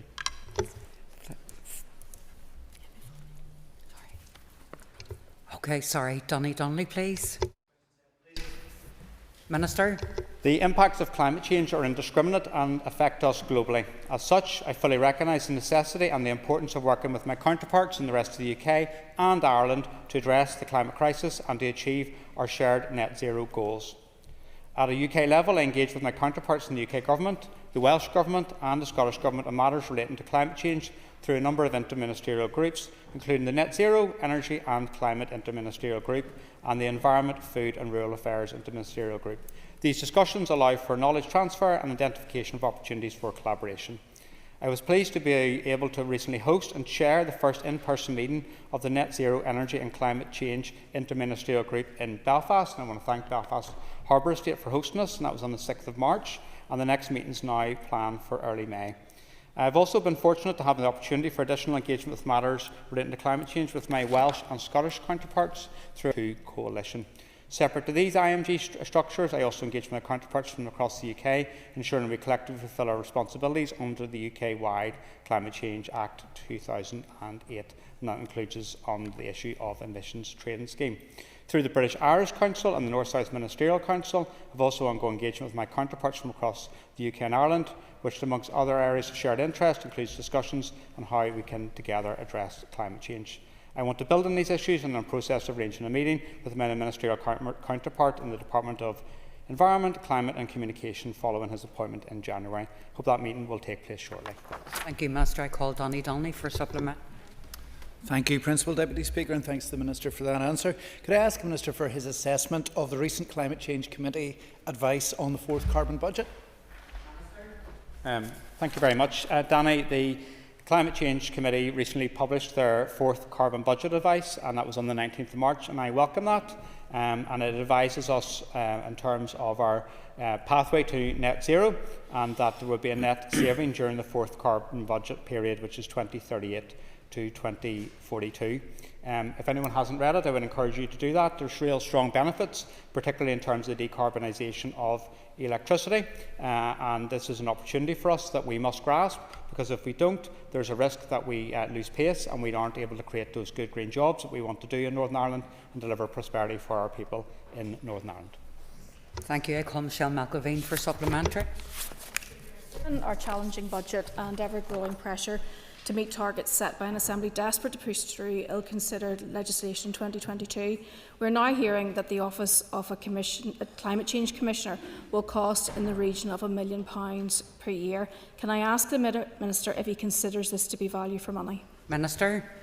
I think investing in dealing with the issue of climate change is important, and the reason why is I was at an exhibition this morning from Croker, and it's showing the consequences of climate change towards the most vulnerable in our society. Those who have contributed the least are feeling the most in terms of the consequences. And there's a moral obligation to look beyond Northern Ireland in terms of dealing with climate change. And it's really, really important that we do that. I understand that we have to invest in terms of decarbonising our economy, but many businesses are doing that. I'm meeting them day and daily. They're on this journey, and to be honest, some people just need to understand if we want our economy to grow in a sustainable fashion, then we need to be on the road to net zero, and I'm very committed to doing that. What some people seem to forget, and it's rather convenient, frankly, is it was my predecessor, the DUP Minister of Agriculture, Environment and Rural Affairs, who brought forward that legislation previously, and this Assembly voted unanimously for it. So what I'm doing is I'm implementing the will of the Assembly, as was expressed back in 2022. Hear, hear. Thank you, Minister. I call Declan McAleer for a supplementary. I thank the Minister for his responses. Minister, in your engagements with your counterparts in Westminster, have you any update on the provision of a Just Transition Fund? Minister. So I made representations as part of the budget which was announced at the end of October for a Just Transition Fund for Agriculture. Wasn't successful in that, so I made a bid to the Finance Minister locally, and in the draft budget there's funding set aside for a Just Transition Fund for Agriculture. But I'm continuing this work, so we're making representations through the Minister of Finance back to the UK Government in terms of future financial years and the support we can give. Also made representations to the Prime Minister and also to ministers within DESNES, which is another acronym, in London, in terms of the need for us to have a Green New Deal in Northern Ireland. And I'll continue to make those representations because this is about investment for the future and delivering benefits for the people in Northern Ireland. I call Connie Egan. Question number 8, please, Minister. I have approved a policy proposal that will not only ban third-party sale of pups and kittens in Northern Ireland, but also facilitate greater transparency and accountability. The proposal would place legal requirements on anyone who wishes to sell or transfer ownership of a pup or kitten. This will enable purchasers to identify where their pup or kitten has come from and to reinforce positive animal welfare measures. My officials held a workshop with councils on the 20th of February to discuss the proposal and hear their views. Their feedback is being reviewed and the work is progressing towards launching a public consultation soon. Connie Egan for supplementary. Thank you, Minister. Can I ask what lessons can be learned from the implementation of Lucy's Law in other parts of the UK? So there's not many benefits to the fact that this Assembly was collapsed for 2 years, but one of the benefits is we can learn in other areas what they've learnt as a result of them progressing in terms of legislation. And one of those areas of legislation was in terms of Lucy's Law. So the introduction of Lucy's Law in England aimed to tackle the root causes of animal welfare issues, such as unethical breeding practices, by setting specific criteria for the sale of pets, ensuring that only licensed breeders could sell puppies or kittens. Indeed, this legislation has really helped increase awareness around buying a puppy and responsible dog breeders. However, stopping the most unscrupulous breeders is always a challenge, as they will continue to operate in the shadows and prey on unsuspecting dog lovers. Therefore, robust legislation is merely one tool. To make Lucy's Law work in Northern Ireland, we require education so that people don't get duped and know how to spot the telltale signs of rogue breeders. We need our citizens to be brave and report suspicious activity to the relevant statutory organisations so that investigations can be launched. And finally, we need robust enforcement mechanisms so that action can be taken. Call Neil McAllister. Question number 9, please. The National Trust is undertaking with local communities and partners the Divis A View to the Future project for both people and nature. It is intended to deliver accessible urban upland green spaces where people and place thrive together in a healthy, nature-rich and wild landscape. The project is being funded by my department's Environment Fund and the National Lottery Heritage Fund, the Garfield Weston Foundation and the National Trust. To date, the project has been gathering scientific information to inform the development of habitat restoration plans. It is anticipated that a peatland restoration plan will be released and work commenced in the autumn of 2025. New pond areas are due to be created by March 2026. Improved visitor facilities and enhanced access to the hills is also a key part of the project. This will include the establishment of a 1.5 km Glencairn route connecting Ballygo Martin to the existing path network on Divis and Black Mountain. Plan permission was granted for the project in February of this year and works are due to commence on site from summer 2025. This project provides a great example of connecting communities and people to nature and providing outdoor recreation opportunities which will help enhance the mental health and well-being of citizens. It also delivers important space for nature. Neil McAllister for supplementary. The Minister for his answer. Minister, not far from Divis and Black Mountain is the Ligoniel Dam. Would you commit to meet with me on site to explore ways in which we can actually promote nature recovery and what the community are doing there already? Minister. Thank you, Nuala, for your supplementary question. I'd be delighted to do that. I've been up and seen the work that National Trust are taking forward, and I'm delighted to be able to take up your kind invite of a visit, and hopefully we can do that in the time ahead. Paula Bradshaw. Question number 10, please. The Environmental Crime Unit within the Regulation and Enforcement Division of the Northern Ireland Environment Agency continues to investigate and prosecute the most serious and persistent environmental crime in Northern Ireland, with a particular focus on waste criminality. The Environmental Crime Unit focuses its resources on those cases which present the most significant risk to the environment and public health, and utilises powers contained within the Waste and Contaminated Land Order 1997 to pursue prosecutions. Such prosecutions are often coupled with confiscation proceedings under the Proceeds of Crime Act 2002, aimed at depriving those convicted of those crimes to ensure that they are deprived of their assets and asserting the polluter pays principle. The Environmental Crime Unit continues to adopt a multi-agency approach through operational cooperation with other government agencies. By working together with partner agencies, the Environmental Crime Unit takes a comprehensive approach to tackle illegal waste criminality through their effective interagency collaboration. Paul Bradshaw for supplementary. Thank you, Minister. Minister, I wonder if you could outline any work ongoing to review fines and penalties for environmental crimes. Thank you. Thank you, Paula. This is an important area. A robust, fair and proportionate and targeted enforcement regime is essential in acting as a deterrent and in championing the principle of the polluter pays. I am committed to delivering this. Key to this will be an independent review, including a consultation of environmental crime sentencing framework around fines and penalties. I have made strengthening environmental governance a priority, and working with the Department of Justice, we will carry out a review of penalties and fines for environmental crimes and identify improvements that can be made to ensure a more streamlined and effective penalty regime. I want to ensure that our penalty regime is effective in the protections it offers to our environment and can drive compliance with new farm sustainability standards. In the meantime, I have allocated resources from my own departmental budget to Northern Ireland Environment Agency to strengthen regulation and enforcement, particularly in relation to water quality. An enforcement liaison group has been established within the department. This group will provide expertise, input to the preparation for the consultation on enforcement of fixed penalty notices, which is being led by the Fisheries Bills team. Officials are intending to launch the consultation and a review in May 2025. Thank you, Minister. I call Keith Buchanan for supplementary. Thank you, Principal Deputy Speaker. Minister, we see a lot of waste along our roadsides, obviously crisp packets, food waste, cartons, etc. What can you do along with the road or with local council to address this issue? Because it's getting worse year and year and year, and we don't see any resolution to it. Minister. One of the key actions we can take is in terms of public messaging, and that's why Keep Northern Ireland Beautiful have a key role in relation to this as well. And we want to get a very clear message to the public that you shouldn't litter, because it creates an unsightly mess across Northern Ireland. It creates environmental damage, and we also have to put resources to clean it up. And I think collectively that's the message we want to give around that. And I find that relationship we have with Keep Northern Ireland Beautiful very, very worthwhile and very helpful. I call Diana Armstrong. Question 11, please. Minister, you have 2 minutes to respond. My department currently has sufficient resources to ensure that the movement of animals under licence complies with those conditions of the licence for which my department has responsibility for.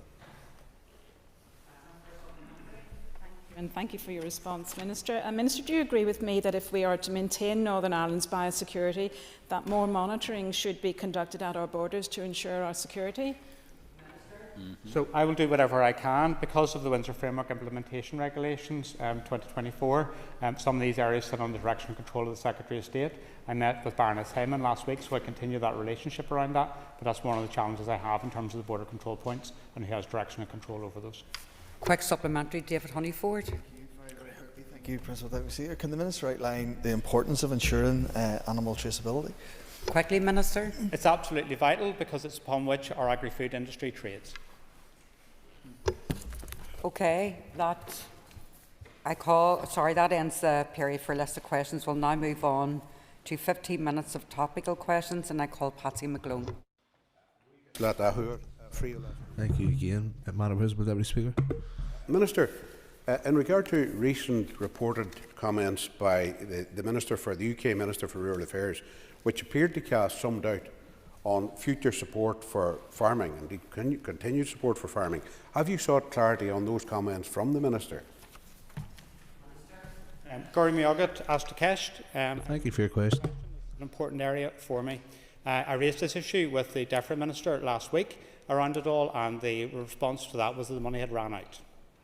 This is one of the issues arising from as a result of Brexit, because when we were in Brexit, we got our funding we were in the EU, we got our funding in 7-year tranches, and that came through the Common Agricultural Policy.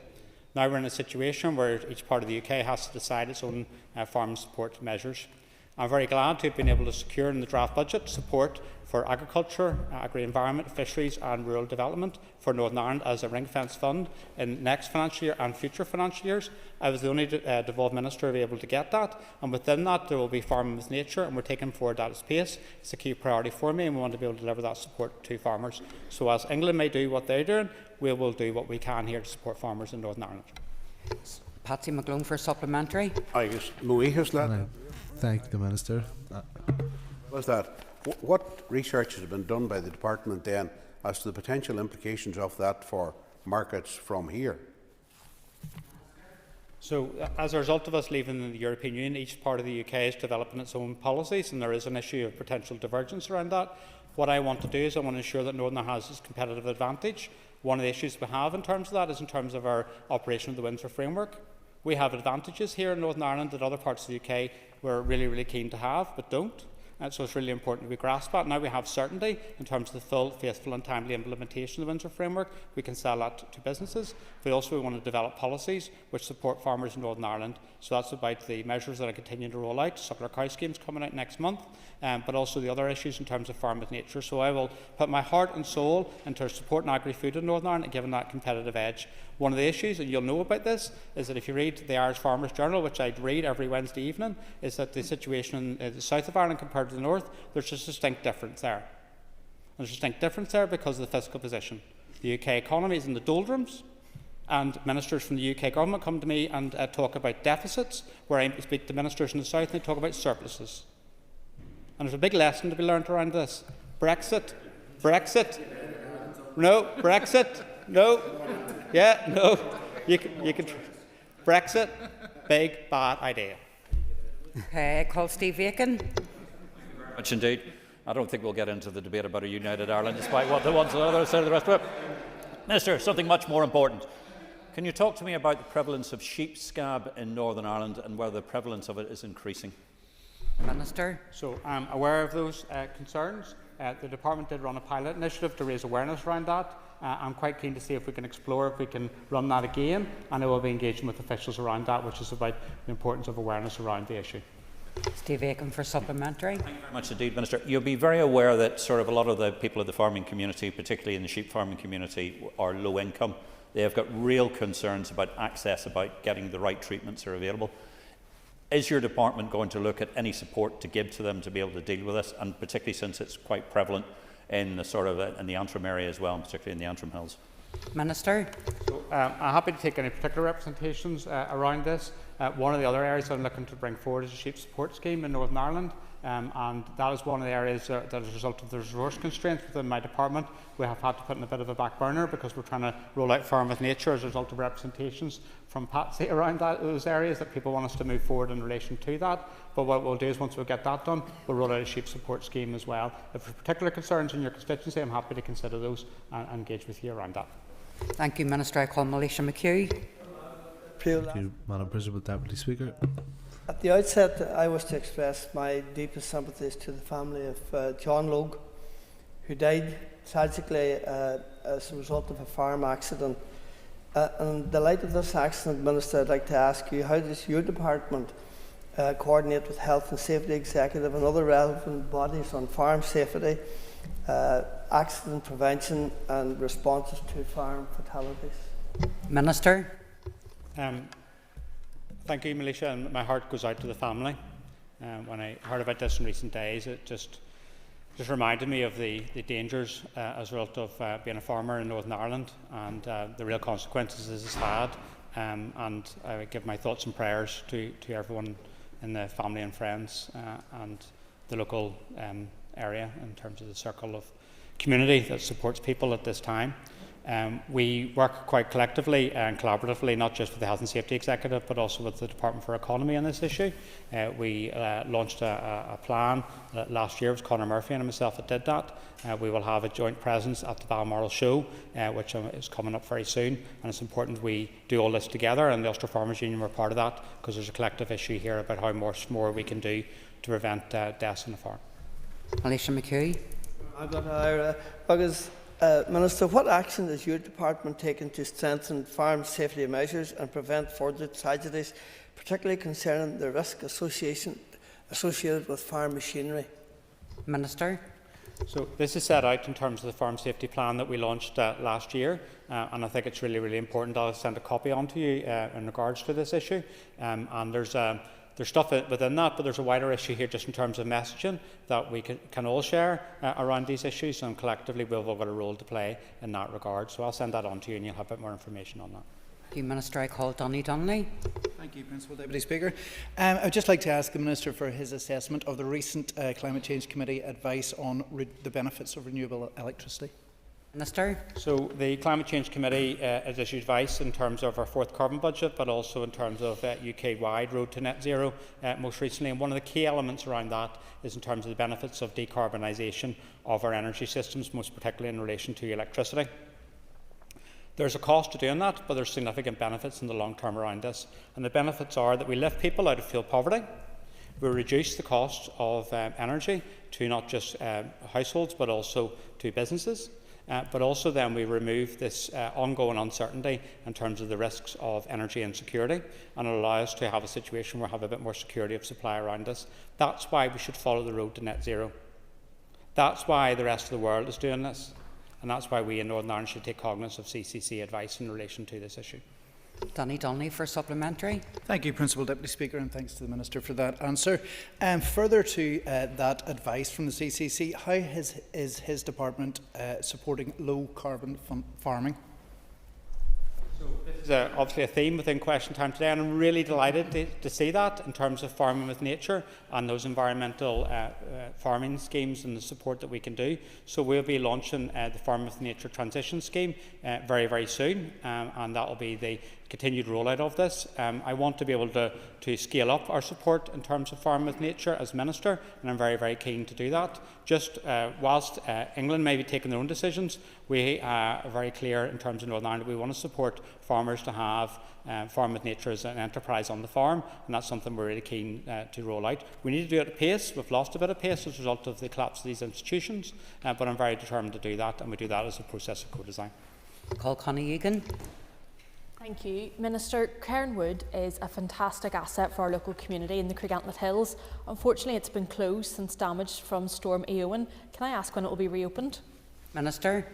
Thank you, Connie. Cairnwood is one of the many forest areas that suffered significant damage due to the recent storm, resulting in restrictions on pedestrian and vehicle access for public safety reasons. This caused access to be restricted to the forest track, walking trails and also the car park at Cairnwood.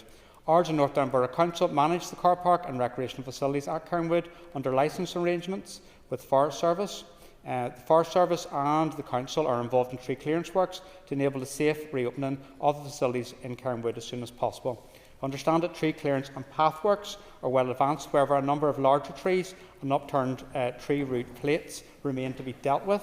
Forest Service and the Council will continue to address these issues over the next few days, and it's hoped that full access will be reinstated for the beginning of April. Connie Egan for supplementary. Thank you, Minister. Will you commit to continuing to work with Ards and North Down Borough Council to ensure that Cairnwood is open for everyone in our community? Yes, well, I'll continue to work with the Council. My department will do that. And one thing that has to be learned in terms of the lessons from the storm is the real impact it's had in terms of our forestry estate and what we can do in response to that. So Forest Service, in response to that, plans to plant native trees predominantly in areas where a previous forest crop has been clear felled. Native woodland planting on these sites follows the approved design plan for the forest, and in areas which include riparian zones adjacent to existing native woodland or in woodland corridors providing connectivity for native fauna. Forest Service management regimes also allow for the natural regeneration of local seeded native trees in areas where there is a seed source and the ground conditions will allow for this type of forest establishment. Paul Colin Crawford. Principal Deputy Speaker. Minister, given the ongoing volatility in milk prices and input costs, what specific measures is your department taking to support dairy farmers in North Antrim and across Northern Ireland to ensure their sustainability? The key part of that is the Sustainable Agricultural Programme, as I've outlined previously. We have, within the draft budget, been able to secure ring-fence funding support to allow us to roll out the Sustainable Agricultural Programme, and that offers something to every farmer in Northern Ireland, particularly in terms of dairy farmers. I was delighted to be at the Winter Fair at the end of last year and have engagement with the industry around this issue. I know what the challenges are, particularly in relation to TB, so I've asked the stakeholder group to bring back a delivery plan by the end of this month, and then what I'll do is announce the way forward next month. So I'm very much committed to helping the industry, and also very conscious in terms of market conditions, which in the round can be seen to be favourable, but I'm also conscious of the challenges in terms of TB. Colin Crawford for supplementary. Thank you, Deputy Speaker. Minister, what engagement has your department had with banks and lenders to ensure dairy farmers facing financial pressures can access flexible credit arrangements? So I met with the banks at the end of last year to discuss more how they can support agriculture in Northern Ireland, and that's now turned into an ongoing engagement with the banks, not just the 4 main banks in Northern Ireland, but beyond that, in terms of HSBC and others, so that collectively we can support farmers in Northern Ireland. I call Michelle Guy. Thank you. Can I ask the Minister to summarise the key aspects of his new corporate plan? Thank you very much, Michelle, and I was delighted to be able to launch the new corporate plan, which takes us up to the end of this mandate. The corporate plan was published on the 13th of March and is built around my 8 key priorities and underpinned by 10 pledges. The corporate plan makes clear that there are many of our goals are inextricably linked to delivering sustainability and also the 3 missions in terms of the programme for government. What we do as a department links both directly and indirectly to the priorities within the programme for government, particularly in relation to building a globally competitive and sustainable economy, but also protecting Lough Neagh and the environment. Progress across all of these areas will require us to work collaboratively across my department and with external partners and stakeholders. Many of the pledges need commitment and of course challenges lie ahead, particularly in relation to budget, but I'm determined to be able to deliver a positive difference for the people of Northern Ireland. The plan includes a new vision, which is delivering a net zero, nature positive future, supporting sustainable agriculture and thriving rural communities. Michelle Guy for supplementary. Minister, thank you for that answer. Can I ask, do you have the budget that you need to deliver on your corporate plan? So I've set out a very clear vision and 10 key pledges within the corporate plan, but one of the concerns I have is in relation to the budgetary position for my department. In the recent Fiscal Council report on the draft budget for the next financial year, tables 4.2 and 4.8 they bear the reality of the budget settlement in draft for my department in terms of suffering the biggest cut compared to any other departments. As a result of that, the interventions associated with Lough Neagh are underfunded. The plans to take forward a number of areas around the environment and also tackling waste crime are underfunded, and also in relation to TB there is challenges on that. But there are significant budget challenges around this, but there's a very good person as Minister for Finance who works constructively with me in relation to these issues. We've had constructive discussions around this and we continue to do that so we can make the budget for my department work and we can deliver for the citizens of Northern Ireland. Nice try, Minister. Gary Middleton. Madam Principal Deputy Speaker. Minister, you'll be aware that the Drumahoe 2 cost section of the A6 will depend on the remediation strategy of the illegal Maboy site. Minister, can you provide an update as to where the remediation is currently at? Thank you very much, Gary. And this is an important issue. What we plan to do is go out to consult this spring in relation to a remediation strategy for Maboy. It's quite key that we do that. I am aware that Phase 2 of the A6 dual carriageway project will encroach on the Maboy site. At this point, I would declare that my stepfather is a quality manager for Phase 1 of that project.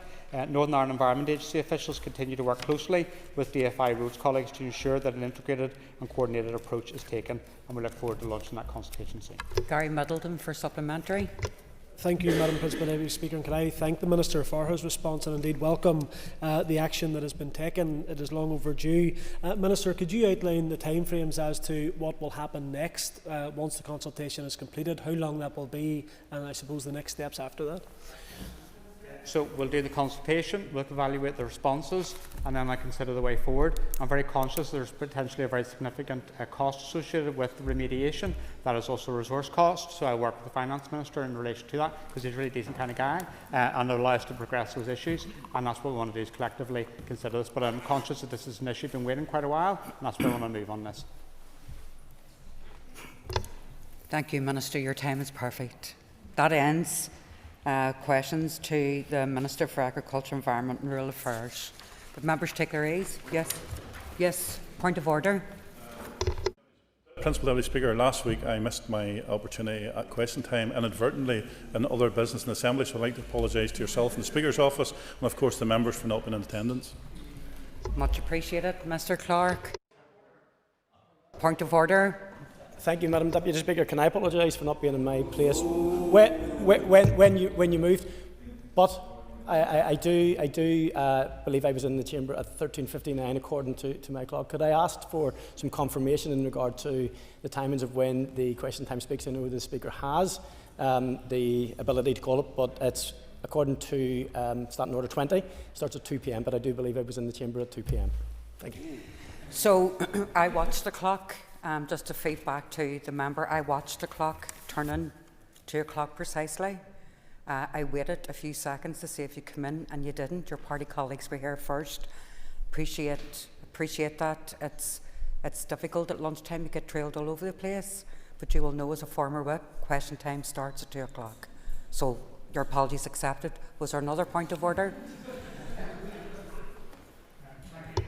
Deputy Speaker, every time I come here to question time, it starts on time and I prepare for it. There's one thing that's turning quite regular, and it's occurring in a number of question times, is when I seek to answer the responses to Mr Buckley, he seeks to shout me down. I would like to get a ruling in relation to the appropriateness of that behaviour.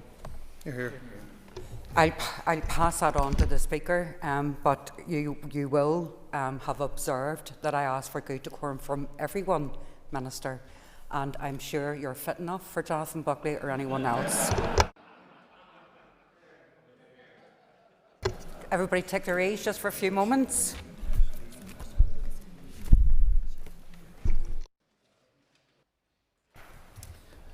Members, order. We now resume our debate on the motion on tackling the financial and societal impacts of division. And the next speaker, as indicated before question time, is Steve Aiken. Thank you very much indeed, Deputy Speaker. As I return to the debate, and just for information, we will be indeed supporting the DUP motion as the amendment as it comes through.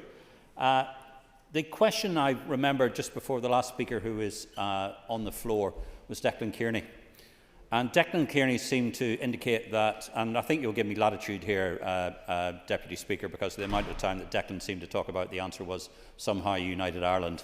And the entire problems created in Northern Ireland were down to some kind of problems with the British government. I would point out, to clear on the record before we do that, I think the costs of decades of violence created by the provisional IRA on this island, both north and south, have done more than anything else to create the sectarian divisions that there are there, and have added significantly to the costs of virtually everything we do. So I just want to put that in the record so that people realise that when we talk about how we tackle the problems with sectarianism and how we problems with the problems that we have with a divided society, this is not some kind of glorified conversation about creating the mechanisms for a united Ireland or whatever. What it is really about is about trying to make Northern Ireland work. And that is the one thing that we should look to. And we have heard many solutions that have been advocated over time. And there are some very practical things that we could be doing. The Austro-Unionist Party, since it was virtually in its first existence, wanted to have one single education system for all our children. We should have one single education system for all our children, because that way we will be in a situation where we will make significant savings. Previously, it was indicated that it should be somewhere in the region of close on £500 million a year could be realised if we went to that position. So that is something we should be looking at. And we're also going to have to look at how we do government in Northern Ireland. We have to ask some very obvious questions. Do we have too many departments? Are there too many departments are competing for limited resources and doing too many things? Do we have a peace industry that seems to be creating more roles and jobs than it's actually solving? Would that money be better going into policing?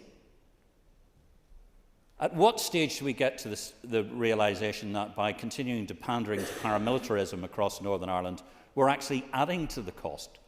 We're really creating a situation that's more like a mafia sort of world. We keep on paying them, and guess what? They keep on coming back for more monies. We need to stop this. It is time all paramilitarism was gone, and the sooner it was gone, the better.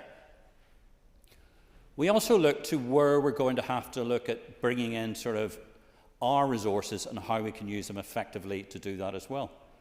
We have to look very closely at we can do better things with the monies that we have. Can we do better things on a north-south basis? There is opportunities to do that. Can we do better things on an east-west basis? Yes, there very definitely is. We need to be able to see how we can do that as well. Can we get the right support across all of our nation from the United Kingdom? Are we taking the best benefit we can from things like the sort of the National Wealth Fund. We had a debate just before this debate that was talking about sort of green hydrogen. Are we making the best case possible to the rest of our nation? Are we making our nation work for all of us? Because I'm a unionist. Let's make no bones about it. I think Northern Ireland is best as part of the United Kingdom. I think as part of the Belfast Good Friday Agreement, that is very clear until people decide otherwise. I don't think people ever will decide otherwise because it works. It's imperfect. I speak with the declaration of interest as somebody who's the Chief Executive of the British Irish Chamber of Commerce and as the CEO of a university in Dublin. I can say the costs of division in the Irish Republic are massive. They're into the realms of billions of euros.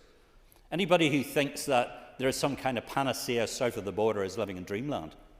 What we must be doing is working out how Northern Ireland best works for all of us. And we can do that by making some moves now. And the easiest one we can do, and do it quickest, is start working towards one education system for all of our children. Not an integrated education system, an education system for everyone. And Mr. Deputy Speaker, on that point, I take my rest. Thank you. Nuala McAllister. Deputy Speaker, I want to, in my speech today, mainly focus on some of the areas where we can actually direct tackling the cost of division. But first, before I go into that detail, I do want to set out that the Alliance Party do not believe that the cost of division is the only reason why our finances are in such a bad state in Northern Ireland, but actually it is one of the reasons, and we must tackle it. As a member of the Health Committee, I am used to receiving responses to any question, almost any question that I pose to the Health Minister, setting out the difficult financial situation facing the Department of Health, just like I'm sure many others do with other executive departments. But we're often challenged just in committee and on this floor to come with solutions. And so I'm standing here today as a member of the Alliance Party bringing forward one of the solutions. We recognise that it will also be something that is a long-term process. It simply cannot be done tomorrow. And one of the first steps of that is to actually assess where we are with the current situation, which is why we have brought forward this motion as a first step. And we do hope that the Finance Minister can get behind us on this issue. And we do need to ensure that all of the data that we have is correct, but also where the problems are arising now compared to 2016, because I do not believe it has gotten any better. Our Money Well Spent paper today that we published spells out priority areas where we could see improved funding should that action be taken, with almost £1 billion being the cost of division. But there are two areas of health that I in particular would like to expand upon. And firstly, we highlighted the opportunity to fully fund the first year of the Department of Health's plan to clear hospital waiting lists. In December of last year, the Department confirmed that investment of £135 million per year for 5 years would be needed to eliminate hospital waiting lists. So reducing wastage through the cost of division could free up enough to allocate that £135 million in the first year to get the work needed to tackle the waiting list backlog kick-started. I mean, that is quite significant. But the benefits don't end there. Analysis carried out in England by the Institute for Public Policy Research in 2023 suggests that tackling elective care waiting lists could generate billions of pounds in economic output through people returning to work or increasing their hours, with billions more saved as a result of reduced demand for health and social care services. And while this type of economic modelling has not been conducted in Northern Ireland, there is no reason to believe that slashing our hospital waiting lists would not make a similar contribution to the labour market and the health budget here. We have also highlighted the opportunity to save to deliver the 2025-26 funding target for the mental health strategy. This in particular is an issue that the Minister of Health himself has said is a priority, and that plan puts it £61.72 million. And we know that conservative estimates suggest that poor mental health has an economic cost of £3.4 billion every year, mostly due to lost productivity, but also to the increase on the health service elsewhere. So every penny and every million spent on mental health does matter. This is a way that we can actually tackle that situation. But the priorities highlighted and uncosted in our paper do not make an exhaustive list. But there is a reason why we have included both of those. We recognise the significance of these issues to the community in Northern Ireland, not only as a post-conflict society, but as a society which has experienced being held to ransom by multiple government collapses and stagnant progress on these key issues. Health is the #1 priority for our constituents, and I understand that the Minister, like all ministers in the Executive, are experiencing financial implications. But we need to see us tackling the cost of division so that we can actually stop just talking about waste, but actually prove that we're doing something about it. And that takes political leadership. And that takes leadership to actually make decisions that are difficult but can be solved. Whether it comes to that leadership through health transformation in our own communities, or when it comes to leadership on decisions around peace walls, when it comes to leadership around decisions of services in our local areas. We need to ensure that we deliver the best, not scantily reward people across Northern Ireland, but actually deliver the best of all for our community. And I want to directly highlight to all parties here today and ask the question is, if we do not tackle the cost of division, just who exactly is that benefiting? Thank you. Thank you. Call Michelle Guy. Thank you, Mr. Deputy Speaker. I'm really pleased to speak on this motion, which for me is less about the cost of division and more about the opportunity of a united community. Nowhere better illustrates these possibilities than our education system. The challenges in education are huge, and we could spend that circa 800 million referenced in the motion in a heartbeat. But here are just 3 of the big ticket items we could use that money for. Firstly, a comprehensive early years and childcare strategy capable of tackling educational inequalities through early interventions and expansion of the NI childcare subsidy scheme to more families. Previously, the Minister cited an unsubstantiated figure of around 400 million for this, but to give it some context, the allocation for childcare in 25-26 is just 50 million. The Minister's recently published SEN Reform Agenda Delivery Plan is costed at 570 million, but it has 27 million allocated to it, and a figure of 100 million extra in capital investment on top of the current capital budget is needed to address our school estate. These are ridiculous figures, made all the more ridiculous when set in the context of an education system that has, in a nutshell, too many sectors, too much bureaucracy, too many schools and declining pupil numbers. And I want to make crystal clear at this point the following. In Northern Ireland, we have fabulous schools, staffed by incredible and dedicated individuals.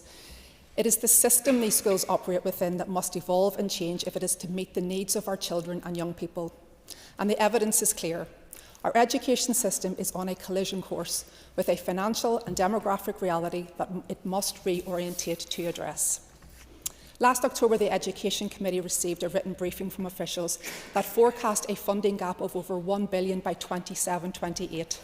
Data published this month by NISRA suggests there will be more pensioners than school children in Northern Ireland by 2030. If we imagine our education system as a whole as like an old building, beautiful, full of character, tradition and memories that have been formed over many years, but structurally unsound. When an engineer tells you the building isn't fit for purpose, a responsible owner listens. This really matters when that building, that system is spending your money. It is unacceptable, is it acceptable at all to decide to redecorate rather than to invest in structural improvements? No, it's not. But the current key holder of our education system is doing just that, launching new report after new report that we can literally paper the walls with, creating more, not less bureaucracy, and is actively stifling the expansion of integrated education, all while asking for more public money without showing any appetite to transform our education system. It is an abdication of responsibility, and one that does not serve our learners. So the pertinent question to ask, and one that I don't have time to address today, is who does this situation serve? The Independent Review of Education offered us solutions, and they are intended to be implemented as a holistic approach, not an à la carte menu. Reconfigure the network of schools, simplify management, prioritise investment. The Independent Review of Education also did modelling which suggests the potential to create 177 new or reconfigured jointly managed community schools and sixth forms with expanded numbers of learners from different communities attending the same school and learning together. And that last point, the learning together, is absolutely relevant to a discussion on the cost of division in relation to education. The cost to us as society, with the troubled past that we have of keeping our kids apart through the school system, rather than moving towards an integrated model, is frankly really sad to me. Despite the Integrated Education Act being brought in 3 years ago, with clear duties to encourage, facilitate and support integrated education, today it is still very much a grassroots movement. We had a really positive and myth-busting session on integrated education recently at the committee. Integrated education was described not as a sector, but as a bridge between the system we have now and a sustainable system capable not only of delivering great education, but of building reconciliation. Integrated education, as stated expressly in the Act, is about more than religious mixing between Protestants and Catholics. It's about open, inclusive learning environments that embrace, through a deliberate ethos and governance structures, those from different backgrounds, be that cultural, faith, socio-economic or SEN. It's not about erasing or disparaging other school ethoses, but mindfully and deliberately finding ways to include and respect them in a school model that is sustainable. It offers an opportunity for us, and we should take it. Thank you. Call Timothy Gaston. Thank you, Mr. Deputy Speaker. I find the motion before us here this afternoon deeply ironic. I say that because while the Alliance Party likes to portray itself as the champions of a shared society in meaningless motions like this, the reality is that when it comes to legislation and policy, they support things which fan the flames of division. I say that because I pointed out last week, polling illustrates that there is no greater single indication of division than Irish language street signage. 88% of unionists are less likely to move home to a road which has Irish language street signs. That might not worry the Alliance Party, but they should take note that the same was true of 26% of their own voters. Yet in Belfast, Alliance support a policy of imposing Irish street signs in areas where just 15% of residents Mr. Gaston, want it. could you refer to the terms of the motion, or at least the amendments, please? Yes, indeed, and we're talking about the division in Northern Ireland and how decisions taken by political parties impact that. And might I say that there's no thought given for the fact that such a policy in Belfast of only wanting 15% or allowing for street signage when there's only 15% Mr. of Gaston, those there's that no want mention it. of those matters in either the motion or the amendments. Could you return to the motion? Indeed, I am doing that. Well, go on ahead. Belfast City Councillor and someone who actually sat around whenever that decision was made. I can just point out that you're actually just factually incorrect. It's okay for the Minister or the member saying that, but she hasn't given me where I'm factually incorrect. Indeed, my understanding... An extra minute. Go on ahead. You could look at the previous decisions by the Alliance Party Belfast City councillors whenever the issue actually came up, and the majority of people, or even just 50% of people, actually voted in favour or against it. So just look at your facts. Well, Mr. Speaker. Yep, go on ahead, Mr. King. So, through the member, I would say to the Alliance Party, if they're saying they are voting against Irish street signs where a majority of residents are opposed to it, does that not mean that the policy which they supported at the time needs to be changed if they're accepting that they will not support it where a majority of residents indicate they do not? Members, resume your seats. I have asked, I don't want to instruct, there's no mention of these matters in the motion nor in the amendments. Can we return to those terms referenced in the motion and the amendments? Mr. Speaker, and dealing directly with the motion, it talks about the cost of division in Northern Ireland. That is a symptom of division. That is something which has created in Belfast quite a lot of anxiety, quite a lot of distress, quite a lot of annoyance within the unionist community. So I think it's very relevant to the debate that we have today. And to impose Irish street signs when there's only 15% of those in the street that want it, that's embedding division, Mr. Speaker, and that's something you can't rule out of favour in regards to this motion. And when I'm talking about the Alliance Party, they're the ones that brought the motion. And I want to close by this. In Bunyan's Pilgrim's Progress, we encounter a character named Mr. Talkative, who likes to talk about his religion, but whose religion has no practical impact on how he conducts himself. In much the same way, Mr. Speaker, the Alliance Party like to talk about ending the social impact of division, while at the same time acting as Sinn Féin's little helpers in entrenching division in their approach to Irish language. The Lions Party need to open their eyes to the fact that their decisions are embedding division within my community, within the community in Belfast, with their approach to Irish street signs. Happy to give out. Listen, I appreciate that the member struggles with any form of reconciliation whatsoever.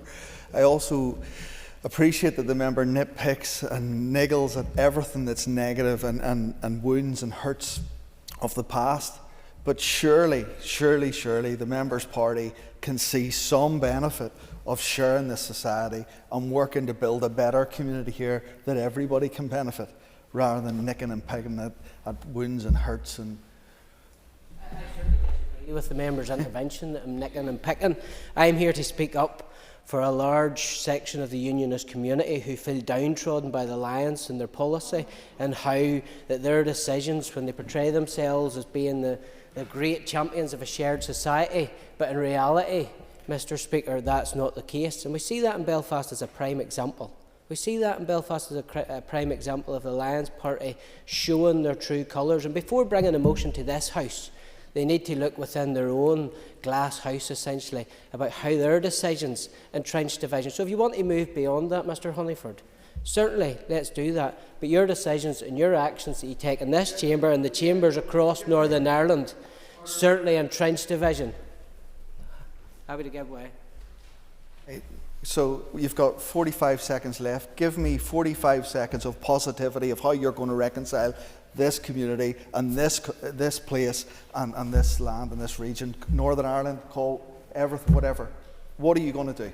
30 seconds. 30 seconds. This place will never work because of mandatory coalition. If you move towards a voluntary coalition where you have a party, where you have a government of the willing, we have a lead party in here that don't even want Northern Ireland to work. If we want to move towards a society, that will work, that's somewhere the Alliance Party should be looking towards.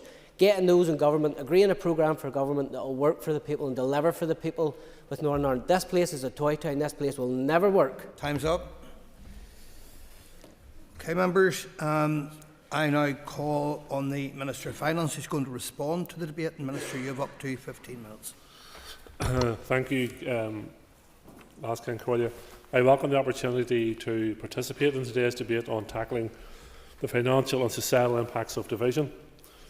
The 2016 Ulster University Economic Policy Centre study, which members have referred to and have been discussing today, suggests a broad range in the possible cost of division of between 403 million and 833 million. However, the report outlined the significant complexity in the cost of delivering services here, costs that cannot be solely attributed to the context of a divided society. For example, delivering services in such a small region means that we do not benefit from economies of scale. I would add that this is particularly the case when it comes to working on an all-island basis. We should be looking for opportunities to build on island-wide service delivery, particularly in border regions, to maximise efficiencies and service provision. The Ulster University report also found that the cost of public service provision typically falls within the range of costs identified in other regions. The one exception is the cost of policing. The report also stated that it should not be concluded from this research that the additional costs identified represent potential savings which could be realised by the Executive. In some instances that may be the case, but in others the costs identified are unavoidable or would require significant investment to overcome. We are in agreement that we need to deal with the division and its root causes. It's also important to recognise that we have come a long way as a society, but there is much more to be done to continue to reduce the division. And as a result, the policing and justice costs are particularly high. These are significantly higher than elsewhere on these islands. The process of reconciliation is key to reducing them. The recently launched programme for government sets out an ambitious agenda for change. It will take all departments working in partnership and together to address what matters most, including the division in our society. I am all too aware that any means of the Executive being able to release and divert funding to other areas of pressing need will be welcomed. We have ambition to reduce division. I would argue that we need to build relationships, not just within the North, but across these islands, and perhaps in this chamber as well. We need to manage the change that is coming and work to bring about a more welcoming and inclusive society.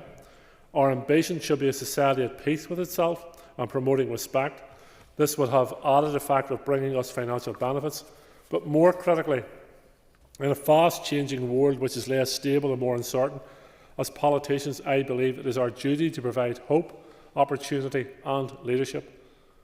The Executive Office leads in some of these reconciliation measures. Nonetheless, it is incumbent on all of us to try to heal the divisions in our society, promote reconciliation and thereby reduce the cost of sustaining division. The programme for government outlines the vital need to lay the foundations for longer-term improvements in our society. It sets out 3-term missions: people, planet and prosperity. These missions are underpinned by cross-cutting commitment to peace. These missions provide us with a driving ambition for the future and a lens through which to prioritise and ensure we deliver improved well-being, long-term sustainability and a thriving economy. That is the Executive's cross-departmental plan to tackle the pressing issues, to make this a better place to live and to work, and to tackle the big issues facing our society. The reform and transformation of public services is also a priority in our programme for government, with a commitment to establishing a new delivery unit at the heart of government. I am pleased to have made significant progress on transformation already by announcing the first tranche of £120 million in funding across healthcare, special educational needs, justice and infrastructure earlier this month. While the total funding available of £235 million will in no way tackle the magnitude of the issues at hand, it will be significant in helping to develop and implement a model of delivery to stimulate the wider transformation of public services. Transformation will take time, more needs to be done, and this is a step in that journey. Members are also aware that the interim fiscal framework provides new funding arrangements based on a new needs factor of 124%. It is essential that we are funded at least at this level of need to enable the Executive to be able to deliver sustainable public services. My department is working to develop evidence base to demonstrate the need for a higher level of funding to inform the upcoming Spending Review 26-27.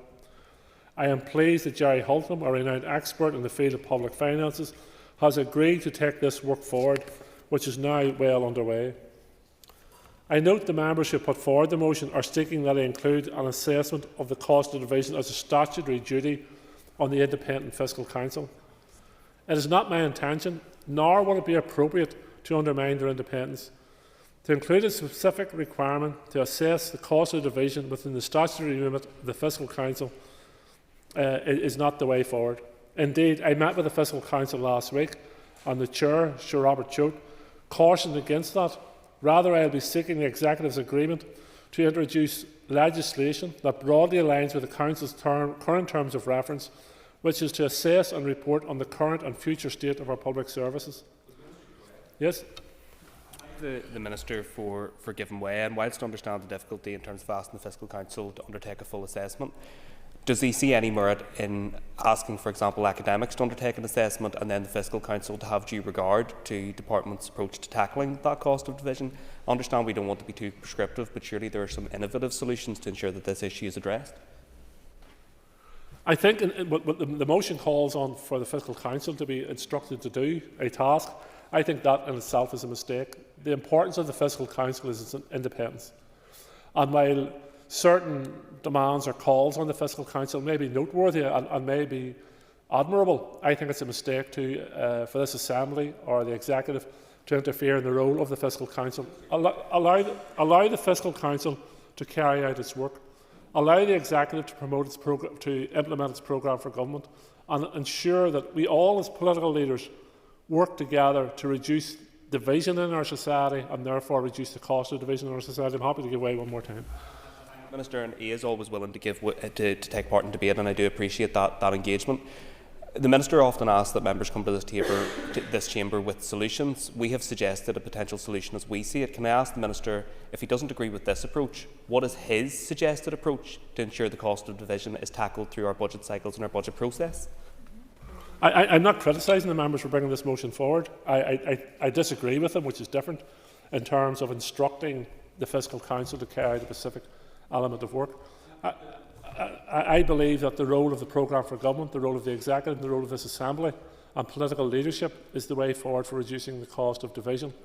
And we're a great place for putting ourselves down. We have made great progress over this last decade and a half, and I have no doubt we will continue to make progress, but we can't be complacent about it. I'll give way one more time. Minister. No, it's a question about the Fiscal Council, and I fully endorse his reviews that it has to remain independent. But one of the ways of making it independent and moving it quickly is to bring its statutory status to the fore quickly. Can the Minister expedite that, please? Because that's where we need to be. I have the draft legislation has been worked on as we speak, and I hope to have the draft bill before the Assembly in the near future, certainly before the end of this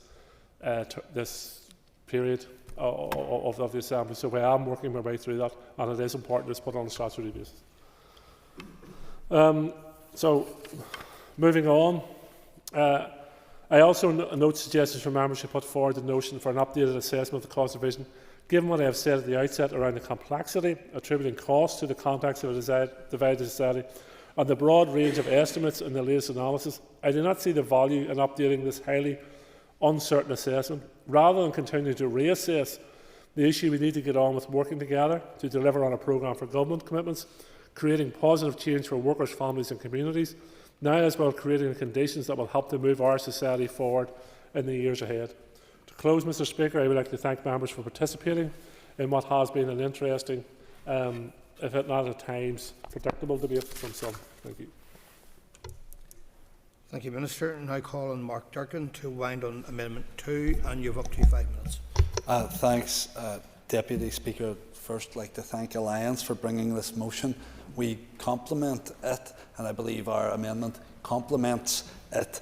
Also, today we've heard and shared our deep concerns about the high cost of division in Northern Ireland. The cost that we have heard today and see every day places an unsustainable burden on our public services, our economy and our communities.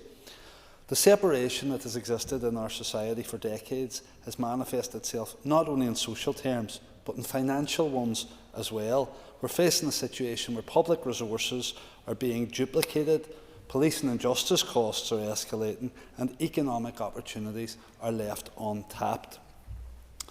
The motion refers to the Ulster University Economic Policy Centre estimate that the cost of division in 2016 was up to £833 million per year. That figure can only have gone up since, and it's not a figure that we can afford to ignore. It's money that could be better spent on essential services that are vital for the well-being of all citizens here. Resources that could have been used to tackle waiting lists, build much-needed social homes, improve education, even increase the number of police officers to keep our communities safe. Owen Tennyson made reference to paramilitary harm and the cost of it to society. It's worth pointing out that those paramilitaries are happy enough themselves to work across the divide that they have done so much to create and sustain. But it's not just paramilitaries who profit from division. There are parties in here who do so as well.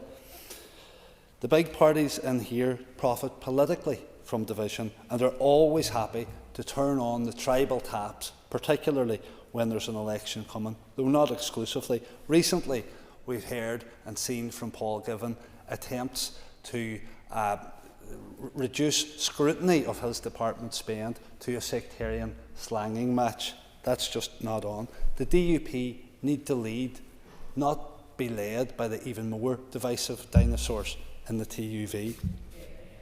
Far from the shared future we were promised, we're seeing the shared out future that David Cameron warned of. He didn't get much right, but he was spot on there. Declan Kearney spoke, and I agree with much of what he had said around the impact of UK austerity on our ability to deliver services here. We do need a bigger pie, but this is about how we cut that pie, rather than have it carved up by a couple while services survive on the crumbs. John Hume, he wasn't just our leader, he was a leader, often said that the most important thing for any politician is to build a society where people can live together with their differences respected. If we're to honour his memory and vision, we must recognise the undeniable truth that division comes at a heavy cost. This isn't a cost we can continue to bear without jeopardising the very future of our society. We must take action. It's time to demand an updated assessment of the true cost of division, one that reflects not only the financial impact but also those huge societal consequences. The Assembly has called on the Minister of Finance to ensure that the Northern Ireland Fiscal Council is given a statutory duty to assess the cost of division. I've heard him bat that back. I don't believe asking them to carry out a piece of work compromises their independence. We're not trying to dictate the findings of that piece of work, and I wonder what people or parties have to hide. But we must go even further. We have to act in a coordinated manner across the entire executive to tackle these challenges. Therefore, we also call on the First and Deputy First Minister to introduce that statutory duty to cooperate between all departments. We can't afford to waste resources on unnecessary duplication of services and functions. We need to improve collaboration, reduce waste, and ensure that every penny of the Executive's budget works to serve the needs of our people. We can't keep putting our heads in the sand. We're standing at a critical juncture. Let's come together and make the right choices for the sake of future generations. Let's tackle the impacts of division, ensuring that our resources are spent in a way that builds a stronger, more united Northern Ireland, or North, or 6 counties. Whatever our different constitutional views are, whatever the future looks like on this island, and the SDLP believes it looks brighter and better in a new united Ireland. In terms of the people and public resources, we need to make this place work for people and families here and now. Okay, time's up. I call Brian Kingston to wind on Amendment 1, and you have up to 5 minutes. Thank you, Mr Deputy Speaker, and I rise to wind in support of the DUP amendment as proposed by Diane Forsyth. As Diane said, the DUP is committed to supporting a shared future for all in Northern Ireland and to tackling division. However, this requires to be done with communities, not imposed from afar by people with no involvement on the ground. Diane pointed out that the wording in the original Alliance Party motion does misrepresent the Ulster University report in 2016, that the extra cost of public services in Northern Ireland, then calculated to be in the range of £400 to £800 million, was due to a range of factors, not just due to community divisions. Diane pointed out that absolutely we should be aiming to make efficiency savings where possible across public services, and she gave some examples of that. I would add that it is important to ensure accessibility of public services, particularly for vulnerable people in our most economically disadvantaged areas. We do consider that the Fiscal Council has an important role to play and should be placed on a statutory footing. To comment on some of the other comments, Owen Tennyson, in proposing the motion, did acknowledge that addressing division is harder than talking about it. I was disappointed that more than once he spoke about, quote, segregated schools. I do consider this to be lazy and disrespectful language from the Alliance Party, and I hope they will move away from that divisive labelling. Many of our grammar schools and controlled schools are as varied in their enrolment as many within the so-called integrated sector, and the vast majority are involved in shared education initiatives and local area learning communities. Colin McGrath, in his cheerful contribution, said, "Far be it from the opposition to help deliver the Executive's agenda in the programme for government." Well, I hope they would find some things that they can deliver and support on behalf of the people in Northern Ireland. He complained about some examples in Belfast City Council, but he didn't mention SDLP councillors voting through our street signs where a majority of residents are against it, and he didn't mention SDLP councillors voting against the Armed Forces Covenant in support of our Armed Forces veterans. Declan Kearney bemoaned the principle of consent, which Sinn Féin signed up to in the Belfast Agreement, but he did highlight the annual subsidy to Northern Ireland from Westminster of over £18 billion each year. Steve Aiken, in replying to Declan Kearney, made the comment that terrorism and killings during the Troubles was an enduring cause of division. He certainly spoke for the need for efficiency in public services, including education, said we should be working for economic cooperation for our benefit on a UK-wide basis and on a north-south basis, and he promoted a single education system. Nuala McAllister did acknowledge that division was one of the causes of extra cost in Northern Ireland and highlighted the need for more support for mental health services. Michelle Guy spoke on that the school system is in need of reform. Timothy Gaston spoke about the divisive impact of Irish language street signs being imposed and the damage on community relations, particularly in mixed areas, mixed streets in Belfast. The Finance Minister spoke about that the cost of policing and justice is notably higher in Northern Ireland than elsewhere, but in many other respects our costs are similar to rural areas on the mainland. He said we need to reduce division by building relations across these islands as well as in Northern Ireland, and that transformation of our public services is the best way to reduce costs. And he also spoke of the important role of the Fiscal Council. Mark Durkin, I didn't actually note anything productive in what Mark said, so I would conclude just by commending our amendment to the House. Thank you. Thank you. I call Paula Bradshaw members to conclude and wind up the debate on the motion, and you have up to 10 minutes. Thank you, Deputy Speaker. I rise to wind on our motion, and I would like to thank all the contributors to this debate. I do think we have covered a lot of common ground, found a lot of common ground, albeit that most of the contributors spoke through their own political party's filter, and I think it was remarkable today that we found Timothy Gaston agreeing with Declan Kearney that this place is not workable, but we in the Alliance Party do believe that it is, and we want to see public services delivered for everyone, regardless of their ethnicity, religion, culture or socio-economic background. Mr Deputy Speaker, there is an old maxim in communication that it is only once you are fed up with presenting a message that the listeners begin to act on it. This is far from the first time the Alliance Party has led a debate in this chamber on the cost of division. Over 10 years ago, Deloitte was already putting the cost of division purely in terms of cost to our budget for public services at around £800 million per year. It is worth emphasising also that the figure presented here from Ulster University's Economic Policy Centre, accounting for relevant inflation, would now equate to something in the region of £1.1 billion every year.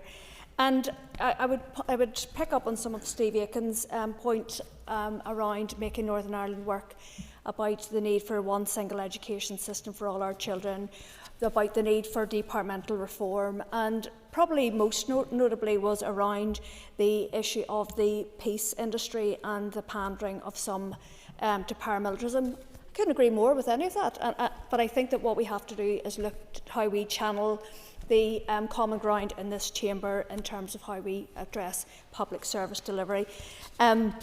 So moving on then, the cost, this cost to our society is borne in three ways. Firstly, and perhaps most obviously, it is borne in terms of services provided to a divided community in a way that is fundamentally duplicated, and we can take teacher training as an obvious example. Secondly, there are the additional costs that come from administering and policing a divided society.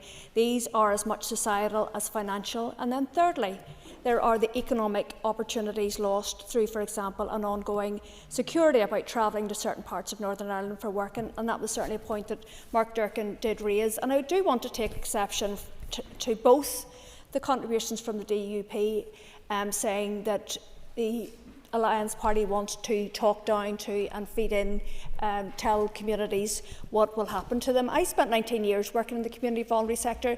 That is not the approach that I have ever adopted, and I know that is not the approach that any of my Alliance Party colleagues have adopted. What we are opposed to in terms of our communities is around the carve-up, where you get one and we get one. What we want to do are create communities, neighbourhoods where there is not the demarcation of paramilitary trappings, where people can raise their children without fear of intimidation, and where businesses can thrive without the threat of having to pay protection money to the local boyos.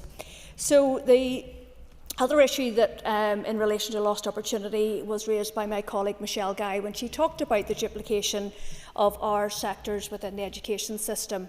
And we heard there today about, from the DUP, around how a lot of schools are involved in shared schools initiatives. If our schools were properly integrated, there wouldn't be a need for shared initiatives. What we would see are our children being brought up together and finding common ground across different characteristics. I also would draw... Go ahead, please. Would the member agree with me that in the last decade there's been around £1 billion spent on shared education projects, and while they may be positive experiences for those pupils, that actually that money could be better spent in delivering an excellent education system? Definitely, thank you. And I suppose I just want to pick up on some Declan Kearney's points there around racism and sectarianism, and certainly we in the Alliance Party do see those as two sides of the same coin. He went on to talk about the need for Irish unity and creating an integrated economy, etc.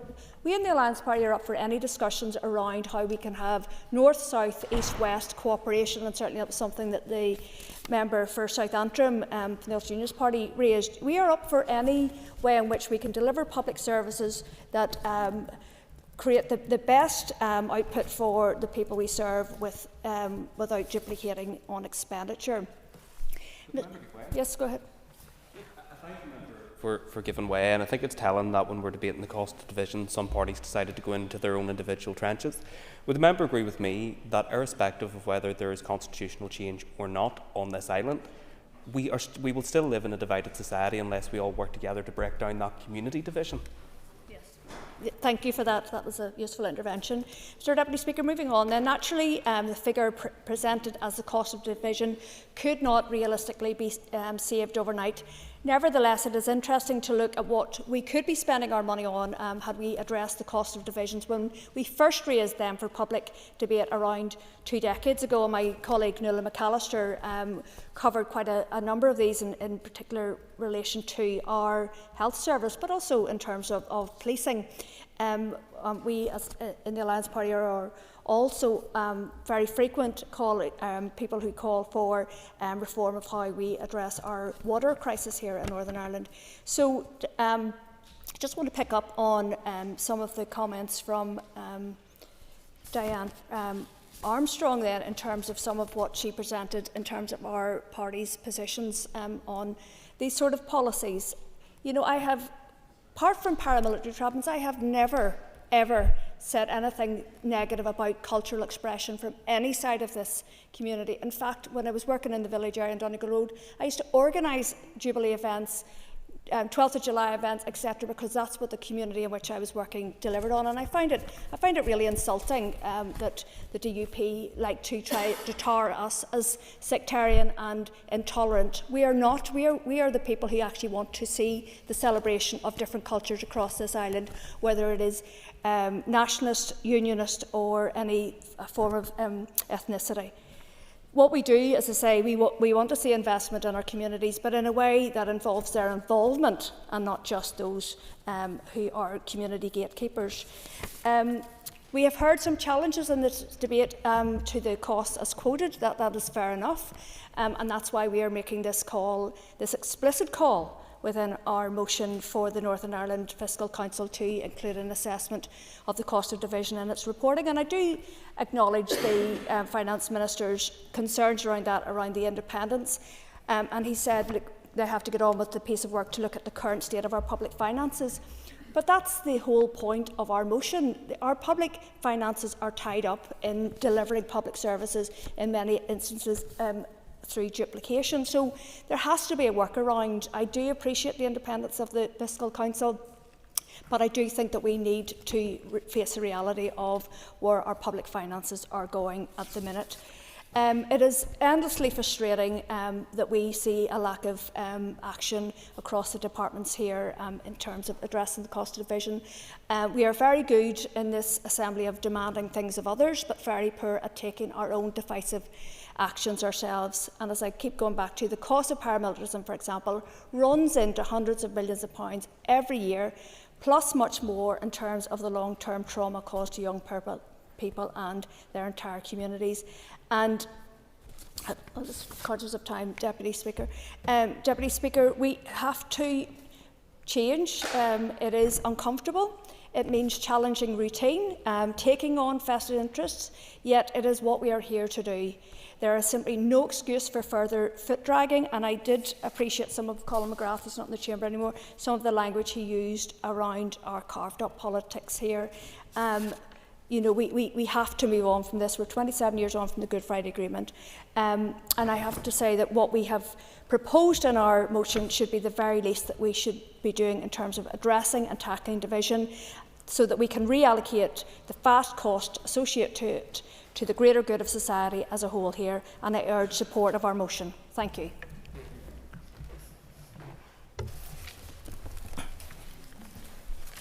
Members, before I put the question on amendment number 1, I would remind you that if it is made, I will not put the question on amendment number 2. So, the question is that amendment number 1, standing in the names of Diane Forsyth and Paul Frew, be made. All those in favour say aye. Aye. Contrary, no.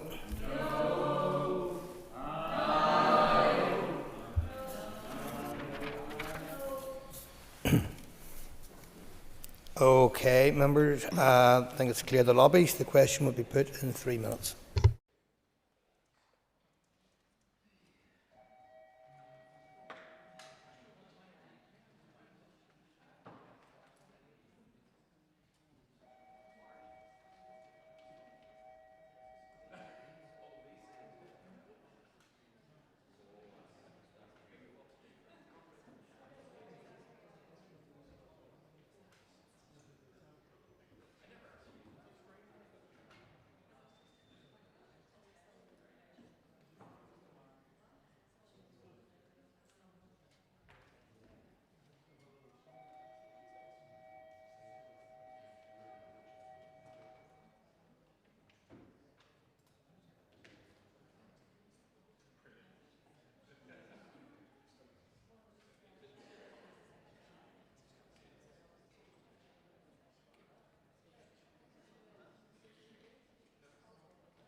Members, order. Order, members. Order, members. The question is that amendment number 1 be agreed. All those in favour say aye. Aye. Contrary of any no. Ayes have it. Do we have tellers?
Order, members. Order.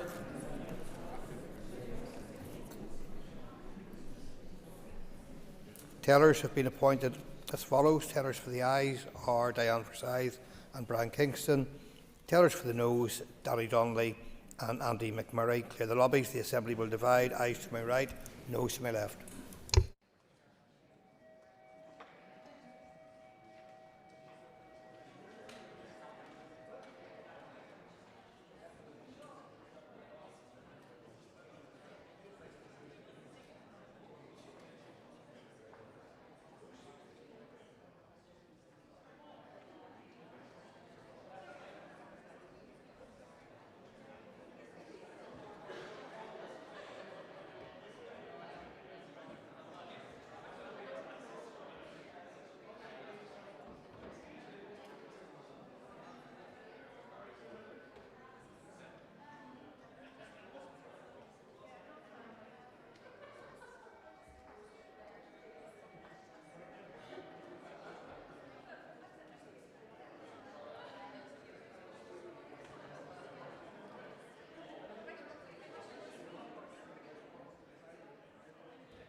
Secure the doors.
Order, members.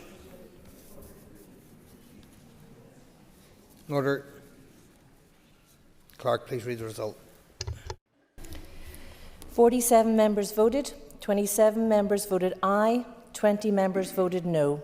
The amendment is therefore agreed. Members, the amendment is agreed. Unfasten the doors. Members, the question now is that the motion as amended be agreed. All those in favour say aye. Aye. Contrary, no. The ayes have it. The ayes have it. It agrees. Ask you members to take your ease before we move on to the next item.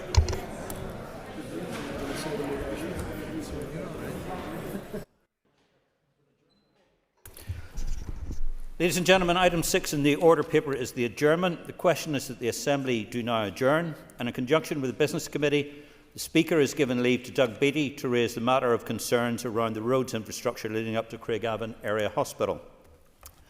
I call Doug Beattie, and you will have up to 15 minutes. Over to you, Doug.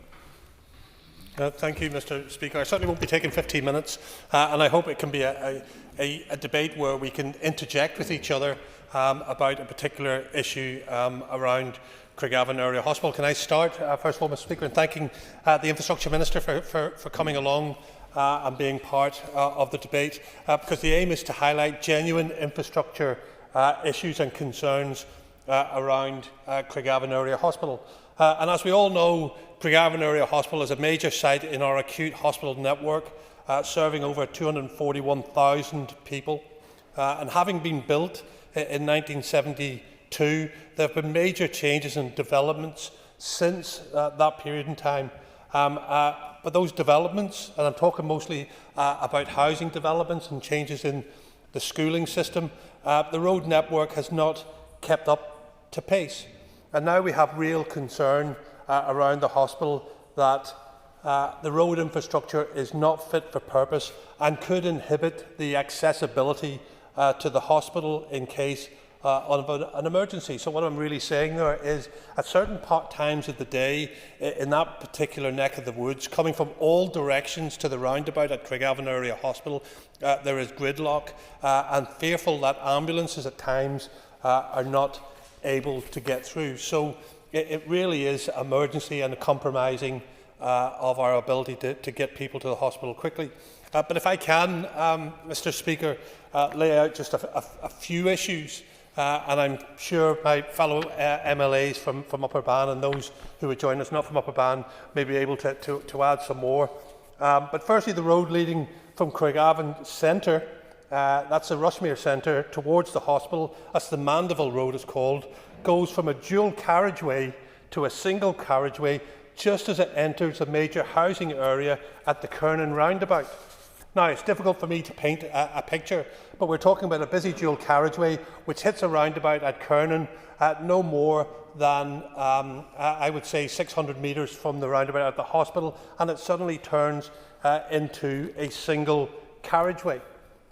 And that invariably is creating a serious bottleneck. Now, I know it creates a serious bottleneck because I happen to live in that neck of the woods and I can't get out in the mornings because of the traffic that's going there. And there's no way of changing that single carriageway into a dual carriageway. It's just something we have to deal with, and something we have to deal with in regards to that gridlock. And this is set to get worse, Mr. Speaker, because there are more housing developments going up in the area yet again. Now, I stand here with others and we say we need housing. Of course we need housing, and we're in support of housing. We're supportive of housing, we're supportive of social housing, we're supportive of creating space for the people, but we need to make sure that the infrastructure is able to match that housing that's going up.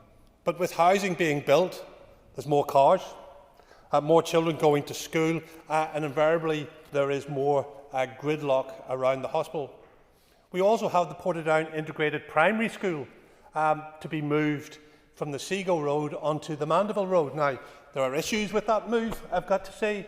That's not infrastructure issues, that's issues with the Department for Education, because that's been delayed and we now don't know when that move's going to take place, but we did think it was going to take place within this or the next financial year, but that's not likely to be the case. But it's still planned to move onto the Mandeville Road, and that will create more traffic going into that particular school. And indeed, I think there's an issue, and it was raised by one of the DUP colleagues at Council, I think, about a flooding risk that comes from the school as well onto the Kernan playing fields. The reality, Mr. Speaker, is that in the vicinity of Craigavon Area Hospital, we have 6 schools in that vicinity. Southern Regional College, Craigavon Senior High School, Bacombra, Seago, Portadown Integrated Primary School, Kilgamain Junior High School. So there's a huge flow of traffic which is already heading into what is quite a small road network around the hospital, all creating a high volume of traffic at key times of the day, with traffic coming in at high levels from Mandeville Road, Seago Road, the Lurgan Road, the Kilgamain Road, and the Kernan Road. Now, for the Minister, they're probably just names of roads and means nothing, but what it is every single access road that's heading to the hospital is gridlocked at some time of the day. Normally, I have to say, first thing in the morning as kids are heading to school, but certainly later on in the day, and during during hospital visiting hours, there's problems as well. There was meant to be a traffic alleviation scheme where the original design would see a road junction joining the Bracken and Lisicki Crescent estates leading down to the A27, while at the same time making a rear entry to the hospital accessible. And I think the Minister knows that those plans are already sitting on her shelf, her department's shelf, and they're waiting for funding for that. But that's been stalled. Yes, of course, yeah. Thank you very much for giving way. And thank you also for building up a really good picture of the road network around Craigavon Area Hospital. It is indeed a fairly congested and a very, very busy place. But would you agree with me that before there are any moves, particularly those moves that would, or plans to open up roads that would impact on private developments, that residents should be consulted, and that there should be a fairly major exercise around that to reassure residents that we don't have a kind of a rat run through to the hospital? Look, I thank the member for what is a really important point, and here's the problem, if I can, and I can explain this as best that I can. So the residents of Bracken and Lisnicki Crescent, and that's I think some of the ones you're talking about. Actually, the plan was always from inception for a road to go through those two estates, heading down to the A27 and into the back of the hospital. That was always going to be the case, but it's so far down the road now that in people's minds who have moved into there, that would be impinging on something they were not prepared for. So we're actually going to get what could have been unavoidable objections by an awful lot of people. So we do have to now go into a series of consultations with people.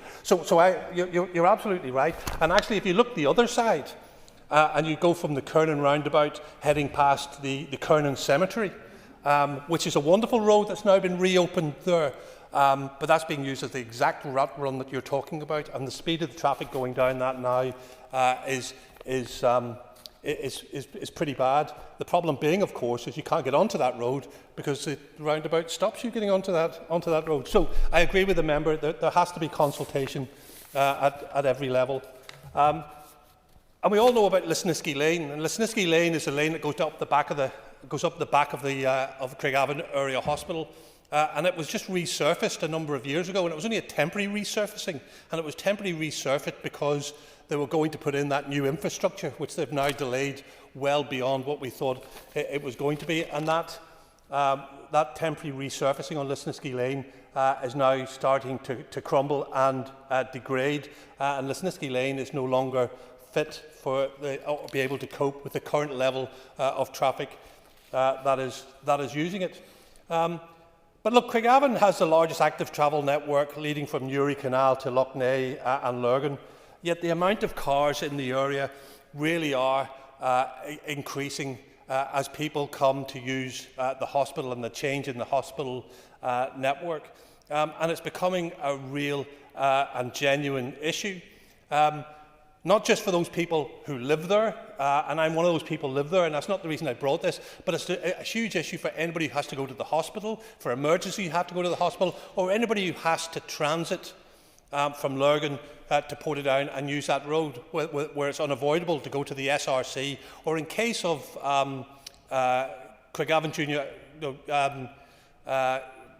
Craigavon Senior High School, where they closed the Lurgan campus.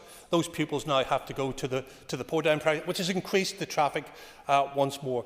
So I make an apology that it's difficult to try and explain the difficulties. I would invite the Minister, and it's a genuine invite, to come down and have a look at this, and see the network which is around the hospital, and that might help her department free up the funds to be able to get that traffic alleviation scheme in place, so that the rear entrance to Craigavon Hospital can be used.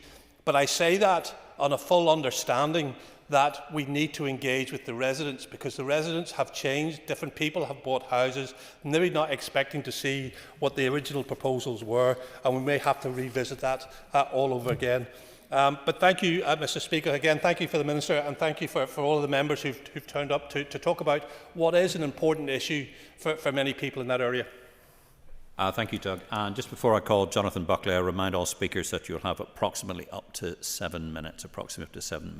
Jonathan. Thank you, Deputy Speaker. And can I first of all thank my constituency colleague Doug Beattie for bringing this adjournment debate, a very important debate actually, for a particularly important strategic asset located at the heart of our constituency, and particularly us from a Portadown perspective, live day and daily with some of the traffic implications in and around the hospital. I say this with some significance. You know, we are truly grateful to have a hospital, a hub hospital like Craigavon Area Hospital on our doorsteps. It does tremendous work, 450 bed capacity, serving an estimated 240,000 people across Northern Ireland. Members as far as Newry and Armagh, Fermanagh South, Tyrone South, Down, Lagan Valley and further afield access that hospital on a daily basis. The issues around road infrastructure is one that is not easily fixed. And the member, Mr Beattie, has attempted to try to bring us through the myriad of roundabouts in Craigavon and country lanes. And it is not easy to have a sustainable solution in the short term. I, for one, particularly am concerned surrounding the particular point around Lesniski Lane, Lesniski Road. You know, in my lifetime, I've grown up knowing that particular development in its current sense, which has no through road. And there is particular concern, and I want to stress it to the Minister, that an opening up of that road and enhanced access to the hospital is viewed by residents that it would create the very rat run that has happened in other areas. That is something that I don't believe is in the interest of those residents. I mean, there's been some pretty horrific stories that residents have had to tell that live on the fringes of Craigavon Area Hospital through particular issues surrounding mental health facilities and escape of some patients and some brutal murders that happened. And I think we have to live in a world where we must respect those that live in the vicinity. And I think in living and respecting those in that vicinity, we must take regard for their views in relation to what any opening up of that stretch would look to. And I agree with my colleague Dan Dodds and indeed Doug Beattie that those residents must be front and centre to any consideration, though albeit I reckon, and from what I have heard in terms of the feedback, is that, again, there's a firm no from those residents about the opening up. But I want to talk about the wider issue, because Doug is absolutely right. There's a huge issue stretching way beyond the particular issue at Lesniski. The road infrastructure is not in good shape. I've mentioned about the number of people that are transiting across the country towards Craigavon Hospital. And the recent statistics from your department, Minister, show that the potholes this winter was worse than any other on the road network between Lurgan and Craigavon Area Hospital. So there's issues already on the road network. It's tired. Mr Beattie has mentioned even the temporary resurfacing on this Lesniski Lane. Already it has opened up, bubbled up with potholes, causing again concerns for local residents. I think if we're going to fix this in the longer term, we must look at the traffic flow patterns, particularly off the edges of the larger scale roundabouts, and how they're impacting upon traffic flow in the cases of timely access to emergency care. Yes? I think the member raises a really important point, because one of the main roads that we have which could help bypass this whole problem is the Northway. And the Northway leads on to the M12 and then leads on to the M1. It really is a major access. Yet, if there's a single car accident on that road, the whole network is pretty much falling apart, right through Portadown, all the way through Craigavon and further afield. Yeah, I think the member raises a good point. What emergency planning did the department, in conjunction with the Department of Health, for access to a key hospital like Craigavon? But the final issue that I would like to, and I hope I've expressed to the Minister clearly the concerns surrounding the Lesniski Lane, Lesniski Road issue. I feel we have. But on the wider issue, one of the key concerns coming back, and Mr Beattie hits on the very interesting point, the Northway, a huge trunk road to many local services, whether that be under the Northway or towards the hospital. A major concern that's happening time and time again on a more regular occurrence is traffic light failure. And you would be surprised, I'm sure members have got caught up in this, just significant disruption that light signal failure, particularly on the Northway, causes to back traffic towards the centre of Craigavon and on to whether it was the schools that have been mentioned by Mr Beattie or indeed the hospital. I think this is something that needs to be looked at. Traffic flow is perhaps an important issue in which the department can address, which perhaps alleviates some of the congestion, rather than opening up a debate about a particular road which would, in a sense, be used probably largely by those that are working on the Craigavon Hospital site, which will cause a huge misconvenience to local residents. But if we can increase the traffic flow, I believe we can then address the issue that has been raised by the Chief Executive on previous occasions about timely access to emergency care. So I thank the Minister and indeed I thank the member for bringing this debate to the House. Thank you, Jonathan. I call on Owen Tennyson. Owen.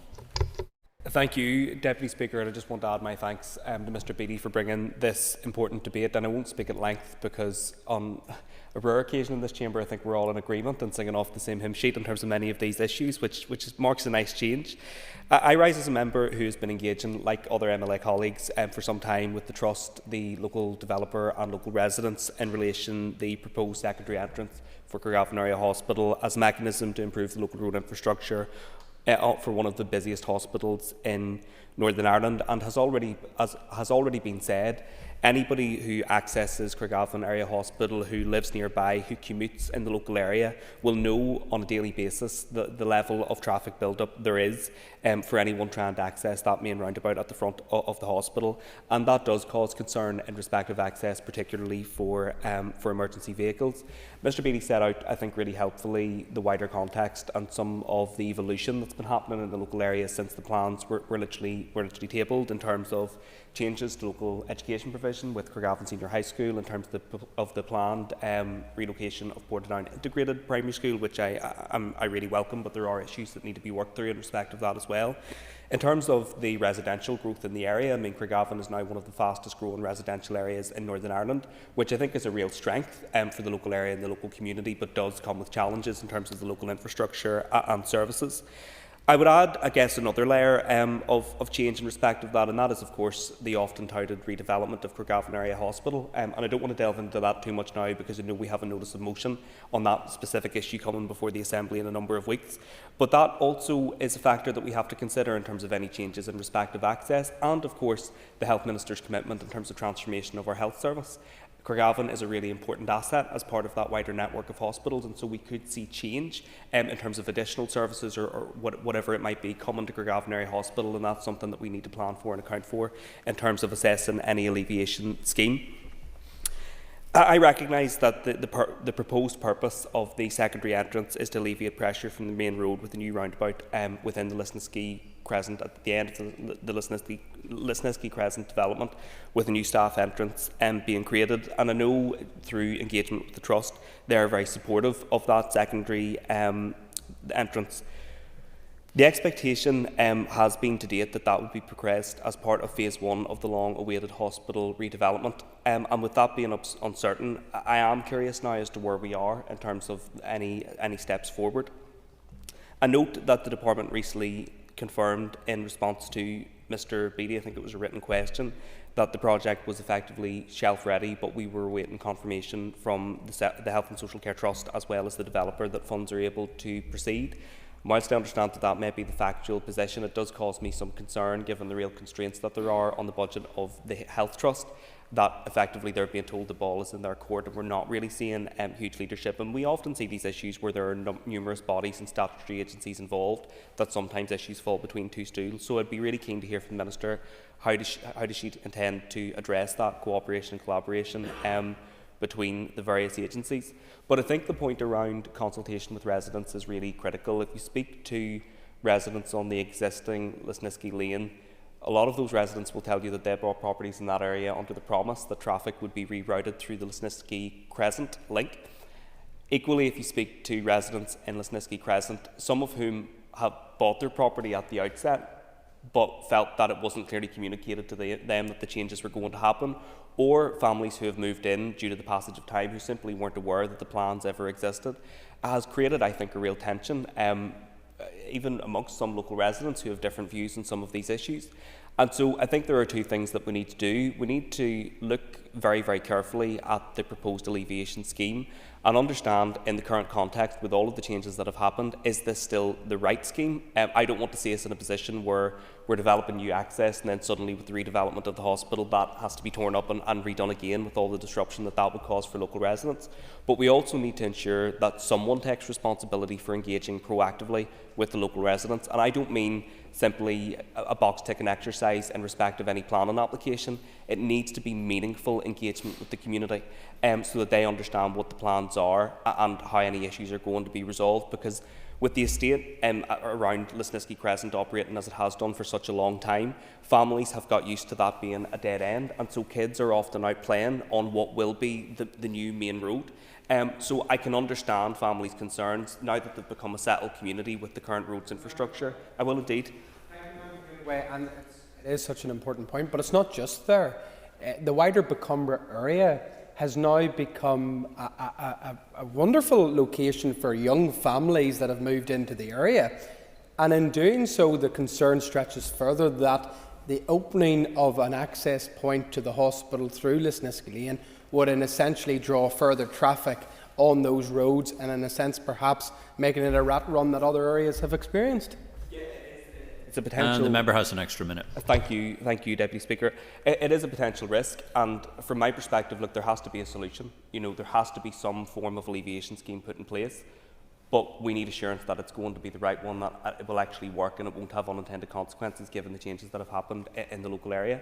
And I do think that point whereby, you know, yes, even if many families initially moved in on the understanding that there was going to be a main arterial route going through the middle of their housing development, now that they've lived there for so long with the current situation, it's going to be very difficult, particularly for younger children, to adopt to that. So I think it needs to be thought through really carefully because there are potential unintended consequences. Deputy Speaker, I will indeed, yes.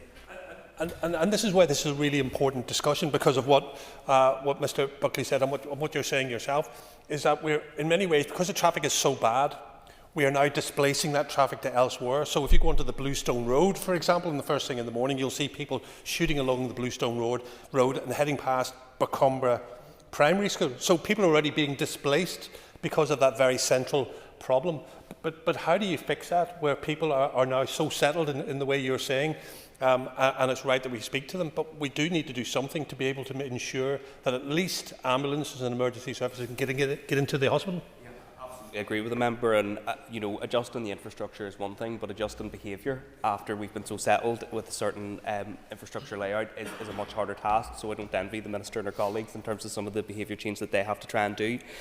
There are just two final points that I want to say in closing. One is that we do need to consider very closely how active travel can contribute to easing congestion in the central Craigavon area. We are very lucky that we have one of the best active travel networks of any area in Northern Ireland, and I think there are real opportunities, but we do need to go further in terms of working to maintain the Black Path network. There has been progress in respect of that maintenance, but there are still patches, I think we would all agree, of the Black Paths that are in need of urgent attention.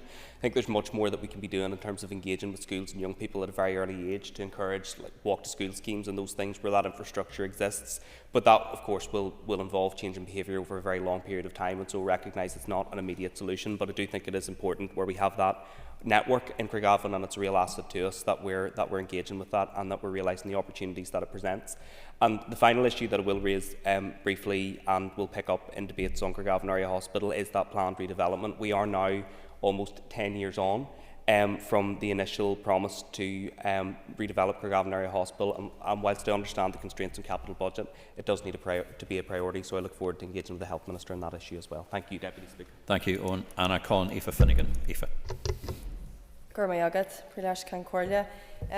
all aware of the importance of good quality healthcare provided in hospitals such as Craigavon, Airfud and the Nairn.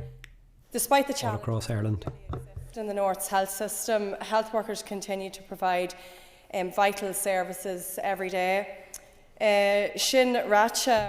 However, Najevic. Access to those vital services is also of huge importance. Including border communities in South Armagh, which I represent, have greater challenges in accessing services, including hospital services. Access to Craigavon as well as Daisy Hill hospitals is vital for the health and well-being of people in the community. Roads infrastructure, of course, plays an important role in accessing Craigavon Hospital, given our reliance on car travel. Of course, it is also important for the vital role that the ambulance service plays in getting people in need of urgent care to hospital. I am aware that the previous Minister for Infrastructure, my Sinn Féin colleague, John O'Dowd, had confirmed the Department for Infrastructure was leading on the proposal to facilitate a secondary access to Craigavon by creating a new roundabout, and that is shelf ready. It's important that, as the main funder, the Southern Health and Social Care Trust confirm the finances necessary to allow the project to progress. Malam and Thera. I also commend the current Infrastructure Minister, Minister Liz Kimmins, who, like myself, is a Sinn Féin member for Newry Armagh, and I also commend the former Minister for Infrastructure. Areas surrounding Craigavon Hospital. Even in a very challenging financial situation, the previous Infrastructure Minister John O'Dowd prioritised investment in road maintenance, roads projects and active travel schemes. During his first year in office, Minister O'Dowd invested £150 million for resurfacing roads maintenance. That shows a strong commitment to improving and maintaining the road networks, to which I am sure Minister Kimmins will be committed as well. So I welcome the fact that Minister Kimmins recognises the vital role of roads infrastructure in making public services, for example services in hospitals such as Craigavon and Daisy Hill, accessible to everyone in the community. Garamila Mayogov. Thank you very much, Nadifa. I call on Justin McNulty. Justin. Garamila, that's Can Corley, and it's brilliant to see the Infrastructure Minister has joined us today for this debate. And our Newry and Armagh Minister, I know, will be aware of the state of the road network, especially in rural South Armagh. For example, the road between Newtown and Armagh, it's like driving along the far side of the moon, the size of the craters and potholes. So I hope that the Minister can give that some attention and make it a priority for repair. Craigavon Area Hospital is one of the key healthcare facilities in the north of Ireland, providing vital, life-saving, life-enhancing and life-changing services to a large catchment area with a population of 250,000 people. However, the challenges posed by transport infrastructure between the hospital and neighbouring regions, such as South Armagh and Newry, are significant, and they demand our immediate attention. For many people in Newry and in South Armagh, accessing Craigavon Area Hospital is essential. Whether it's for emergency care, specialist treatments, or routine appointments, the hospital plays a pivotal role in serving thousands upon thousands of people. However, the connectivity between these areas and the hospital is not as efficient as it should be. The road network, including the dangerous A1, is often congested, especially during peak hours. This delay not only impacts daily commuters, but more critically, it can delay patients who require urgent medical attention. As we know, time is often of the essence in healthcare, and any transit delays can massively be detrimental to a patient's well-being. Try getting quick to Craigavon Area Hospital from Cullaville, Newtown Hamilton, Silverbridge, Dorsey, Forkhill, Crossmaglen, Drummondtee, Camelot, Lisleigh, Bleaks, Cullyhanna, Mike, Bessbrook, Katy, Granmore, Tassa, Mullaban, Jonesborough, Clevey, the greater Newry area, and you've got a problem. As this is the reality of the lack of public transport options, for those who don't have access to a car, public transport between these areas and Craigavon is not only limited, but it's very unreliable. Bus services often don't run at times that would allow people to attend appointments or visit loved ones at the hospital, creating barriers to access, particularly for the elderly and vulnerable members of our community. Additionally, for patients who require regular visits for treatments like dialysis or chemotherapy, the current transport options are simply inadequate. Improving the infrastructure in this region is not just about making travel more convenient, it's about improving health outcomes. By enhancing the transport links between Craigavon, South Armagh and Newry, we can reduce delays, improve access to healthcare and ensure that no one is left behind due to logistical barriers. This could include investing in the upgrading of key roads, expanding public transport services and exploring new modes of transport such as shuttle buses or patient transport services tailored to hospital visits. We've heard much about the need to transform the health service, and we've seen the steady shift of services from Daisy Hill to Craigavon. But a key consideration that seems to have been overlooked is that the healthcare infrastructure of the region is only as strong as the connectivity that supports it. We need to ensure the people of South Armagh and Newry and surrounding areas that they can access Craigavon Area Hospital without unnecessary delay or hardship. By addressing these infrastructure challenges, we can make a real difference in the lives of countless individuals who depend on this vital service. Of course.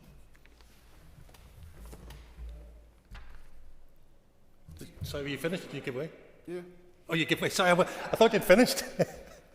No, I think you painted a really good picture about what it's like beyond the immediacy around Craigavon Area Hospital. I think you raised some really, really good points. But here's a fundamental, that even if you have the shuttle buses that you can put people on, which are well timed and easy access, they still can't get to the hospital quickly because they're still caught up in the same immediate gridlock that you find in and around the hospital itself.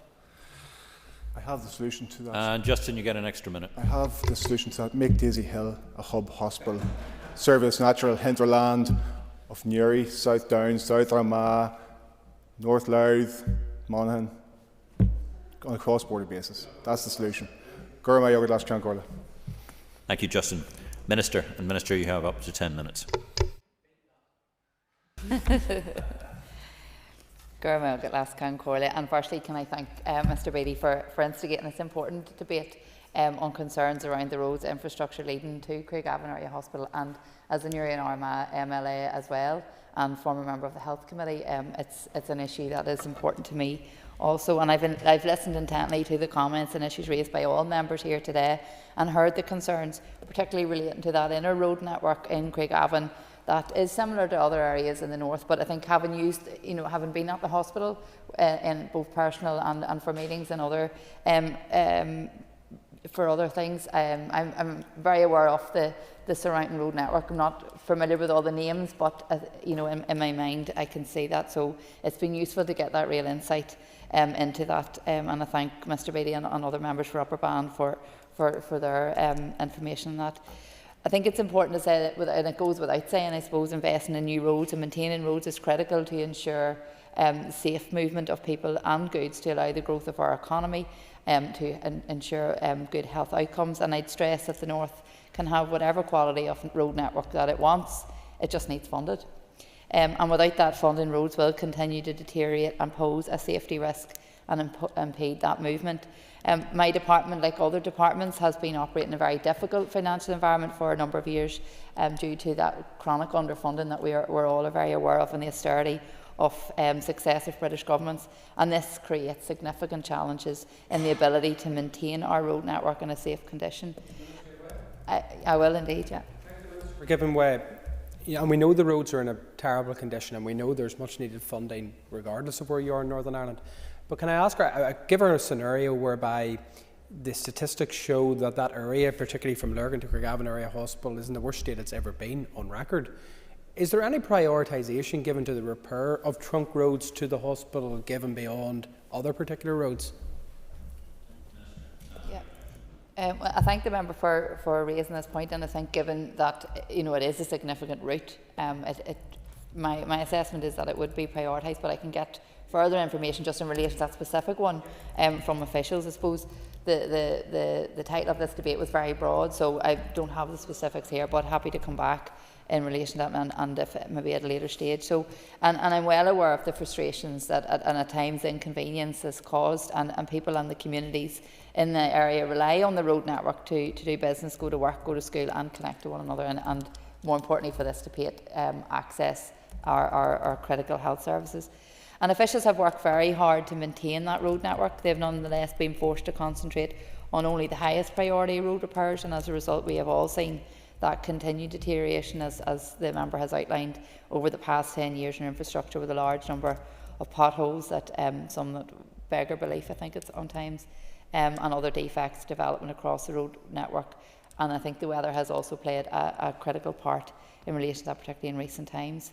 The estimated value, just to encapsulate just the scope of that, of the shortfall in funding between what was needed to maintain the network and what has been actually available to be spent between 2014 and 2024 is approximately £1 billion. So that identifies very clearly where the challenges lie.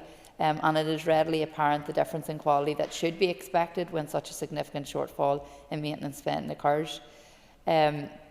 I think it's important to also say that at this point my department is looking at a new road maintenance strategy, and I hope to be able to provide the Assembly with more information in relation to that in the time ahead, because I think we have to look at can we do things differently.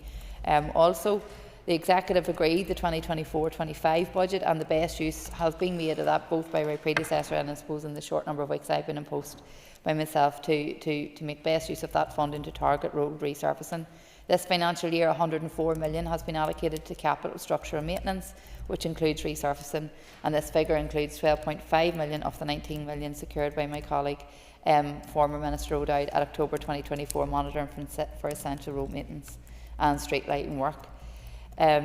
Regrettably, the resource funding position is equally challenged, and it will mean having to continue a limited service for road maintenance targeting the highest priority defects to protect public safety until such times that we find whether it's increased funding or a better way forward. And I continue to work with Executive colleagues to ensure the appropriate investment is made to improve the quality of our road network and contribute to delivery of priorities set out in the agreed programme for government. In terms of local traffic congestion, and I think that's been the key theme within this debate, I am aware of that traffic can build up in some parts of that Craigavon area, including the Northway, as members have outlined, and the A27 Lurgan Road, for periods at peak times particularly, which is consistent with traffic patterns and conditions across many of our towns and cities. But I think it's important to recognise the potential impact that may have on access to Craigavon Hospital.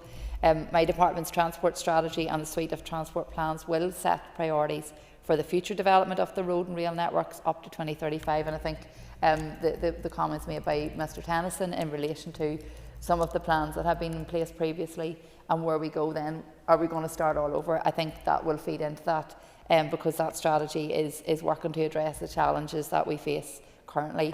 There's a growing number of cars on the road, so that's around congestion, but also looking at climate emergency and transport safety, which are key priorities. A number of members have talked about active travel, so as you will know, I am keen to promote and encourage the use of sustainable transport modes such as walking, cycling and public transport as an alternative to the private car, and officials are currently reviewing submissions received as part of the public consultation stage of my department's draft active travel delivery plan, which concluded on the 28th of February this year, and I'd like to thank everyone who took time to respond. That will lead towards me finalising the delivery plan. I will indeed, yeah. I mean, you raise a really good point, and we call it the black paths in that area, and you'll know where we're talking about. And actually, if people use those black paths an awful lot more and walked or cycled or whatever, you're absolutely right, it would alleviate an awful lot of the problems. But here's one of the real issues. Those black paths are not maintained at the level that they need to be maintained. Therefore, people, certainly at night time or at other peak times, are scared to use them. I thank the member for making the point, because just leading into the few points I was going to raise. So officials are continuing to take forward active travel projects across local areas, which includes Craigavon area, with a proposal to upgrade and improve the links to Craigavon Area Hospital on Mandeville Road from Parkmore towards the hospital. Earlier this year, work was taken forward to upgrade the existing segregated cycle tracks and footpaths along the black paths in Craigavon between the underpass of South Lakes Leisure Centre and the Drumgore Centre.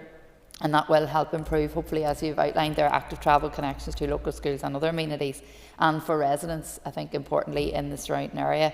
Associated with this work is the awarding of the contract to build the replacement footbridge at Moylin in Craigavon that will connect the local community and also forms part of the national cycling network, providing access to the local leisure centre and shopping facilities.